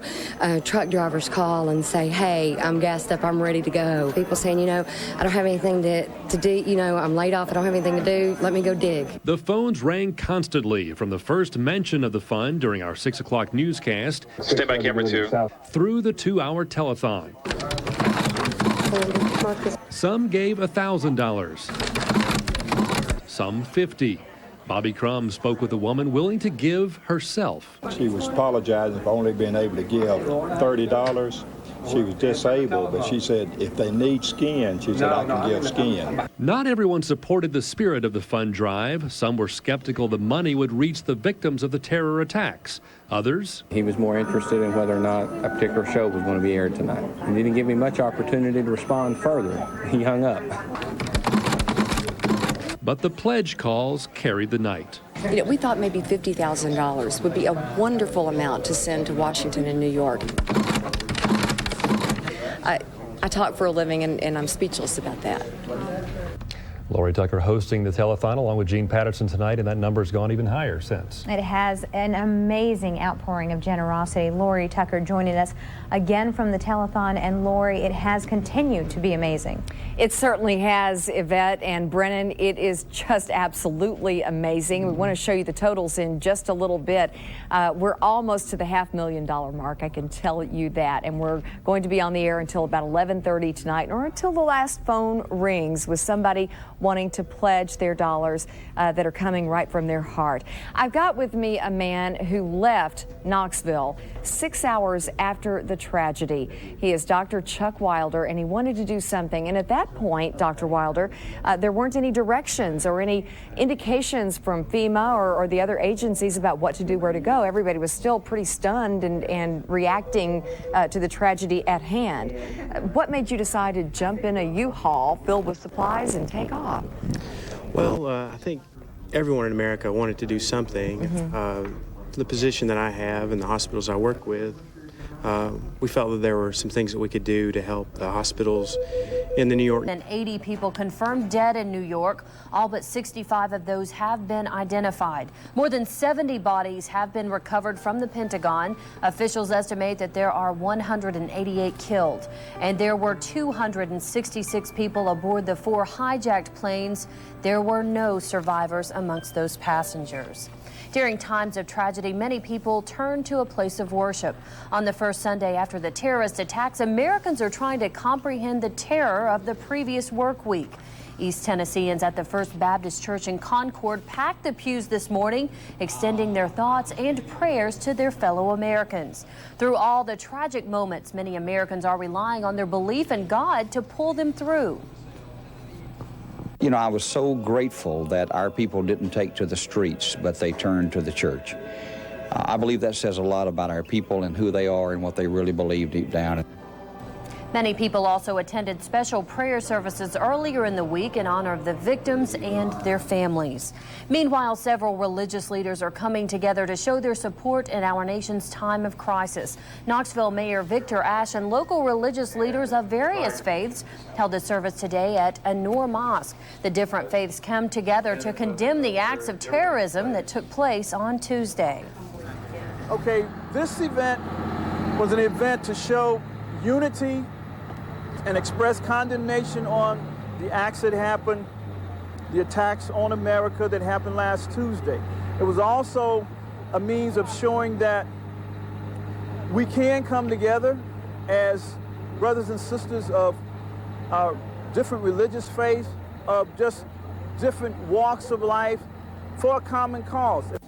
In addition to the prayers and pledges of support, Muslim community members raised more than $100,500 to donate to disaster relief. Local children also sent along get well cards for the victims, firefighters, and emergency workers injured in Tuesday's attacks. Comprehending the terrorist attacks can be difficult for anyone, but even more so for the children of America. We talked with some children during Sunday school this morning. Here's what some of the kids had to say about Tuesday's terrorist attacks. I was really worried and scared, but I know that God will get us through this somehow and we'll be safe. It's sad that that lots of people just lost their lives. Like that. I was sort of scared, but I know that he's in control. Praying for those people and asking God to take care of them. Here are some tips to help your kids cope with a tragic events. First of all, talk to your children and ask them questions to help you understand what they're thinking. Also, you may want to limit your child's TV viewing. Watching the continuous coverage of the events could make your child more anxious. Encourage physical activity. Some kids deal with their feelings by acting out their anger. Exercise may help your child vent anger in a more appropriate way. Finally, provide paper and crayons so children can express their feelings creatively. You can also encourage older children to start a journal to record their thoughts and feelings during this time. Now we'll take a break and get a preview of the weather with Lee Doolittle. Lee, how's it look? Hi, Kelly. We've enjoyed a really nice day outside, and right now temperatures in the 60s. 61. We've never seen this kind of evil before. But the evildoers have never seen the American people in action before either, and they're about to find out. The victims of United Flight 93 were honored today during a memorial service at the Pennsylvania crash site. Mourners gathered in the West Pennsylvania town of Shanksville. Flight 93 carried 43 passengers. It crashed Tuesday after the attacks on New York and Washington, D.C. Officials think Flight 93 was also headed for Washington, D.C. One of the passengers called his wife from a cell phone saying that a group of passengers was planning to overtake the hijackers. And on this Sunday, New York Mayor Rudolph Giuliani joined fellow New Yorkers in a Catholic Mass to remember the dead and the more than 5,000 missing. Mourners filled St. Patrick's Cathedral today, and it couldn't hold all those who wanted to hear. Thousands more listened to the Mass outside where it was broadcast on speakers. Well, this weekend, many East Tennesseans turned to their faiths to help deal with the tragedy. Here in East Tennessee, the worst terrorist attack in this nation's history has brought people closer together. In Oliver Springs, residents joined in prayer this morning in search of strength. Worshippers filled churches for prayer services while others held outdoor memorials. Not only have we, trying to help with the healing process of our local people, but God hears us, and I think He hears our prayers. Patriotic songs could be heard through the crowds as flags were symbolically raised throughout the town. The memorial service ended with a beautiful dedication from an anonymous trumpeter. At Wallace Memorial in northwest Knoxville, the Sunday service started with a patriotic pledge and song. Many local churches reporting a predictably sharp increase in attendance from 1 week ago. That Friday, I walked in our worship center and there were people in there I'd never seen before. People from off the streets. We've been receiving phone calls from people wondering about prayer services, special prayer services. Spiritual leaders at that particular church hope people will find forgiveness for the terrorists. And many families at Powell United Methodist Church were thinking about the victims in New York City and Washington, D.C. during a picture-taking fundraiser tonight. Families had their photos taken at the congregation's annual gospel revival. Many in the congregation at Powell Methodist donated money to the Red Cross disaster relief. The church dedicated its revival to the restoration of faith and surge of patriotism that has been felt across the country since Tuesday's disaster. Well, with Muslim extremists suspected in Tuesday's tragedy, today members of the Muslim community met with several other religious leaders in Knoxville for a day of unity. Several Muslim children donated $1,000 to the American Red Cross. I just can't imagine. It's important that people know that a true Muslim would not partake of this type of scenario. The children's donation is just part of the equipment, supplies, and money that East Tennessee Muslims have donated in the past week. Well, the Red Onion Pizza and Sub Shop is lending a helping hand to the relief effort in New York and Washington. This Wednesday, the Red Onion will donate all money made from every item sold to the Red Cross to help in New York and Washington, D.C. The owner of the Red Onion says he thinks it's important for all Arab Americans to help in any way they can. Yeah, it's very important right now. A time like this, our country is going to hard times, so we need people coming on the forward and help us to get out this mess. Shahid still has family back in Pakistan and also worries about them during this time of crisis. 4 semi-trailers full of bottled water are on their way to New York, thanks in part to the generosity of Knoxville firefighters. They started collecting the water last week to help rescue workers searching the debris of the World Trade Center. They originally planned to send just 1 truck, but were so overwhelmed with donations, they had to use 4. A Blount County woman wants to literally cover victims in New York City and Washington, D.C. with love. Karen Jenkins is collecting 4-inch by 4-inch squares to make 2 remembrance quilts. Jenkins also made a quilt during the Gulf War, which got national attention. But she doesn't want attention. She wants people to write down their thoughts and feelings for a heartfelt quilt.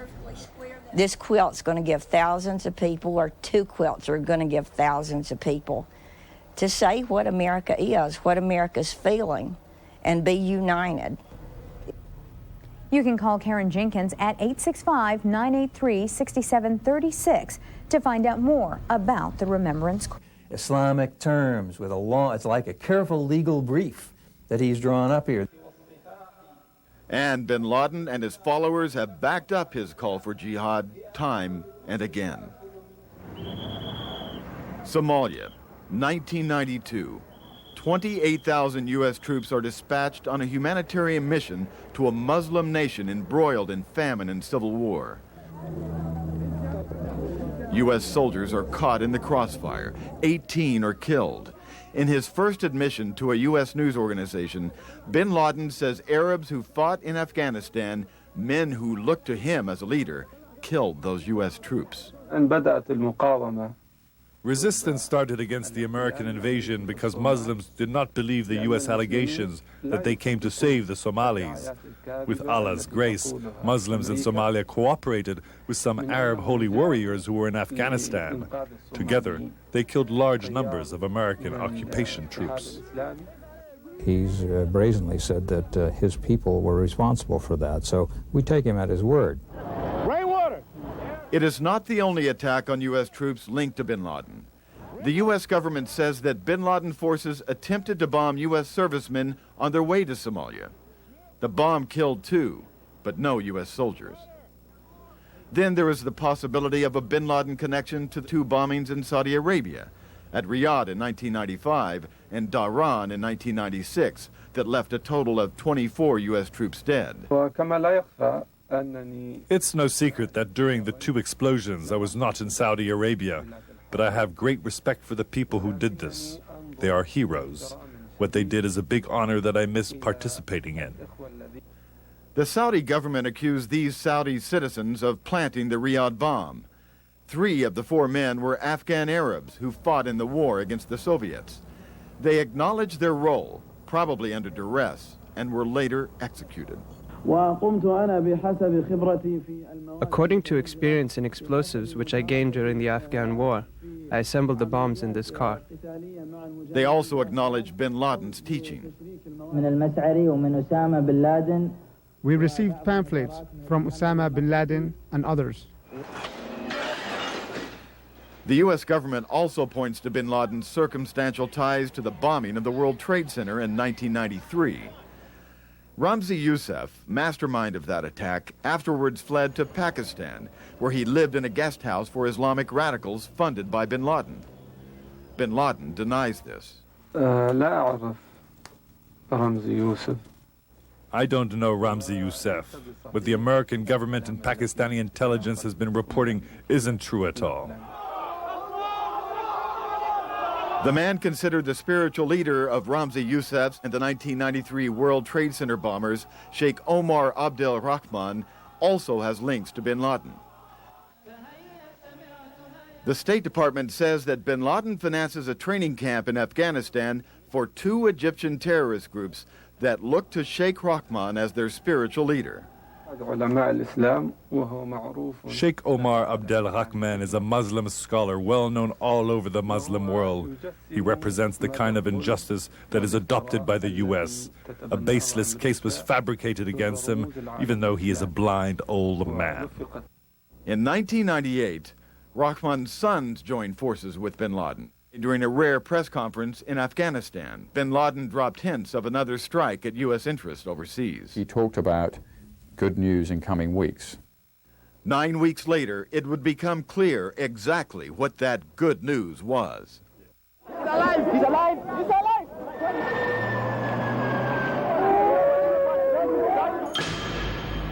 On August 7, 1998, at about 10:30 a.m., a car bomb exploded outside the U.S. Embassy in Nairobi, Kenya. 9 minutes later, and hundreds of miles to the south, another explosion outside another American embassy. This one in the Tanzanian capital of Dar es Salaam. More than 200 people were killed in the 2-pronged attack. One of the plotters, carrying a poorly forged passport, was detained at Pakistan's Karachi airport just hours after the bomb went off. He later confessed his involvement to intelligence officials. Another suspect was arrested by Kenyan officials and handed over to FBI agents. He confessed to his role in the bombing during a week of interrogations. Bin Laden was later implicated in the attack. On the embassy bombings, you've got the best law enforcement case indicating bin Laden's involvement. You have a plea bargain of one of the senior members of the organization basically saying, he sent me to Kenya, in 1993 to go and photograph the embassy there, and then when I showed him the photographs, he said that's where we can put the truck bomb. Case closed. 13 days after the bombing, U.S. cruise missiles rained on bin Laden targets in Afghanistan and Sudan. Today, I ordered our armed forces to strike at terrorist-related facilities in Afghanistan and Sudan. But bin Laden emerged unharmed. He and his key aides had anticipated the U.S. would retaliate and vacated their main training camp in eastern Afghanistan. The unsuccessful attack elevated bin Laden to cult figure status among Muslim fundamentalists. New Year's Eve 2000. Amid fears concerning the Y2K bug, a different kind of catastrophe was waiting to happen. Terrorist plans to attack celebrations in Seattle, bomb LAX airport in Los Angeles, sink a U.S. warship refueling in the Middle East, and bomb tourist sites in Jordan. The attacks were foiled. They were linked to followers of bin Laden. Later last year, on October 12th, an attack that didn't fail. 2 suicide bombers pulled a small boat alongside the USS Cole as it was refueling in Yemen. The blast blew a hole the size of a house in the hull of the Navy destroyer and killed 17 U.S. sailors. U.S. intelligence officials say bin Laden's fingerprints are unmistakable. During the last several years, it is believed bin Laden has been hiding out in the remote mountains of Afghanistan, a rugged terrain he knows very well. The country is dominated by the Taliban, a movement of religious students turned warriors who have imposed their harsh interpretation of Islam. The Taliban have declared that bin Laden is their guest, providing he does not attack other nations. The shadowy figure made a rare public appearance in a videotape that emerged from Afghanistan at the beginning of this year. It shows bin Laden at the wedding of his son to the daughter of a longtime aide. So far, bin Laden's elusive ways have kept him beyond the reach of U.S. law enforcement. He is thought to change his residence continually, often moving at night. But he still manages to get his message out. They've essentially fused 2 very different things. One is a sort of almost medieval reading of Holy War based on some medieval Muslim scholars with the most up-to-date technologies available today. I mean, bin Laden and his folks use satellite phones. They use the internet to get their message out. Bin Laden's latest message, in the propaganda recruiting video that surfaced this summer, implies more action aimed against the United States. On the tape, bin Laden specifically says, basically, I was responsible for these series of anti-American attacks, including the Cole in Yemen, and he concludes the tape by saying, the victory of Yemen will continue. In his interview with CNN back in 1997, he made this chilling warning about his future plans.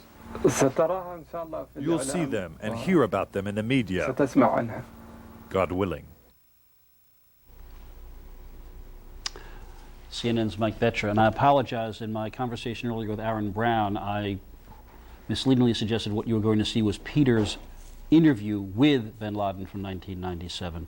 What you saw was Mike Boettcher's profile. Still, few Westerners have had contact at all with Osama bin Laden, and CNN's terrorism analyst Peter Bergen, as I mentioned, as the piece told you, did have an opportunity to meet bin Laden while producing an interview for CNN in 1997. He joins us with more. Peter, good evening, or good morning almost. Here I think is a question that must puzzle anyone who watched this piece. In the twisted logic of bin Laden, one can at least understand attacks on Americans in other places. They're in Saudi Arabia, where non-Muslims are not supposed to be. They're in Somalia. The USS Cole is in waters around Yemen. When did it begin to become clear that he or someone was prepared to take these tactics to the United States, not aimed at soldiers but civilians, and inflict the most horrific sorts of death on thousands of people? Well, I think it's clear from what we know about some of the suspects. Some of them have been in this country in the United States since as early as 1994. So this plan has been in the works for quite some time. And I think if you look at the first bombing of the World Trade Center, a lot of bin Laden's people were sort of on the peripheries of that. And I think they basically came back to do what they had started. Why are they attacking the United States directly rather than the Middle East? I think perhaps if you're a terrorist, you have a political mission in mind, right? You don't just blow things up for no purpose. And bin Laden may be perhaps frustrated that his actions against the U.S. embassies in Africa and also against the coal didn't really get any discussion going about what he's actually asking for. I think that we've begun to talk a little bit about what his demands are. I'm not saying that his demands are in any way negotiable, since they are rather comprehensive, including the withdrawal of U.S. troops in Saudi Arabia and basically changing U.S. Middle Eastern policy entirely. But at least they're being talked about. I mean, I don't think this guy is a madman. I think that he has, his outcomes may be mad, but I think his underlying logic is that drawing attention to what he's saying, and perhaps out of frustration that his previous actions really didn't get much examination of the message he's trying to get out. Perhaps that's why these attacks have been undertaken. Is there, if in fact this results in regimes like the Pakistani government in fact changing radically its policy, is there any notion that even within his own world he might conclude that this was a grave mistake, that it's the straw that broke the camel's back, that even allies or sympathizers within his own world would just say, that's beyond the pale? I think he's looking on this, we don't know 100% yet, but it's 98% that it was him, as a fantastic victory. And my concern really is the following. On Monday, before the Trade Center bombings, I think bin Laden was, regarded as being a pretty smart guy in terms of terrorist attacks. Tuesdays are so Machiavellian, so devilishly brilliant. I mean, you're dealing with somebody who's really quite smart, and he has thought through certain things. He has thought through that there's going to be an American response. He's not sitting there waiting for that response to happen. He's thought through what that response might be, and presumably is planning his own response to it when it does happen. And I think a very significant thing, Jeff, is that about 24 or 36 hours before the Trade Center blast happened, Ahmad Shah Massoud, the very well-known and distinguished general who was leading the opposition to the Taliban, was assassinated by two Arabs who was almost certainly working for bin Laden. So bin Laden was already thinking through what the next stage would be, because if the United States is going to go into Afghanistan, one of the first ports of call would be the alliance fighting the Taliban, asking them for information, asking them for military help, and by assassinating the man who basically held that coalition together against the Taliban, and who was also a rather brilliant general, you've got rid of a potential problem immediately. So I think my concern now is that bin Laden is planning some other way. Perhaps the Trade Center is almost a come-on for the United States to come in and face whatever plan he has. And I don't want to... Go ahead. I'm sorry, go ahead, Peter. I don't want to paint him as sort of the most brilliant guy in the world, but I mean, I think that Tuesday's events show that we're dealing with somebody an order of magnitude smarter than we were dealing with previously, and somebody who seems to have wrong-footed the United States government at every step. The U.S. embassy bombings in Africa, the United States was worried about stuff in the Middle East. The United States wasn't worried about Africa. The bombing of USS Cole in Yemen was an unprecedented attack on a U.S. warship. No one had conceived that might be possible. Obviously, the Trade Center thing, you've got dozens and dozens of people who are in some way implicated in this. You think about the discipline of this organization, Jeff. You've got to have, we have 19 hijacking suspects who died on those planes. They must have 2 or 3 Confederates. So that's somewhere a figure between 50 and 100 people. None of these people blabbed about what their plans were. None of them made stupid mistakes that got them arrested. The cells operated in an extremely secretive way, and the United States government, despite the fact it spends billions of dollars a year on counterterrorism measures, had no inkling of this. So it's a very disciplined group. What you're suggesting is that in some sense, if the United States, we have strongly implied we're going to do, goes after states that have given aid and comfort to bin Laden, that in fact he is in fact playing a chess game in which he is one move ahead of us, that he's anticipated that and has a strategy to deal with that, or a counter move? I would say this assassination of Massoud by his people, the leader of the opposition of the Taliban, is an indication that I don't think this is a coincidence that you're removing the main opposition to the Taliban, his allies, within 36 hours before this Trade Center bombing took place. I just think the order of coincidence is too high. Masood has been fighting the Taliban for 5 years. Suddenly he disappears off the face of the map because of an assassination by bin Laden's men. I think they're related.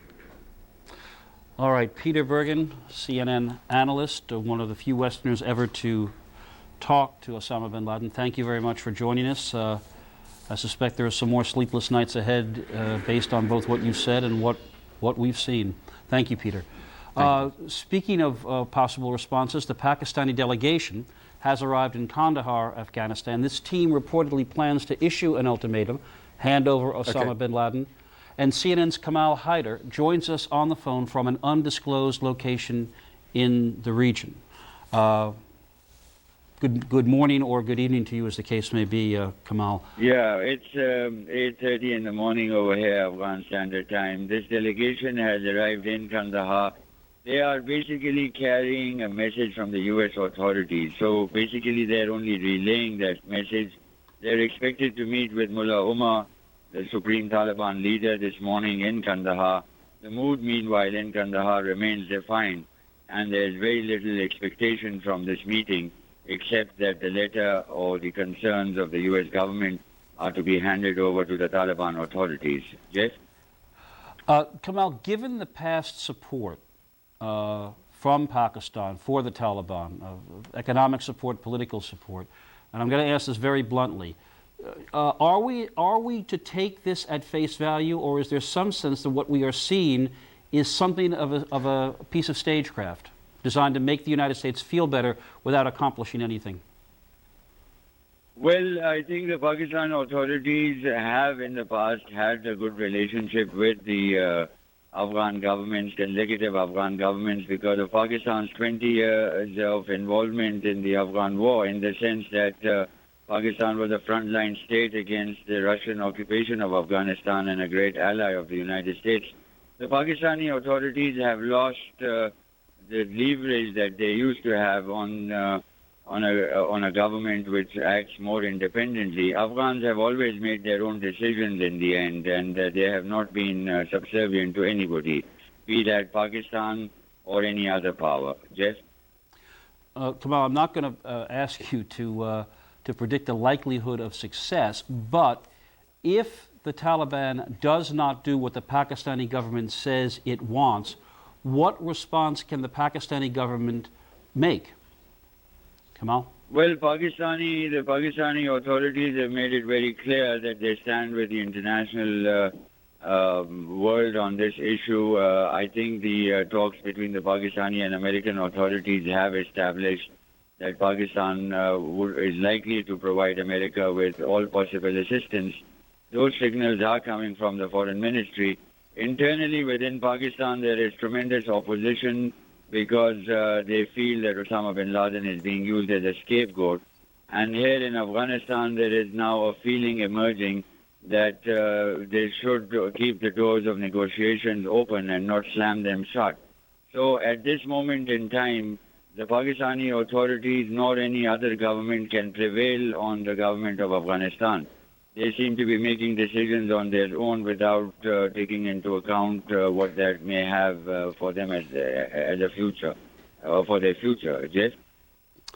Kamal Haider, thank you very much for joining us. You can tell the nature of this story by the fact that all we can say is that he is at an undisclosed location in the region. Now, coming up for the next couple of hours, something new at CNN. It is a chance for you to talk to and talk with people here at CNN, give your opinions, ask questions.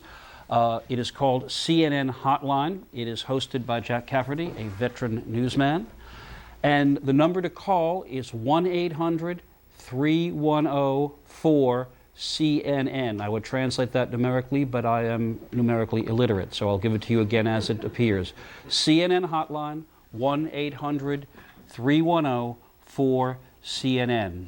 We are at the very beginning of what is going to be a very long and very difficult period. We will endeavor to provide you with the best and most comprehensive and most careful information and analysis.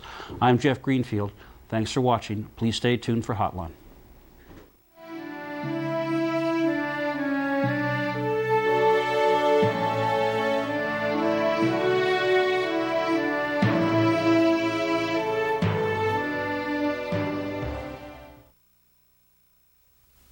Sunday night, the end of the toughest week for America since Japan bombed Pearl Harbor 60 years ago. Tomorrow brings more uncertainty as the stock market reopens after the longest closing since World War I. By now, it's a story we all know too well. 5 days ago, terrorists commandeered 4 passenger airplanes and turned them into flying bombs. 2 of them destroyed the world's biggest symbol of capitalism, the World Trade Center. A third partially destroyed the symbol of the mightiest military power in the world, the Pentagon. And the 4th crashed in Pennsylvania, killing everyone on board. We've spent the past few days mourning, burying the dead, searching for those still unaccounted for, thousands of them. And now the war drums in Washington grow louder, stirring an otherwise peaceful nation to a common goal: remove these terrorists from the face of the earth once and for all. We'll talk about it and take your calls on CNN's Hotline.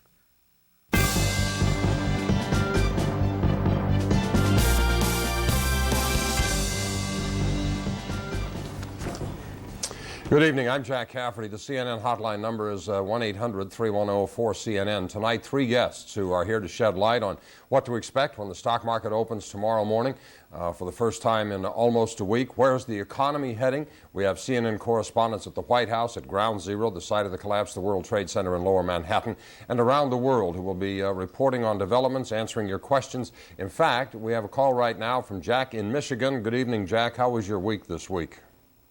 Well, it was a little tense. I live very close to Detroit. We've seen a lot of race riots, and we've got a very large Middle Eastern population. But I wanted to definitely talk about the economy and what, as an American, I can do to help the economy. You guys work with statistics, not you, Jack, but everybody else on the panel. But you work with statistics, and I want to know how much money do I need to put into the economy every week, aside from my regular bills and utilities. Should I be buying Christmas gifts now to help the economy, to make sure that everybody understands that we are still a country we're ready to fight, we're ready to preserve freedom at any cost? It doesn't sound like your confidence as a consumer has been affected at all by this, am I right? Well, our family's gone through a couple layoffs in the last couple of years. We're by the auto industry. You know, we have some problems with that, but I want to make sure the recession does not is any worse than it is now. Patricia Chadwick, what can the average person do? Is it a time now to make major purchases, or is there just too much uncertainty in the air, and should you wait until things sort themselves out a little bit, perhaps? Well, I actually think the most important thing is not to get a bunker mentality. And I think this woman sounds as though there's no bunker mentality there. I think it's important for people to try to live their lives. I don't think they have to go out and necessarily feel it's important for them to spend for the rest of the economy. There will be lots of stimulus to this economy. The Fed, I'm sure, will be easing again. Obviously, the government is going to be enormously supportive in the rebuilding of New York. And we will see a tremendous amount of money. We're already seeing huge donations coming in from corporations who are already having their earnings taxed pretty hard because this economy is a lot softer. So I think for individuals, the most important thing is to lead your normal life. Don't get into a bunker and say, this is the end of the world and I'm afraid to spend. But then don't do anything rash either. You don't have to spend for other people. Fair enough. Patricia Chadwick is the president of investment firm of Ravengate Partners. To her right is Mansour Ijaz. He is the chairman of a firm called Crescent Investment Management. Mansour is an American Muslim of Pakistani descent and serves, among other things, on the Council of Foreign Relations. So you'll be able to talk not only about the markets and about investments, but perhaps about the ongoing political developments and the outlook for eradicating terrorism and some of the other things on the national agenda. And joining us this evening from Los Angeles, California, Larry Elder, who is a columnist for Investors Business Daily. He's also a talk show host on KABC Radio. I don't see, there's Larry. Larry, good to have you with us. We begin, this is the panel, these are the people we'll be talking to for the next couple of hours, but before we get to that, let's go up to the roof overlooking the site of the devastation of Tuesday and get the latest news developments from Garrick Utley. Garrick? Thanks, Jack. In the early morning hours, just after midnight here on the east coast of the United States and here in New York City, here are some of the latest developments in the news we're looking at. Well, Wall Street, as you've been saying and as we all know, has been getting ready to get back to work. There's a lot of dust to be cleaned up down there. George Washington was getting a shower, cold water shower. The opening bell at the New York Stock Exchange will ring at 9:30 a.m. Eastern Time, signaling the return to business. The U.S. exchanges have been closed since last Tuesday. A few blocks away, no one is thinking about the Dow or the NASDAQ. only the search that continues and the clearing of the rubble there, the mountains of rubble. The number of missing and feared lost is still holding at 4,957. 190 people are confirmed dead. Earlier on Sunday, President Bush returned to the White House from Camp David, where he'd spent the weekend with his officials, and said to Americans, it's time to get back to work. Tomorrow when you get back to work, work hard like you always have. But we've been warned. We've been warned there are evil people in this world. We've been warned so vividly. And we'll be alert. Your government is alert. The governors and mayors are alert that evil folks still lurk out there. A few hours ago, 2 more arrest warrants were issued for 2 material witnesses. Precisely why they were arrested is not known. Details of the warrants are being kept under seal. And earlier today, the FBI searched an apartment house in Delray Beach, Florida. Authorities there believe that at least one of the suspected hijackers lived in that apartment complex in Florida. Both men are believed to be connected with Osama bin Laden, the man President Bush described as prime suspect behind Tuesday's attacks. Now, you might think bin Laden could have made more out of his life. His father in Saudi Arabia built up a multi-billion-dollar business. Bin Laden was not exactly a deprived child. Well, anyway, he is now the most wanted man in the world, and today he said, "Don't blame me." Bin Laden denied that he played any role in Tuesday's attacks. His statement reads, and you can read this closely along with us, quote, "After the recent attacks which the United States has witnessed, the U.S. government ventured to point fingers at me, accuse me of involvement.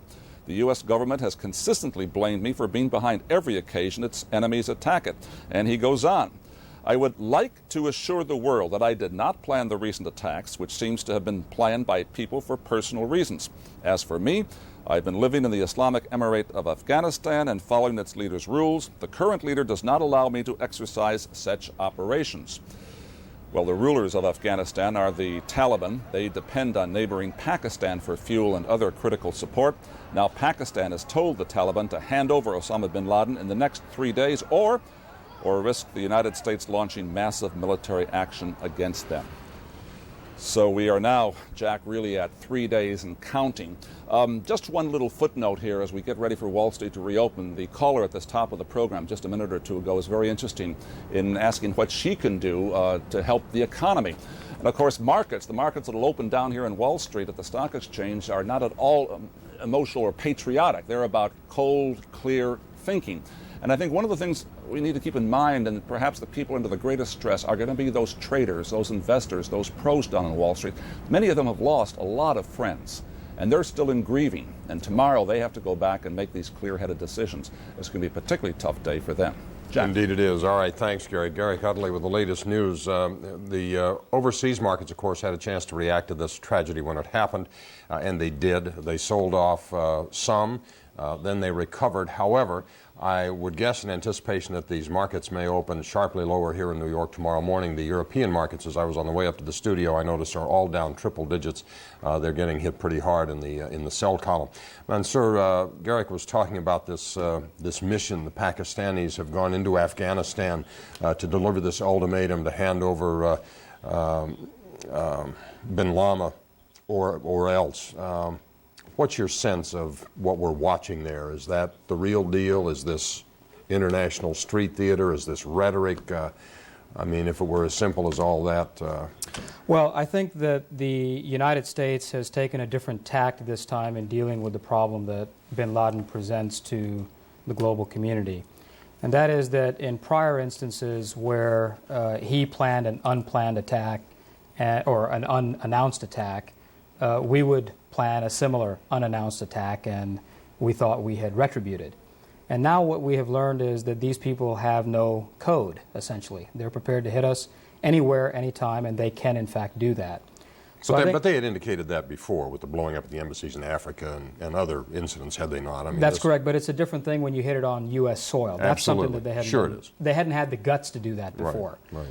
I think essentially what the Pakistan delegation going to Afghanistan today represents is a sort of, look, there's a way to do this the right way, and it doesn't require blowing everything to smithereens. And if you don't want to play ball by the rules, then we're prepared to blow everything to smithereens. And I think that's essentially what this trip to Afghanistan today is really all about. It's fair play. And that, in fact, is vitally critical for everyone in the world to understand that America is a fair place and will execute its justice and judgment even in these very, very strange circumstances. What about the concessions that reportedly the Pakistani government has agreed to, a list of American requests in terms of setting up several potential conditions for military operations, etc.? Can you trust the word of the Pakistani government? Well, the answer is yes, but again, this comes with, there's a need to help the American people understand a little bit of history here, and that is that part of the reason that we're in this mess in the first place is because after the Afghan war was over, when we defeated the communists, we essentially got up and walked away from both Afghanistan and Pakistan. We left them to deal with the drugs problem, the arms trading, the refugees, and so forth. And essentially we allowed those societies to disintegrate, and then we sanctioned them on top of that.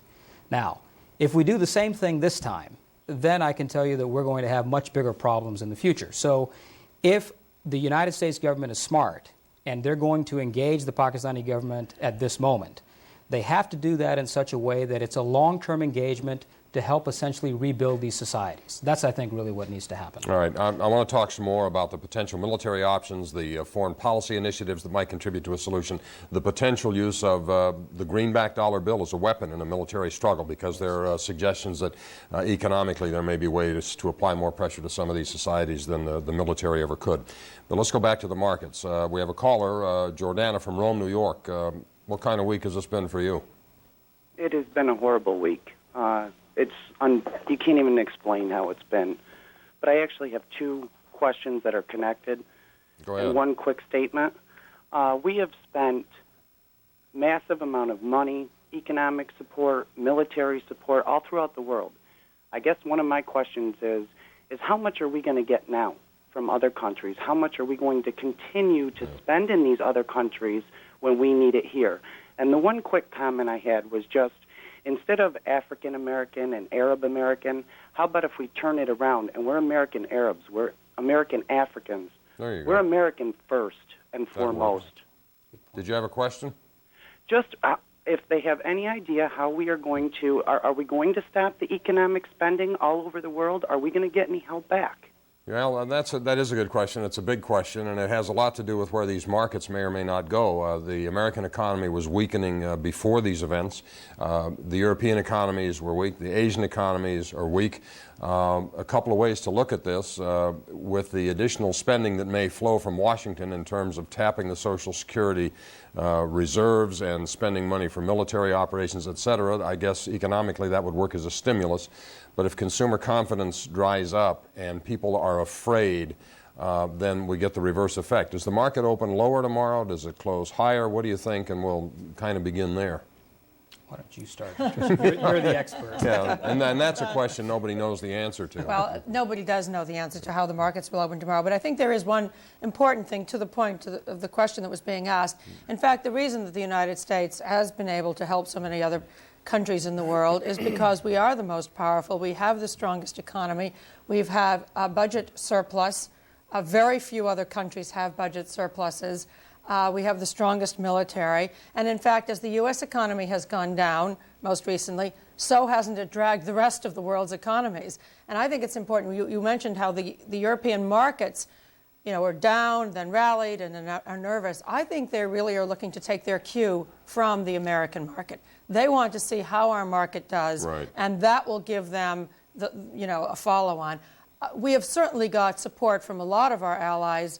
We've heard Tony Blair. We know that we're going to have support for them in trying to deal with this issue of terrorism. It's in everybody's globally. interest to get together on this thing, because if they can do it here, they can do it anywhere, and I think everybody understands that. What do you think about just a sidebar that I'll add to that, and that is that we have to remember that in the Gulf War, it was primarily Saudi Arabia, Kuwait, and the United Arab Emirates that paid the bill in the end. Right. They essentially paid, in fact, almost the entire bill. That's number one. Number two is that it is a very different cost that is involved when you go after an unseen, unknown, untested enemy whose financial infrastructure and military infrastructure is nothing close to what the Iraqi government had during the Gulf War. Just two sidebars that I would add. All right. Larry Elder, we have one view of all of this going on because we're all here in New York City where it happened. How is the population dealing with this in California? What are you hearing from your listeners? What sense just what sense do you get from the people you talk to on your radio program each day of how they're feeling about all of this?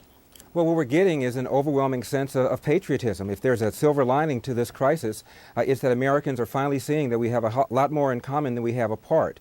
2 weeks ago, some of the squabbles that we talked about seem so utterly petty right now. We're seeing people giving blood. The Red Cross saying that more people giving blood than they even need for the next near term. We're seeing a line of people wanting to join the military for the first time, an increase in that. We are seeing people volunteer their time to the point where Mayor Rudolph Giuliani says more volunteers are signing up than they can even put them to use. There's a tremendous outpouring here of affection for Americans, and what it really says, Jack, and and I think it addresses the other caller's concern about the economy. For the last 2 generations, 3 generations, we've embarked on a massive welfare state where the federal government has gotten involved in health care, Social Security, paying farmers not to grow crops, middle-class entitlements, where a lot of billionaire ball owners have somehow duped taxpayers across the country into ponying up money for stadiums that they ought to be paying for themselves. Meanwhile, we're shirking national security. The #1 job of government is to protect people and property, and hopefully now we'll get our priorities in line and have the federal government do its #1 job, which is to protect us, and let people, able-bodied people and able-minded people handle their own personal problems. This could be an expensive, protracted war to prosecute if it comes to that. And I was looking at a couple of polls earlier, and I apologize, I don't recall which one. There are a lot of these around, but it was asking the question basically, do you support the United States going to war, and if necessary, would you support it if it takes a period of months? And the number of people in favor was somewhere up above north of 80%. The second question was, will you support military action on the part of this government over a period of years, if it's necessary? And the numbers go from north of 80 to just north of 60. Right. Still a substantial majority. My question is, how much sense do you get of the willingness of people to make the tough sacrifices? There's no question during World War II that the sacrifices that people made at home, doing without gasoline and meat and all kinds of things in order to fund and fuel the war effort, made a great deal of difference in the economics of how World War II turned out. Do you have a sense that we're ready to go to the mattresses, as they talked about in The Godfather, to get this done?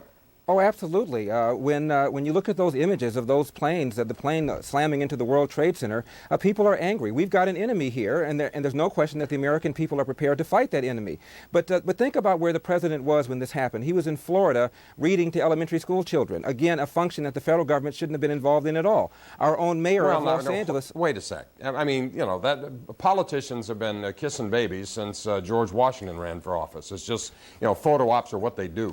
Jack, here's my point. We have spent $135 billion just on Title I alone. That's a federal program that was designed to close the educational gap between inner city school districts and suburban school districts. Right. In fact, in the last 30 years, that gap has widened. The current secretary, Ron Page, has said publicly that we have wasted $135 billion on this program. One more time, if you're going to talk about education, that's something that should be done by state governments and local authorities, not by the feds. The feds should be talking about protection. We should be talking about infiltration. We should be spending more money for spies and for spooks and for expanding the CIA and for protecting American citizens, not getting us involved in things that American citizens should be doing by themselves. What's the market going to do tomorrow? I have no idea what the market's going to do tomorrow.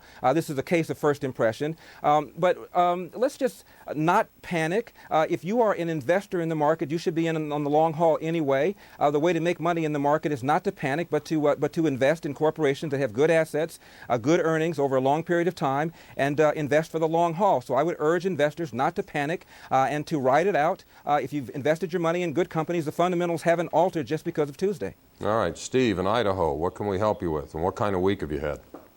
Well, it's been a dandy. I think we need to focus on the positive things. If every American, we could tell how the market's going to open tomorrow. If every American went out there and bought just a couple of shares of stock of their choice to show their support, it would tell a story. because this whole thing was to show that they could bring the economics of the world down.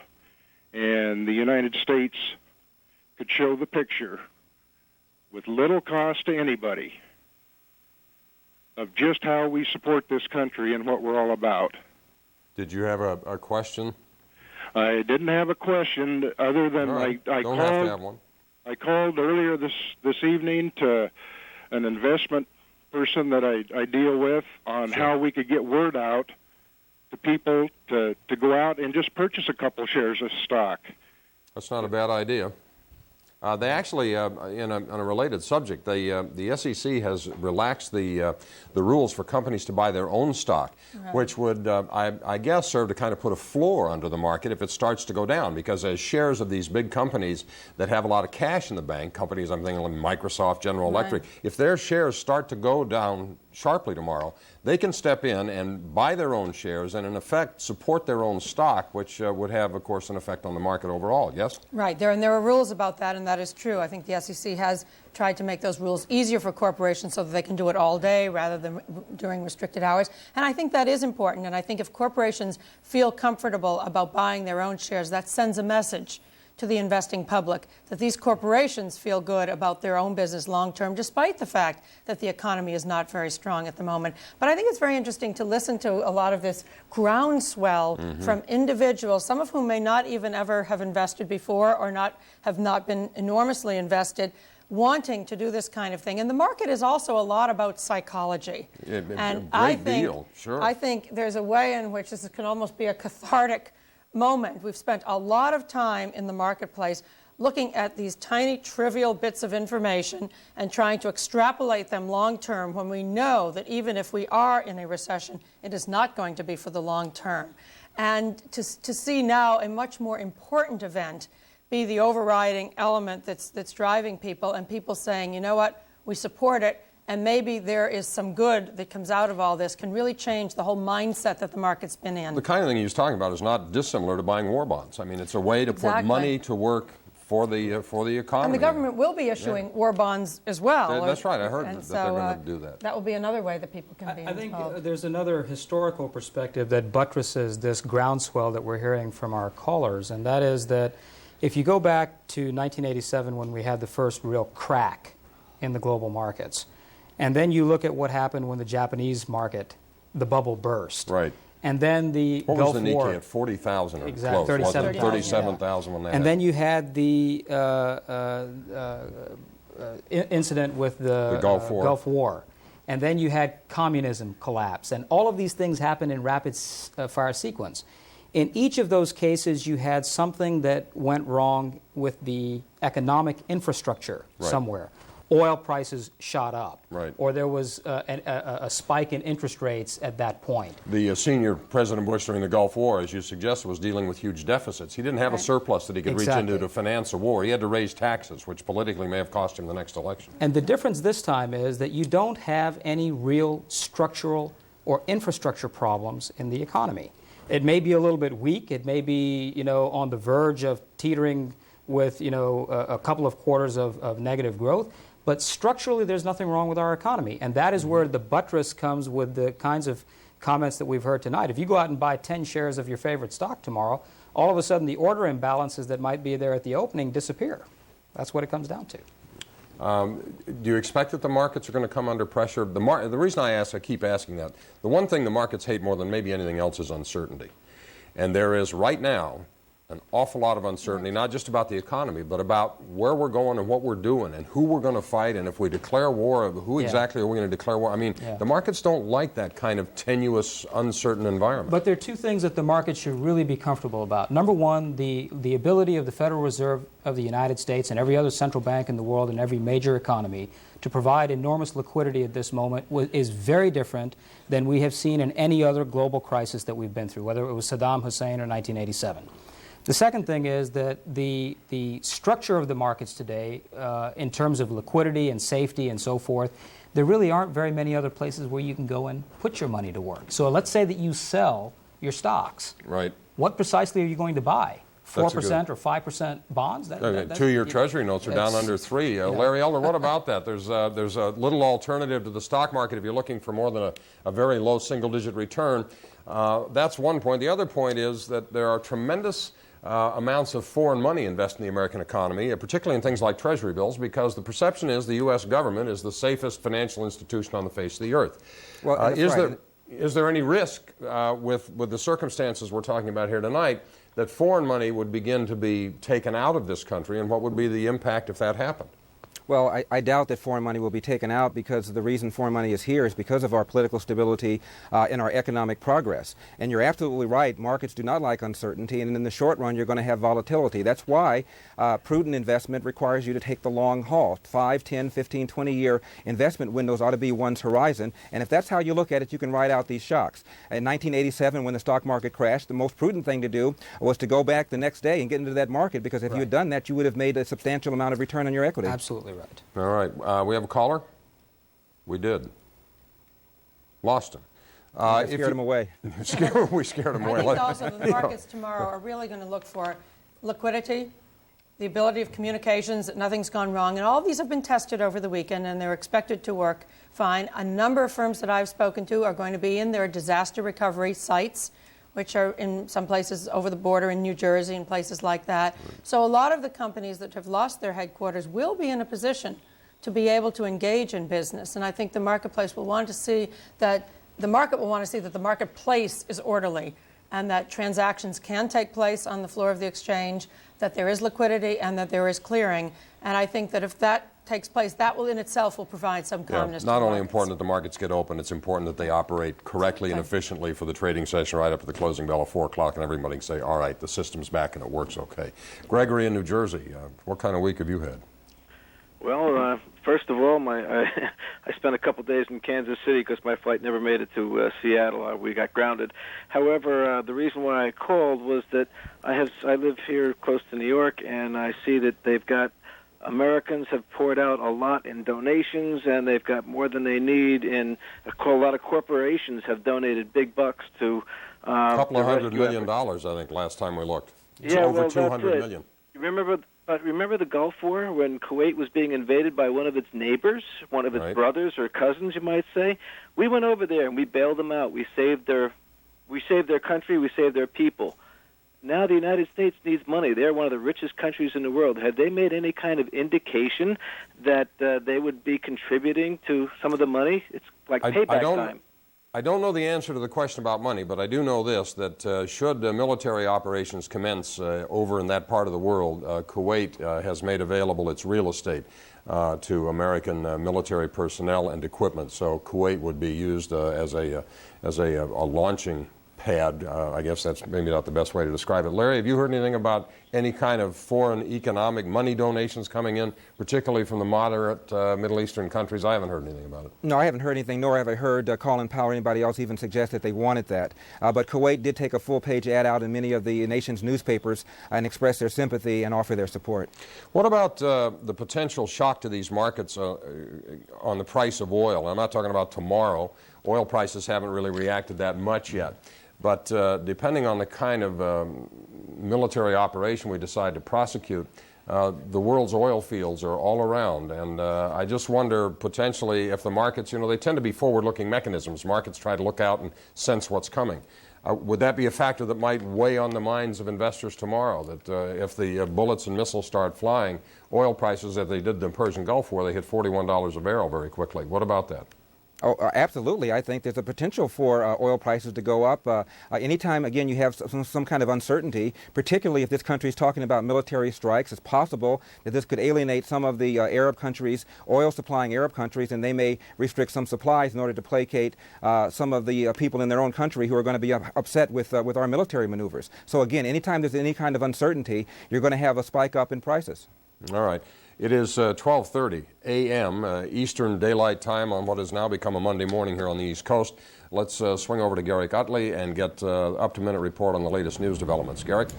Thank you, Jack. Well, as we know, we go downtown and can look at the scene in Lower Manhattan here. As we can see here, the rescue efforts are continuing. There is still some of that smoke rising, little fires breaking out here and there. This is a live shot. So far, the death toll unfortunately remains steady at 190 confirmed dead. Another 4,957 are missing under the rubble there. Earlier today, we got a bird's eye look at the ground zero damage in Manhattan. We're seeing that now from the air. This is the site of the World Trade Center towers, 110 stories tall, once upon a time until last Tuesday. And over the weekend, the long, painful, and yes, inescapable process of healing continued across the nation. The sound of singing was heard here at this prayer service in Omaha, Nebraska. But then there's also the other business of the nation, business itself. Wall Street will be back at work tomorrow, buying and selling shares, buying and selling stakes in the American economy, and looking ahead to the business day. Wall Street says it is ready to go. Oh, okay. We are ready to go, 9:30 tomorrow morning, and the best way of communicating to these criminals that they've been unsuccessful is for us to ring that bell and be back in business, and we intend to do that. And air traffic across the country resumed over the weekend. This is New York's LaGuardia Airport. Newark and JFK were also back in business, but Washington's Reagan National remains closed down till further notice. And across the country, the manhunt continues. The FBI is out there, as you see. 2 more arrest warrants were issued for material witnesses. The details of those orders are sealed. In Delray Beach, Florida there, FBI investigators searched an apartment building for more clues. At least one terrorist suspect lived inside this complex there in Florida. Those men are believed to be connected with the man President Bush is calling the prime suspect. But Osama bin Laden issued a statement Sunday denying once again that he had any role in Tuesday's attacks. He says he's been living quietly in Afghanistan and following its leaders' rules and laws in that country. Meanwhile, though, and this is an important development, the Pakistani government is sending an official to Afghanistan, to Kabul, Monday to ask, or rather to tell the Taliban to hand over bin Laden within 3 days or else. What is the or else? Well, or else they may face military action from the United States. And that's a look there along the Afghan-Pakistani border, a very important crossing point. Jack, just as we throw it back to you right now, I was down on Wall Street today and doing some research, and I came across an interesting fact that maybe you know it. I don't want to throw a quiz at you, but perhaps the viewers might be interested in this question. What and where and when and what was the first major terrorist attack in the United States? Any idea? I have no idea at all. Well, here it is. Listen to this. It was 1920, and where was it? On Wall Street. Wow. Right across the New York Stock Exchange, right next to the place where George Washington was sworn in as our first president. Anarchists set off a bomb there next to those financial sites. They were angry at capitalism. 33 people were killed and hundreds were issued. 1920, Wall Street has always been vulnerable. Isn't that something? Some things never change. Thanks, Garrick. Garrick Utley with the latest news. Mark in Texas, welcome to the program. What can we do for you? Yes, hi. How are you this evening? Good. Good. My question is, let me turn down the TV. Yeah, I was going to say, I can hear you. You have to turn it down. Okay. There My question is, we woke up to a global community this last Tuesday with a resounding blow. And we're going to spend a great deal of money, which we need to, on our safety of our country and human intel and all of that. Could we not do a program for the next 50 years to get Muslim and global dollars into these moderate, impoverished countries to show them some capitalism and democracy? And, you know, we're only 200 years old, and we're pretty awesome. I was wondering if we could do some kind of global community thing to get these things built up. We touched on that a bit earlier in the broadcast. Mansouri Jaz is of Pakistani descent. He's a Muslim, and we were talking about the fact that the hatred, the intense white-hot hatred of the United States, at least in part, is rooted in the extreme poverty in that part of the world and the tremendous contrast that exists between the standard of living there and the standard of living here. The other side of that coin is using the desperate economic conditions as a weapon. And clamping down economically on the countries and states that support terrorism and cutting off the inflow of goods, not buying the exports. What about economic warfare as opposed to traditional military warfare? The problem is that it has been shown over and over again that economic sanctions do nothing more than cause more of these problems to come up, because whether we like it or not, we live in a world of very unscrupulous souls. And those people are willing to sell arms to Afghanistan, to Pakistan, to any other country that has a military embargo placed against it.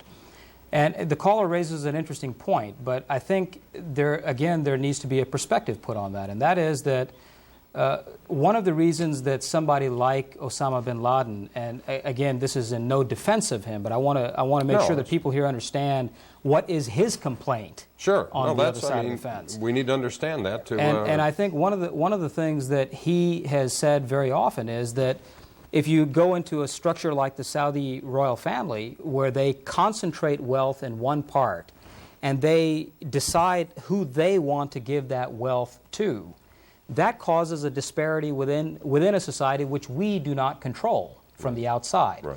Yet we are seen, because we want to deal with a society from an oil management standpoint, from the standpoint of keeping oil prices low, that has one decision maker. That's why democracy in some of these oil-related countries has never been a great priority of ours. We would love to tell the Sudan that they need to be democratic, but right across the Red Sea, we don't tell Saudi Arabia that they need to do it. No. So I think that in that sense, for now decades, there has been an enormous hypocrisy in American foreign policy that needs to be corrected. But having said that, that doesn't make it right that when people think that the only way that they can rectify their wrong is to come and kill innocent people. That's unacceptable. So we are going to root these people out, and we have to do that. But once we do it, we then have to be also responsible enough to take some of the money that we have and more equitably distribute it and help these societies build their democratic frameworks up. Fair enough. Brian. And their economic Yeah. structures as well, which I think gets to an issue that has been an important one over the last year or so, which is this whole issue of globalization. Mm-hmm. And I think I've just tried to sit back and think about some of these issues and said, why has there been so much turmoil in Genoa and Vancouver and Seattle and all these things? Industrialized nations get together, When in fact, for the most part, the world has been at peace and the world's economies have been pretty good. And it's because, in essence, there hasn't been something to coalesce people, a bigger and stronger issue. But in fact, the globalization ultimately has the opportunity of bringing better economics, capitalism, and ultimately democracy to these poorer nations. And so that is a benefit of globalization. It may benefit also capitalist companies in the Western world, but in fact, by putting your plants there and by building facilities there, you're bringing those people to jobs that would never have had jobs before. Let me get to a call. Brian in Wisconsin, you're on the air with us. What can we help you with? Yes, sir. I'm just wondering if your panelists might be able to answer a question on what effect military action might have upon the economy. That is to say, regardless of what type it is, boots, bullets, and beans do cost money, and they have to come from somewhere. What effect, as we saw in World War II, with massive spending somewhat bailing out the economy, what effect might that have right now in the long term on the economy? Larry Elder, let's let you take a shot at that. Are you there? Sure, I'm here. Could I address a little bit, though, of what we said just a moment ago about money to some of these countries to bail them out? One of the reasons that America is disliked by so many people in the world, especially in the Arab world, is the feeling that we've interfered in the domestic policies of so many other countries. When you look at the trillions of dollars that we've given to aid around the world, especially to third world countries, it hasn't done very much good. In fact, we've often propped up regimes that are military juntas or totalitarian dictatorships, when in fact what people need is free property, capitalism, the rule of law, the kinds of things that have made this country great. This country is a young country. Persia is substantially older than we are. A lot of Arab countries are older than we are. Why is it we're doing better than they are? The answer is not that we cheated. The answer is not that we're brutal or unfair or amoral. The answer is that people are free. We worship free markets. We worship private property and the rule of law. Those are the kinds of qualities and conditions that create prosperity. And so if we have an international United Nations Commission on racism, let's have one on why countries are wealthy and why countries are poor. And you found out that it has nothing to do with religion and everything to do with free markets, free enterprise, and the rule of law and the respect for private property. All right. Now, the callers, let me get you to answer the caller's question, though, which is what kind of economic impact domestically might the buildup and eventual prosecution of a war against terrorism have on our economy at home? Well, I think in the short run it'll help. Any kind of public spending like that in the short run will help. But in the long run, anytime the public sector spends money and takes money out of the economy, it hurts things. We do need to spend far more money on our military, but we are overcommitted. We are in 100 countries around the world where we often have no national security interests. We never should have gone, in my opinion, to Bosnia and Somalia and Kosovo and Haiti. These are not our problems. We ought to be spending money to support America and to defend Americans. And we should spend less money on government programs, on welfare entitlements for the able-bodied, and we should marshal our resources for the #1 responsibility of the government, and that's to protect people and property. CNN correspondent Major Garrett's at the White House in Washington tonight, where the difference of opinion on additional defense spending evaporated with the crumbling of the Twin Towers on Tuesday. The Congress passed a $40 billion resolution either that day or the next, and in effect have said, we're ready to spend whatever it takes to get this done. Well, a lot of things, of course, changed, Jack, not individually the defense budget, the entire debate around it. You mentioned that $40 billion. $20 billion is set aside for rescue, recovery, cleanup efforts in New York, Virginia, and Pennsylvania.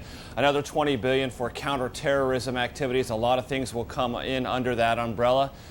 And one other thing changed considerably on Tuesday. Before Tuesday, there was great debate in Washington about defense restructuring, trying to recreate the Pentagon, recreate all 4 of the military services to try to make them more mobile, to make them more adaptive to a new environment. Well, that hadn't taken place before this first war of the 21st century, as the president has called it, was already waged. And so that kind of reassessment is almost happening on the fly right now. And it is quite clear that as this campaign goes forward, in whatever dimension it takes, there will be likely more requests of Congress for aid to the Pentagon. You can be pretty well confident that those requests, by and large, will be approved and be approved rapidly. So there was thinking before Tuesday about how to readjust and how to reshape the American military to respond to different non-conventional types of warfare. That reassessment has been accelerated dramatically. Dollars will follow. All right, Major, thank you. Major Garrett at the White House. Chris in Missouri, you're on the air with us. What kind of week have you had? Well, first of all, I just wanted to say my deepest regrets to the families that lost their lives in New York. But I have a question in this sense to our president. It's kind of weird to me that over here in the United States we have terrorists, like Timothy McVeigh, who did that horrible thing in Oklahoma. And I just want to know, basically, what are we going to do in the United States to help change some of the attitudes and some of the racist things that's going on here in our society before we can go over there? Well, that's obviously a very big piece of all of this. It's not, it's not Arabs against Caucasians, the Middle East against the United States. We have a whole basket of those kinds of problems here in our own country. Mansouri Jazz, have you heard or witnessed any kind of backlash activity? I was telling a story last night. There's a little donut shop in my hometown. I live in New Jersey, about 15 miles from here. And kids who look like they are of Arab descent work behind the counter in there. The day this happened, the police pulled into the parking lot and shut the place down.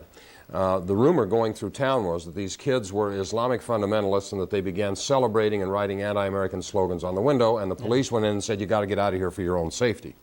A couple of days went by, the store never reopened, the cops were there around the clock. Saturday, I went into the parking lot and got out and went over to the cop, and I said, what happened here? Turns out these kids are not Islamic fundamentalists at all, they're Indian.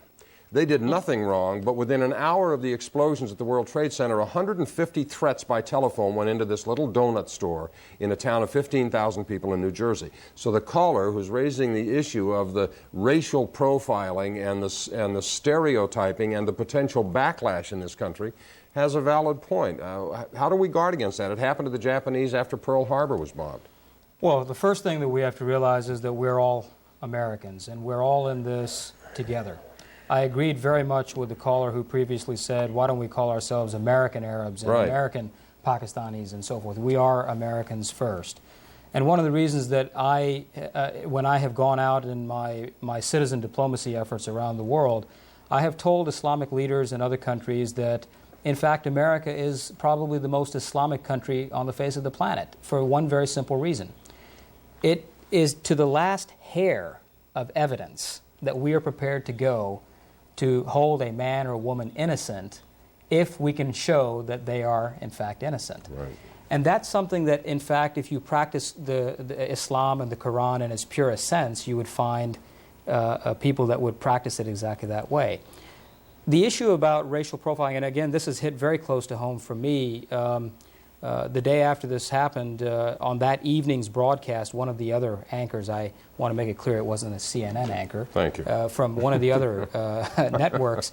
There is no other network. Said while he was thinking out loud on the air, he said, well, you know, there are bases in Pakistan where these terrorists have trained for years, and perhaps there's some culpability of Pakistan involved in all of this. The next morning, my daughter goes to school in Toronto, and she is essentially shouted down in class as it's one of her type that did it.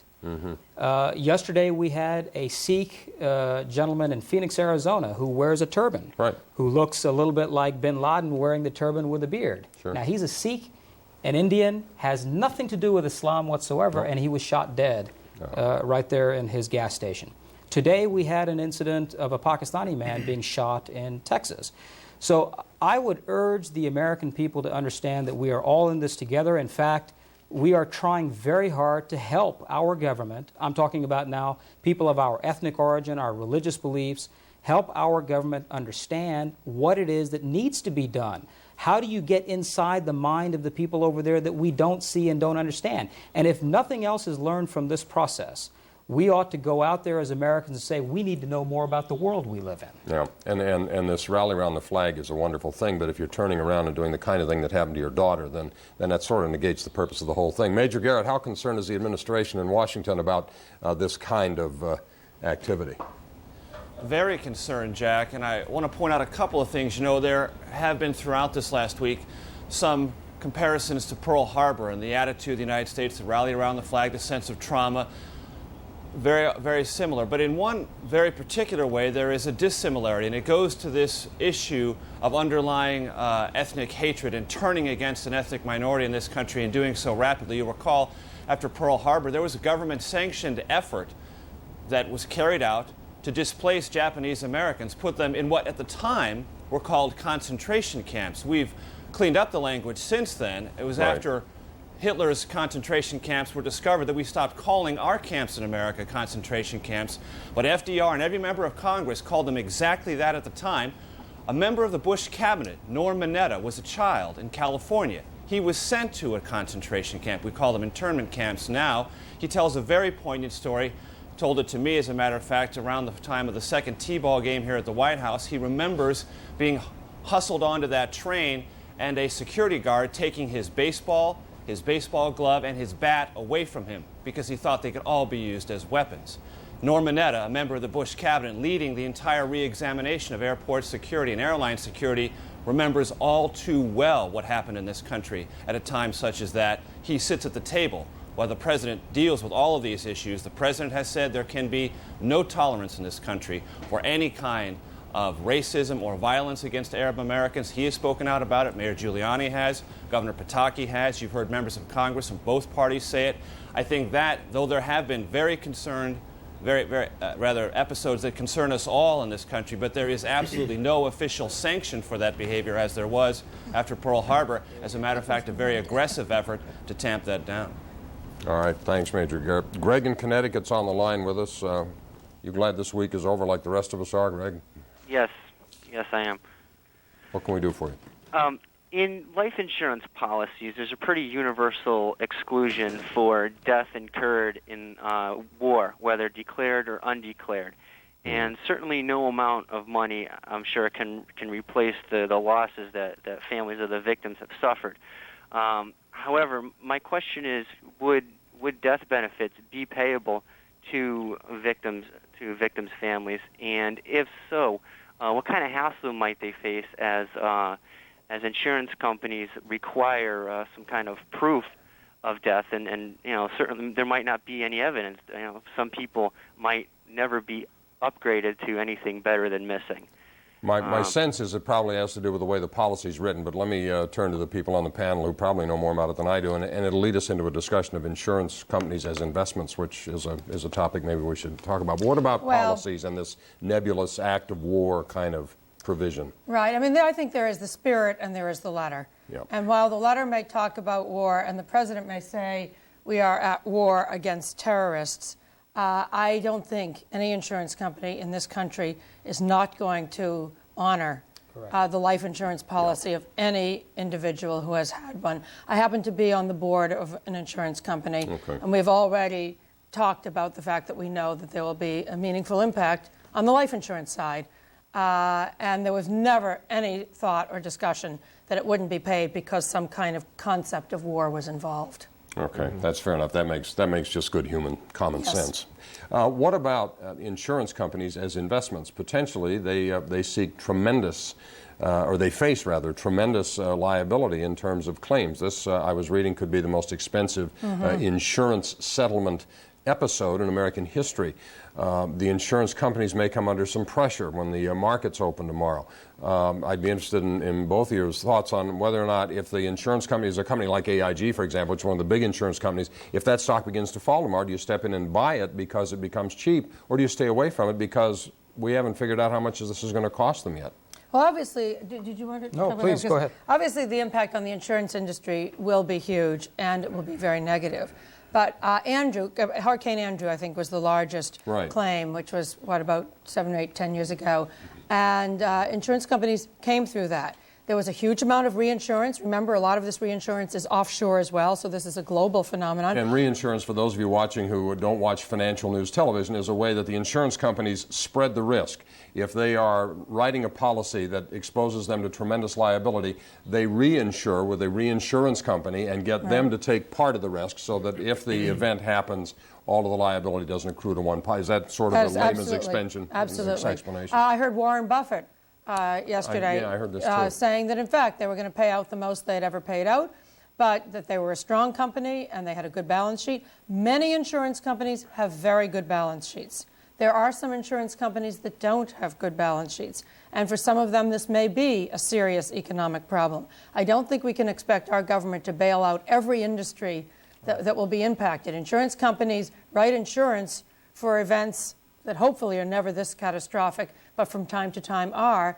And I think for the most part there will not be a problem in the insurance industry. Very often what happens, interestingly, with insurance stocks is after the first shock, then these companies rally in the marketplace because the realization is there that, my goodness, they're going to have to raise their prices. And the insurance industry has been a hugely competitive one for the last decade and a half. It's been very hard for companies to get any price increases at all. Now we're going to see an environment in which maybe they will be able to get some price increases to rebuild their balance sheets. But on the other hand, the stock market has been strong, and that has also helped these companies to have pretty good surpluses. Talk about the government bailing out industries. What about the airlines, Mansour? They are going to be in even worse shape, and they were in not very good shape going into this. A lot of them were losing money. Continental announcing they're going to lay off 12,000 people. Midway suspending operations completely. 1,700 people unemployed. And if the public is reluctant to buy a ticket and get on an airplane until something more substantial than curbside check-in is done to beef up security, some of these airlines are going to be in for a real rough time. Those stocks will probably get hammered tomorrow when the market starts. It's not just those. I mean, the unfortunate part about the airline industry is that it's not just the actual airlines themselves. They're a little bit like the automobile industry. You know, you go all the way down the line. You have tires, you have plastic, you have leather, you have seats, you have food, you have, you can just add it all up. And when you look at the entire picture, if you shut down an industry of that magnitude, it can, in fact, have some significant reverberations throughout other parts of the economy.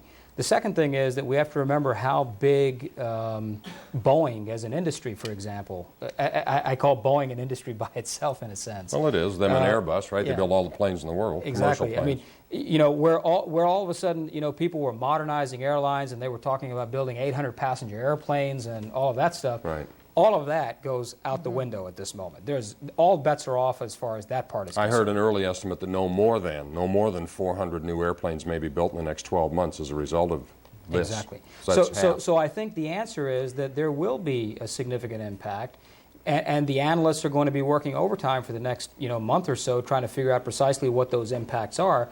But that's precisely what the opportunity is in the market as well. And the government can't sit by and watch all commercial aviation disappear in this country because they're going broke. I mean, they're not going to let it I think happen. in that case, we might see some government Which is why you buy these things when they go down a lot. Sure. That's essentially what it comes down to. Gary Tuchman is a CNN correspondent that is at Ground Zero downtown. We're talking about insurance claims, and this being perhaps the most expensive event of its kind in the 200-year history of this country. In fact, I think probably there's nothing even close. The hurricane that Patricia was referring to, I think, was $6 or $7 billion, as I recall, and this will go by that by a factor of 4 or 5 or maybe more. What's the latest downtown tonight? Well, Jack, it's been 120 hours since a survivor was found, and that's very bad news because generally speaking, it's considered that after 72 hours, survivability drops a great deal. That doesn't mean they're giving up, however. They're still out there. Is still a rescue and recovery mission. They are using heavy machinery to get some of the debris out of there, but they are still looking for people. We were just talking to a volunteer who's been in there since Tuesday, and he says in his heart he still feels there is great potential for people to be alive way below. There are 7 levels below the World Trade Center complex. Each level is about 20 feet tall, so you're talking about 140 feet below the rubble. So he's saying he thinks there's still people alive, but they can't get there, and that's the whole problem. They can't go from the top. It would crush anyone below. They have to handle this very gingerly. So the search continues, but the fact is there are still 4,957 people missing, and only 5 survivors have been found the day of and the day after.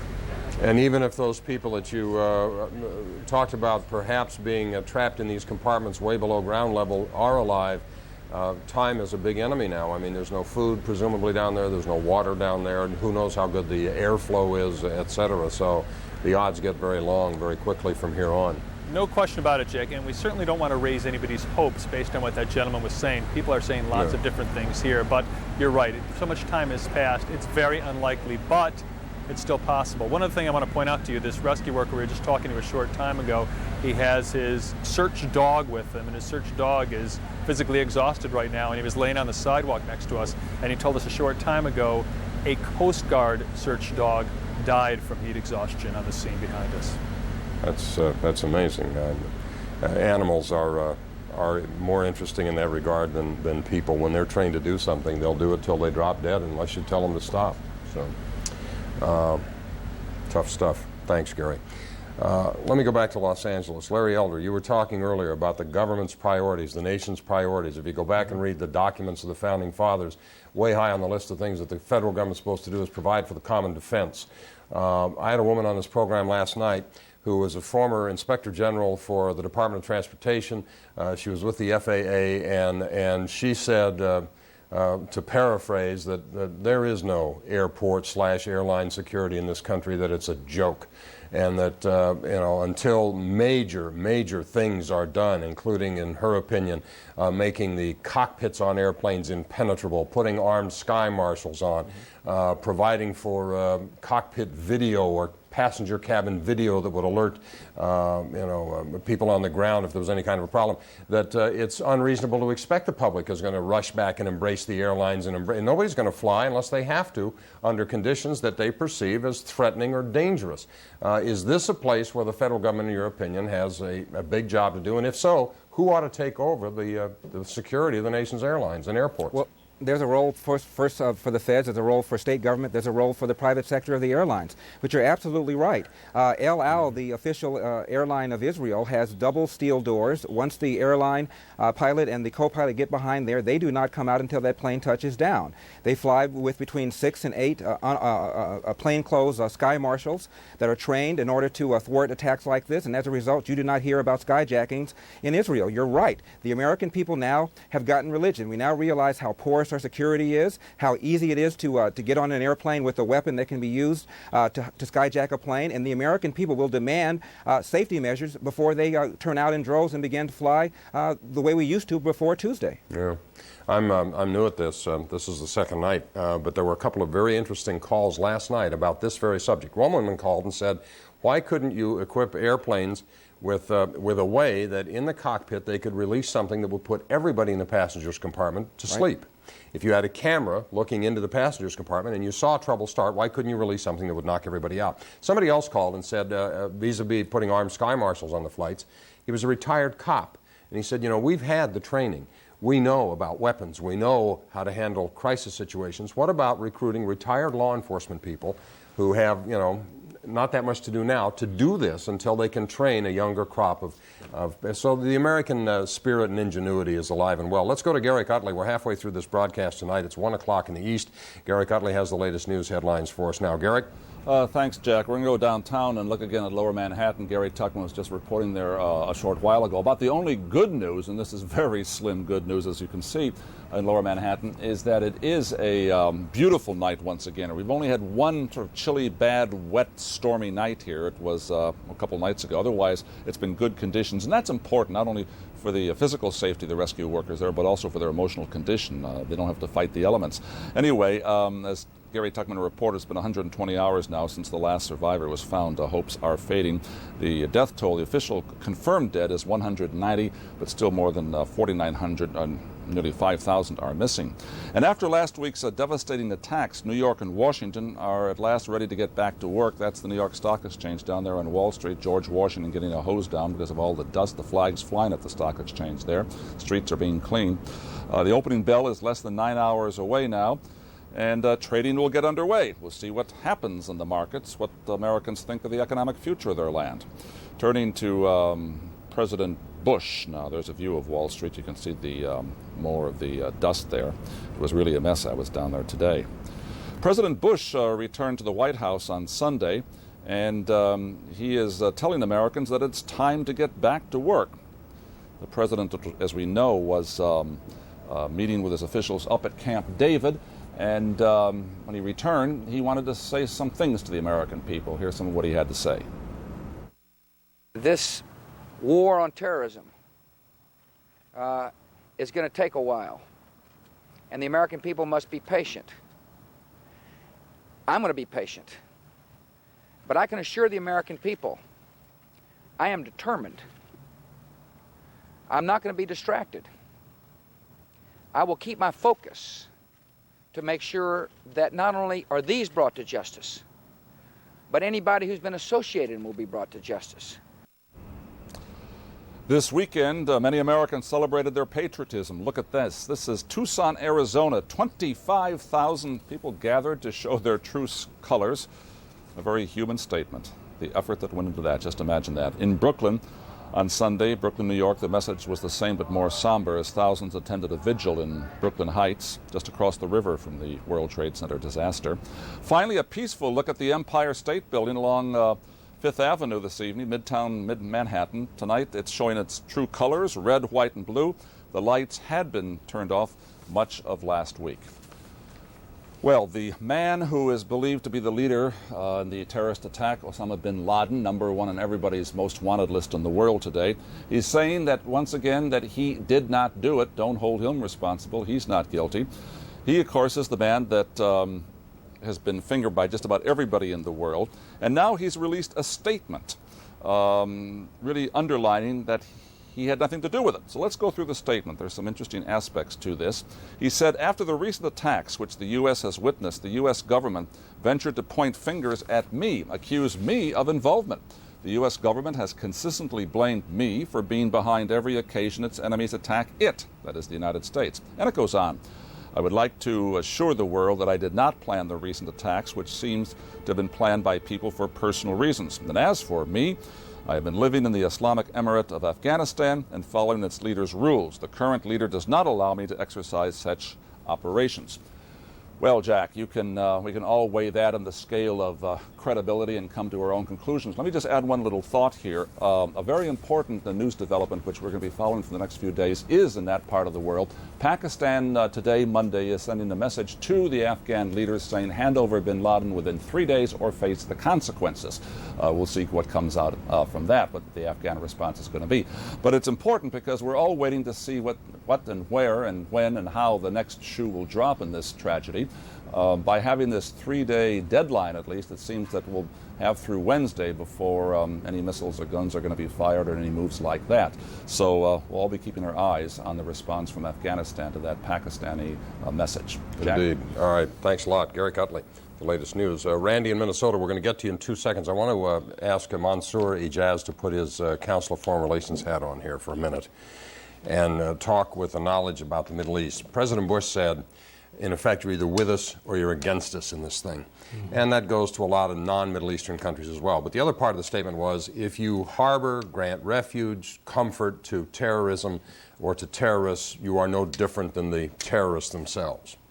Is he going to have to modify or back off that in some way? I mean, if you apply a strict definition of what he said, you're talking about Saudi Arabia, you're talking about Egypt, you're talking about Syria, you're talking about a lot of countries that it could get very tricky applying the strict definition of what he said to. How's he going to handle that?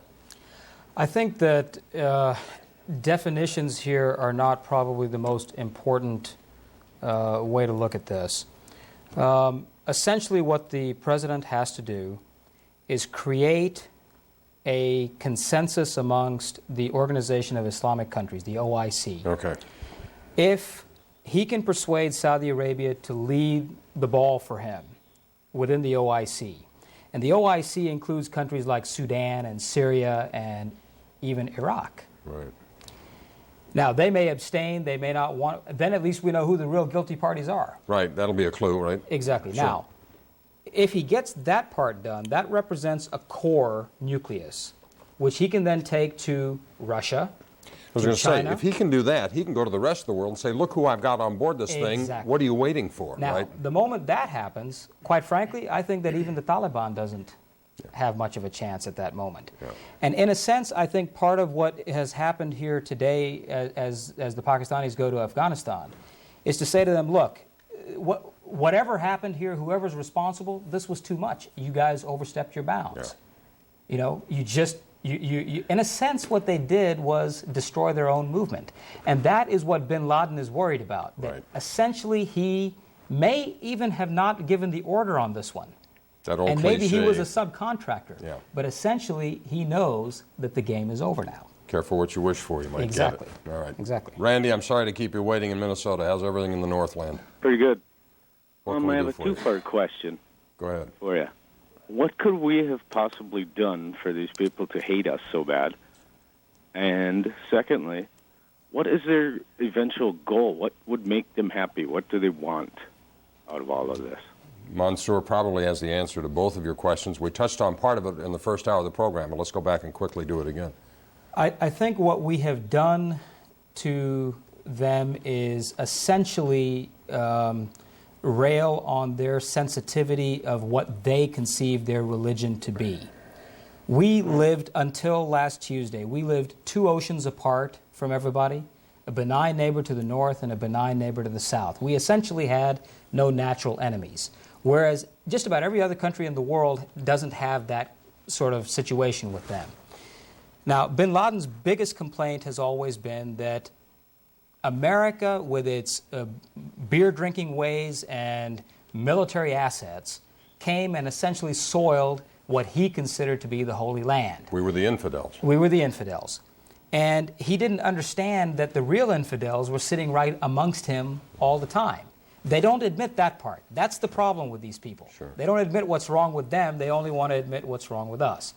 Now, so I think that is what we have done in their perception for them to hate us as much as they do. Now, can we do anything to rectify that? Well, my judgment is that the way you do that is you go to these countries and you say, all right, if there is that kind of a structural problem, what we are prepared to do is, if you guys are prepared to come clean with us on what is wrong, we're prepared to help build you up into something more than what we did before. One thing I disagreed with Larry on before, and that is that you cannot say that the United States gave trillions of dollars in aid and nothing ever came of it. We gave trillions of dollars worth of aid and never gave a prescription of how it should be used. Right. It was just throw money at the problem. That is why we got into throw money at the problem, like we do with drugs, like we do with a whole lot of other things, without ever understanding what's structurally wrong with the thing to begin with. Coming up at the bottom of the hour, by the way, in case you're getting tired and it's Sunday night and you want to go to bed, I'm here to tell you should not, because on CNNI, which is one of the sister networks, I'm told we will have a live interview with a Pakistani foreign minister at sometime around 1:30 Eastern Time, perhaps talking about the results of that mission to deliver some sort of ultimatum to the Taliban in Afghanistan. Patricia Chadwick, you've been without a stock exchange for a week. This is an unprecedented situation in our country. But during that time, have your clients had access to you, the people, customers of your firm? And if so, what have they been saying to you? What are you saying to them? What kinds of conversations can we eavesdrop on with you here? I think for the most part, the customers have wanted to feel sure that their portfolios were okay, their securities were safe, the transactions that had taken place were done, and that the firm was okay. Now, in certain cases, as we know, firms have been eliminated practically. But before we just leave that there, most of those have backup systems Absolutely. to preserve all the records, the portfolios. Right. I mean, the investments are safe even though the businesses may be gone. Disaster recovery, and even though they're doing it with fewer people, in essence, customers wanted to be assured that business would go on for the most part, except for those places where it was impossible to get to work. People went to work even though the market wasn't open. All right, once you told them, look, there's nothing wrong, your portfolio's safe, don't worry, your investments are there, then what? What's the next thing on their mind? Well, I think for the most part, what do we feel the implications of all that's happened will be? Mostly, I think, concerned that there'll be liquidity in the marketplace when it opens up. Has the Fed done enough, by the way, in your opinion, to support and shore up these markets, or should they have cut rates maybe before the stock market opened tomorrow? I think the expectation is that they will cut them significantly, as much as maybe 50 basis points tomorrow. Tomorrow. I think it could be a disappointment in the marketplace if they didn't. If they don't. They have sworn that they will provide all the liquidity. And in fact, as long as they provide all the liquidity they need, rates will be coming down. And I think there's every sense that they will do that. The beauty is that we have a Federal Reserve Chairman who's been through this over and over and over. Just not here in this way in this country. Right. What about that, Larry? What's your thought about the Fed? You write that column for Investors Business Daily. Has Greenspan done enough? We got to remember that he was busy raising rates that some say contributed to this economic slowdown we're in the middle of. So a lot of these rate cuts early in the cycle were simply taking back rate increases that served to slow the economy. And some economists and analysts that I've talked to over on CNN-FM, the business network, have been critical of the Fed, saying that they remain behind the curve, at least going into this event that happened Tuesday. Well, that's right. A lot of people have made those kinds of criticisms. But I think the real question is what impact does the Federal Reserve have really on the economy? And I think there is an impact, but not a significant impact. The real impact has to do with tax, spend, and regulation policies. And quite frankly, we have doubled the burden of the American taxpayer since 1950, which is one of the reasons why we have a lot more secondary wage earners working outside the home. If the government really wants to do something to stimulate the economy, get the government off the backs of hardworking men and women. We have to work right now until almost the first week of July in order just to pay all of the taxes that we have to pay, federal, state, and local. Well, didn't we just get this huge tax cut? Didn't all our taxes just go down? I guess not. Pardon me? I said, didn't we just get this huge tax cut? If you call $300, $600 a huge, then I was being definition that I have. I know you were. I was being facetious. I know you were. Look, since 1900, about 10% of the American taxpayers was taken, state, local, and federal. Right now, it's almost 50% if you count unfunded mandates. So let's get the American government off the backs of hardworking men and women. Let us do our own retirement, our own health care, our own medical needs, fund money for protecting people and property, and let the country do what it's supposed to do and let people do what they're supposed to do. Do you think Bush should listen to a capital gains tax cut here right now? I hope he would. Any kind of tax cut right now, as far as I'm concerned, that puts money back into the pockets of the American people is a good thing. We ought not be running surpluses. Surpluses mean the American people are being overtaxed. Yeah, it's a drag on the economy, a surplus. I mean, it's in the economic way of looking at things, you're right. Capital gains tax cut. Bush had said when the subject came up in Washington a week or 10 days ago, maybe at some point down the road he'd look at it, but he wasn't ready yet. Does this event change the possibility that the street may get something like that, which would be helpful? Well, I think the interesting thing is that the Congress has changed a bit. Yeah. They've spent all their time bickering about, they were poles apart on issues that they were really not meant to be at all apart on. Right. So it was surplus versus deficit and just the innuendo of all that. This has coalesced them. If you remember back when Bush Sr., Bush Father, was trying to get a declaration of war against Iraq. Right. I remember being in Paris at the time and just sitting there glued to the television, afraid he wasn't going to get it. And I think he got it 51-49 or something like that. 52-48, if I recall. 52-48, You're okay. close, yeah. And here we got 98-0. Nothing. So, I mean, there is a tremendous coalescence that hopefully will allow the Congress to say we need something more in the way of taxes, be it capital gains or just more on income tax. I'm not sure it matters too much which it is. I totally agree with Larry that when we run a surplus, you're taking money out of the economy, and that is a drain. All right, Joey in Maryland, you're on the air with us. Welcome to the program. How are you getting along? Pretty good. Just hard to believe that this all just happened on Tuesday, you know? Isn't it? I mean, it's mind-boggling. In a way, it seems that it happened a long time ago, maybe because of the weariness that we all feel from the emotional drain. What can we help you with? Anything? Well, my question was on our new war on terrorism. I'm completely behind the military response, but it just seems to me like this may be a war in terms of like the war on drugs. It may not be able to be won in the end, you know? I mean, even if Afghanistan turns over bin Laden, or they don't and we go in there and somehow, you know, kill him or what have you, I heard it reported earlier in the week that he's not so much a man but an idea. And how can we... And that's a very accurate way to portray him. The symbolism around this guy is huge and growing bigger by the minute. You're right, he's a symbol. But, I mean, we prosecuted a war in Iraq, and Saddam Hussein's still walking around, so your point's well taken about how successful we may or may not be at the end of the day. Go ahead. Yeah, and Jack, I would say that's why the American people have to understand this is going to be in for the long haul. This is a war against people that are secretive, people that hide in holes. You're not going to have a trophy like you have in most conventional wars where there's a clear demarcation of territory. Sure. You're talking about 5,000 people all over the world who are determined to exterminate our way of life because they consider us to be the great Satan. It is going to be a very long haul. Major Garrett at the White House, these are valid points, and the polls indicate, as they always do, that the longer the potential military action goes on, the less appetite the public will have for it, and that old argument that when the body bags start coming home and we in the media begin to show everybody in America what the real price of this stuff is, maybe the appetite begins to diminish. What about that? Well, I think you've seen a rather painstaking effort from the president and his senior advisors, especially on the talk shows on Sunday, to channel what is clearly strong public support for the directions the administration is preparing the country to take, channeling that in a way that says, yes, we're going to be responsive, yes, we're going to be effective, yes, we're going to be comprehensive, but in all of those pursuits, we're going to need you to, A, be patient, and we're going to need you to be with us for the long haul.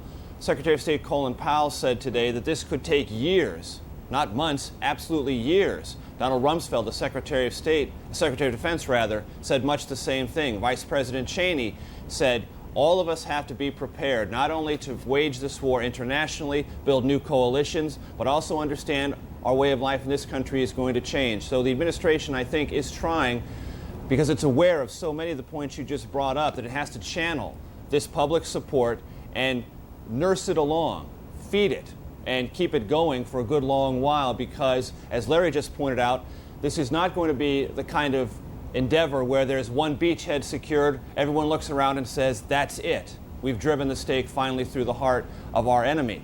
This is going to be a much more nebulous type of war to fight, and it's going to require much more sustained support. But going back to the earlier reference to the Gulf War and the very narrow passage in the Senate, 52-48 of the support for President Bush's father, the country was not so nearly of one mind then. It is clearly now. The White House knows that that is a very strong asset in their favor. What they have to do is channel it best they can for the long haul. All right, thanks, Major. We're going to go to Islamabad, Pakistan. CNN's Mike Chenoy is standing by with a live report from Islamabad. Mike, what have you got for us? Hello, Jack. Well, at this hour, a high-level Pakistani delegation is in the southern Afghan city of Kandahar to meet with the leaders of the Taliban. The Pakistani delegation is headed by the chief of Pakistan's military intelligence service.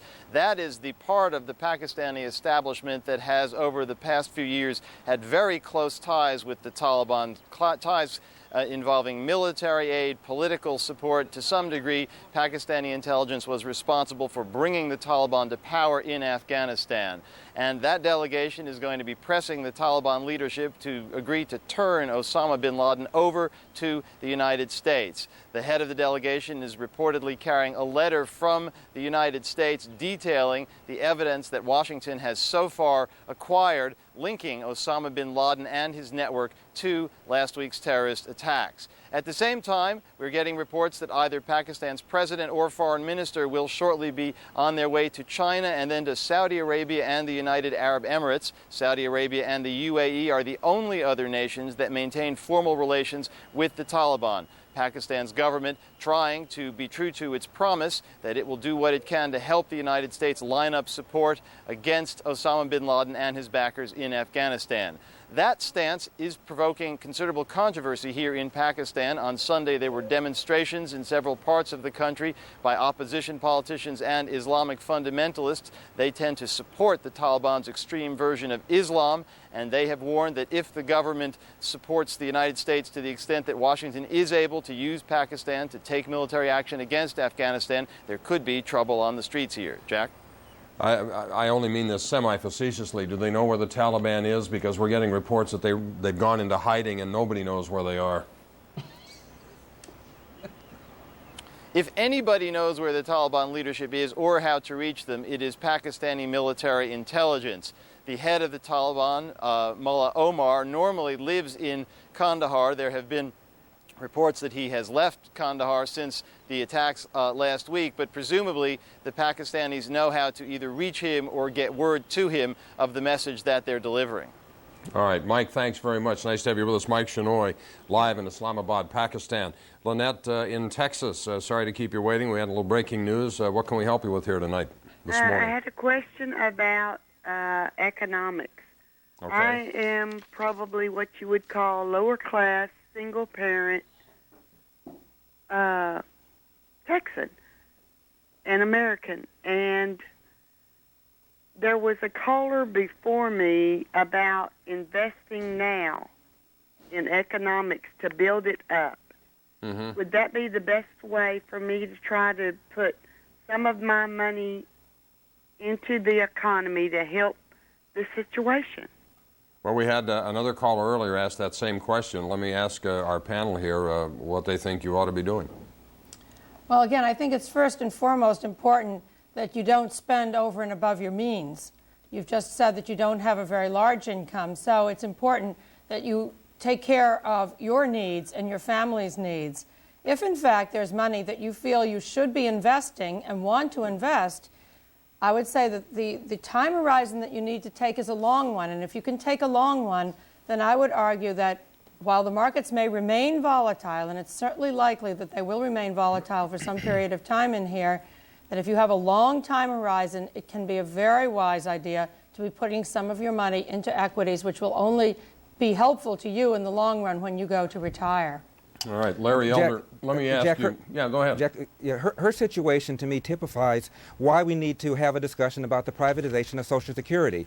A woman like that doesn't earn very much money. Her contribution and her employer's contribution, as you know, is controlled completely by the federal government.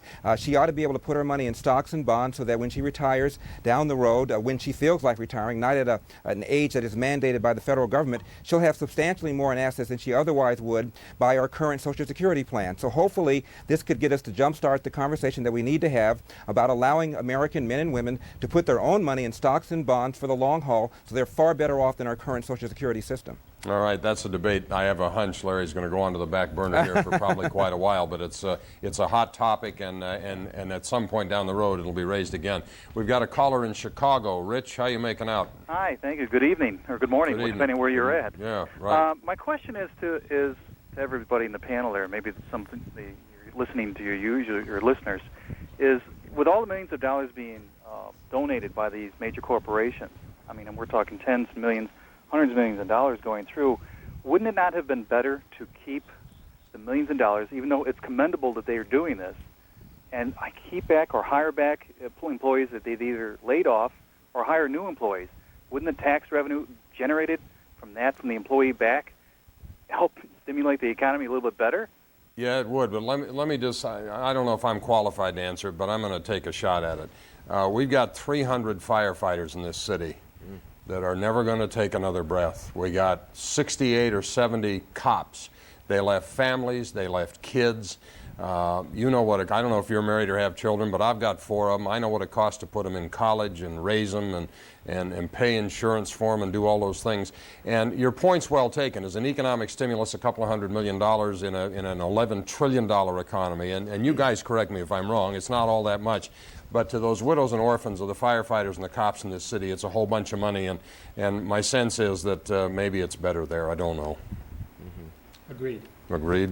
Yeah, you understand what I'm getting at?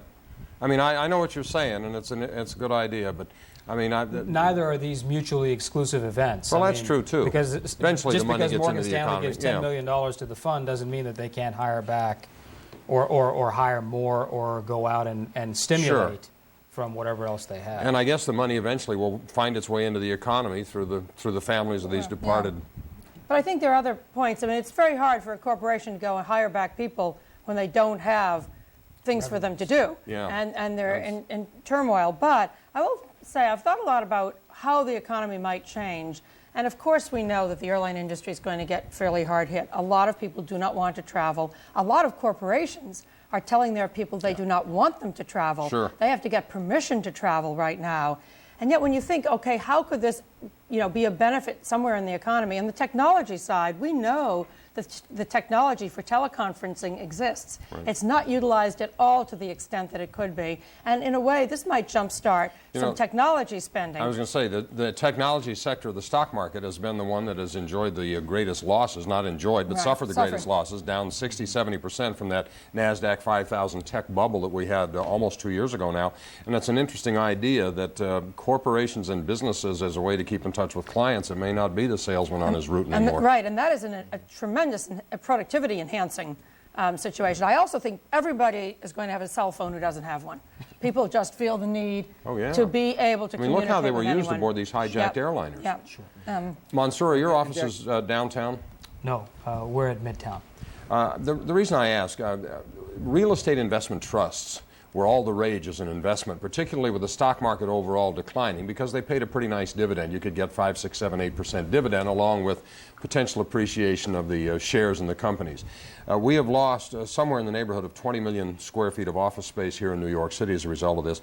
There is some 25 million square feet available, but it's not the right kind. It's small parcels, little bitty rooms and offices scattered all over the city. The financial concerns that lost their office space in the World Trade Center incident need big rooms, conference rooms, etc.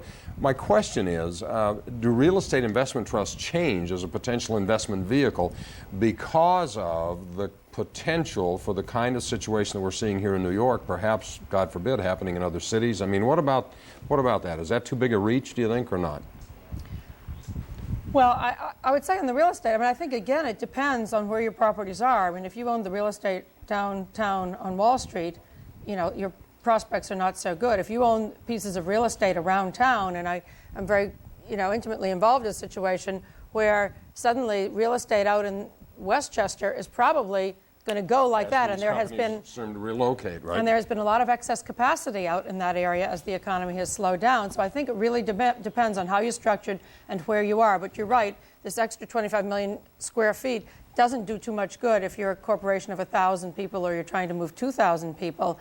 But you were probably going to see the supply-demand in general for real estate get extremely tight in this area. The next question will be, do some corporations not want to stay in New York? Of course, I think that this city and this state want to give big incentives to people to stay, and security measures will change. But some corporations may feel it's better not to have all their employees in one place and make sure that they have operations scattered around. All right. We have Thomas in Alabama before we go to Gary Kutlick for the latest news. Thomas, good evening. Good morning. How are you? How you doing? I would want to know, after all this is over with, will the United States freedom still be the same? Boy, I don't know. Larry, you talk to people about civil liberties all the time. Is Larry Elder there? Garrick, let me push you back 1 second. Our lives, the government said it the day it happened. Our lives have changed forever. What about that?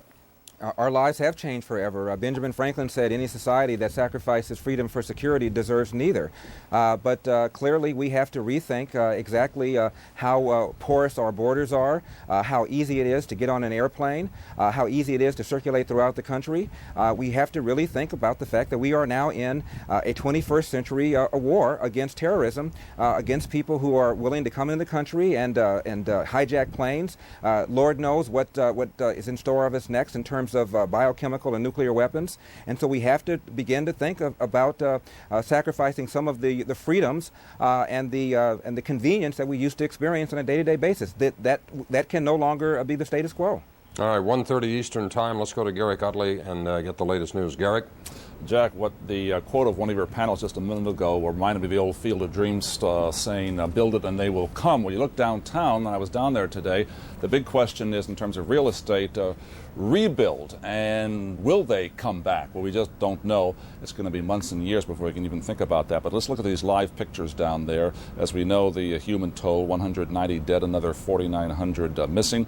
And meanwhile, just blocks away, Wall Street says it's getting ready to go back to work. 8 hours from now, the big bell in the New York Stock Exchange, the big board, will be ringing away and trading begins. In Washington, cleanup at the Pentagon continues there, just across the Potomac from Washington, D.C.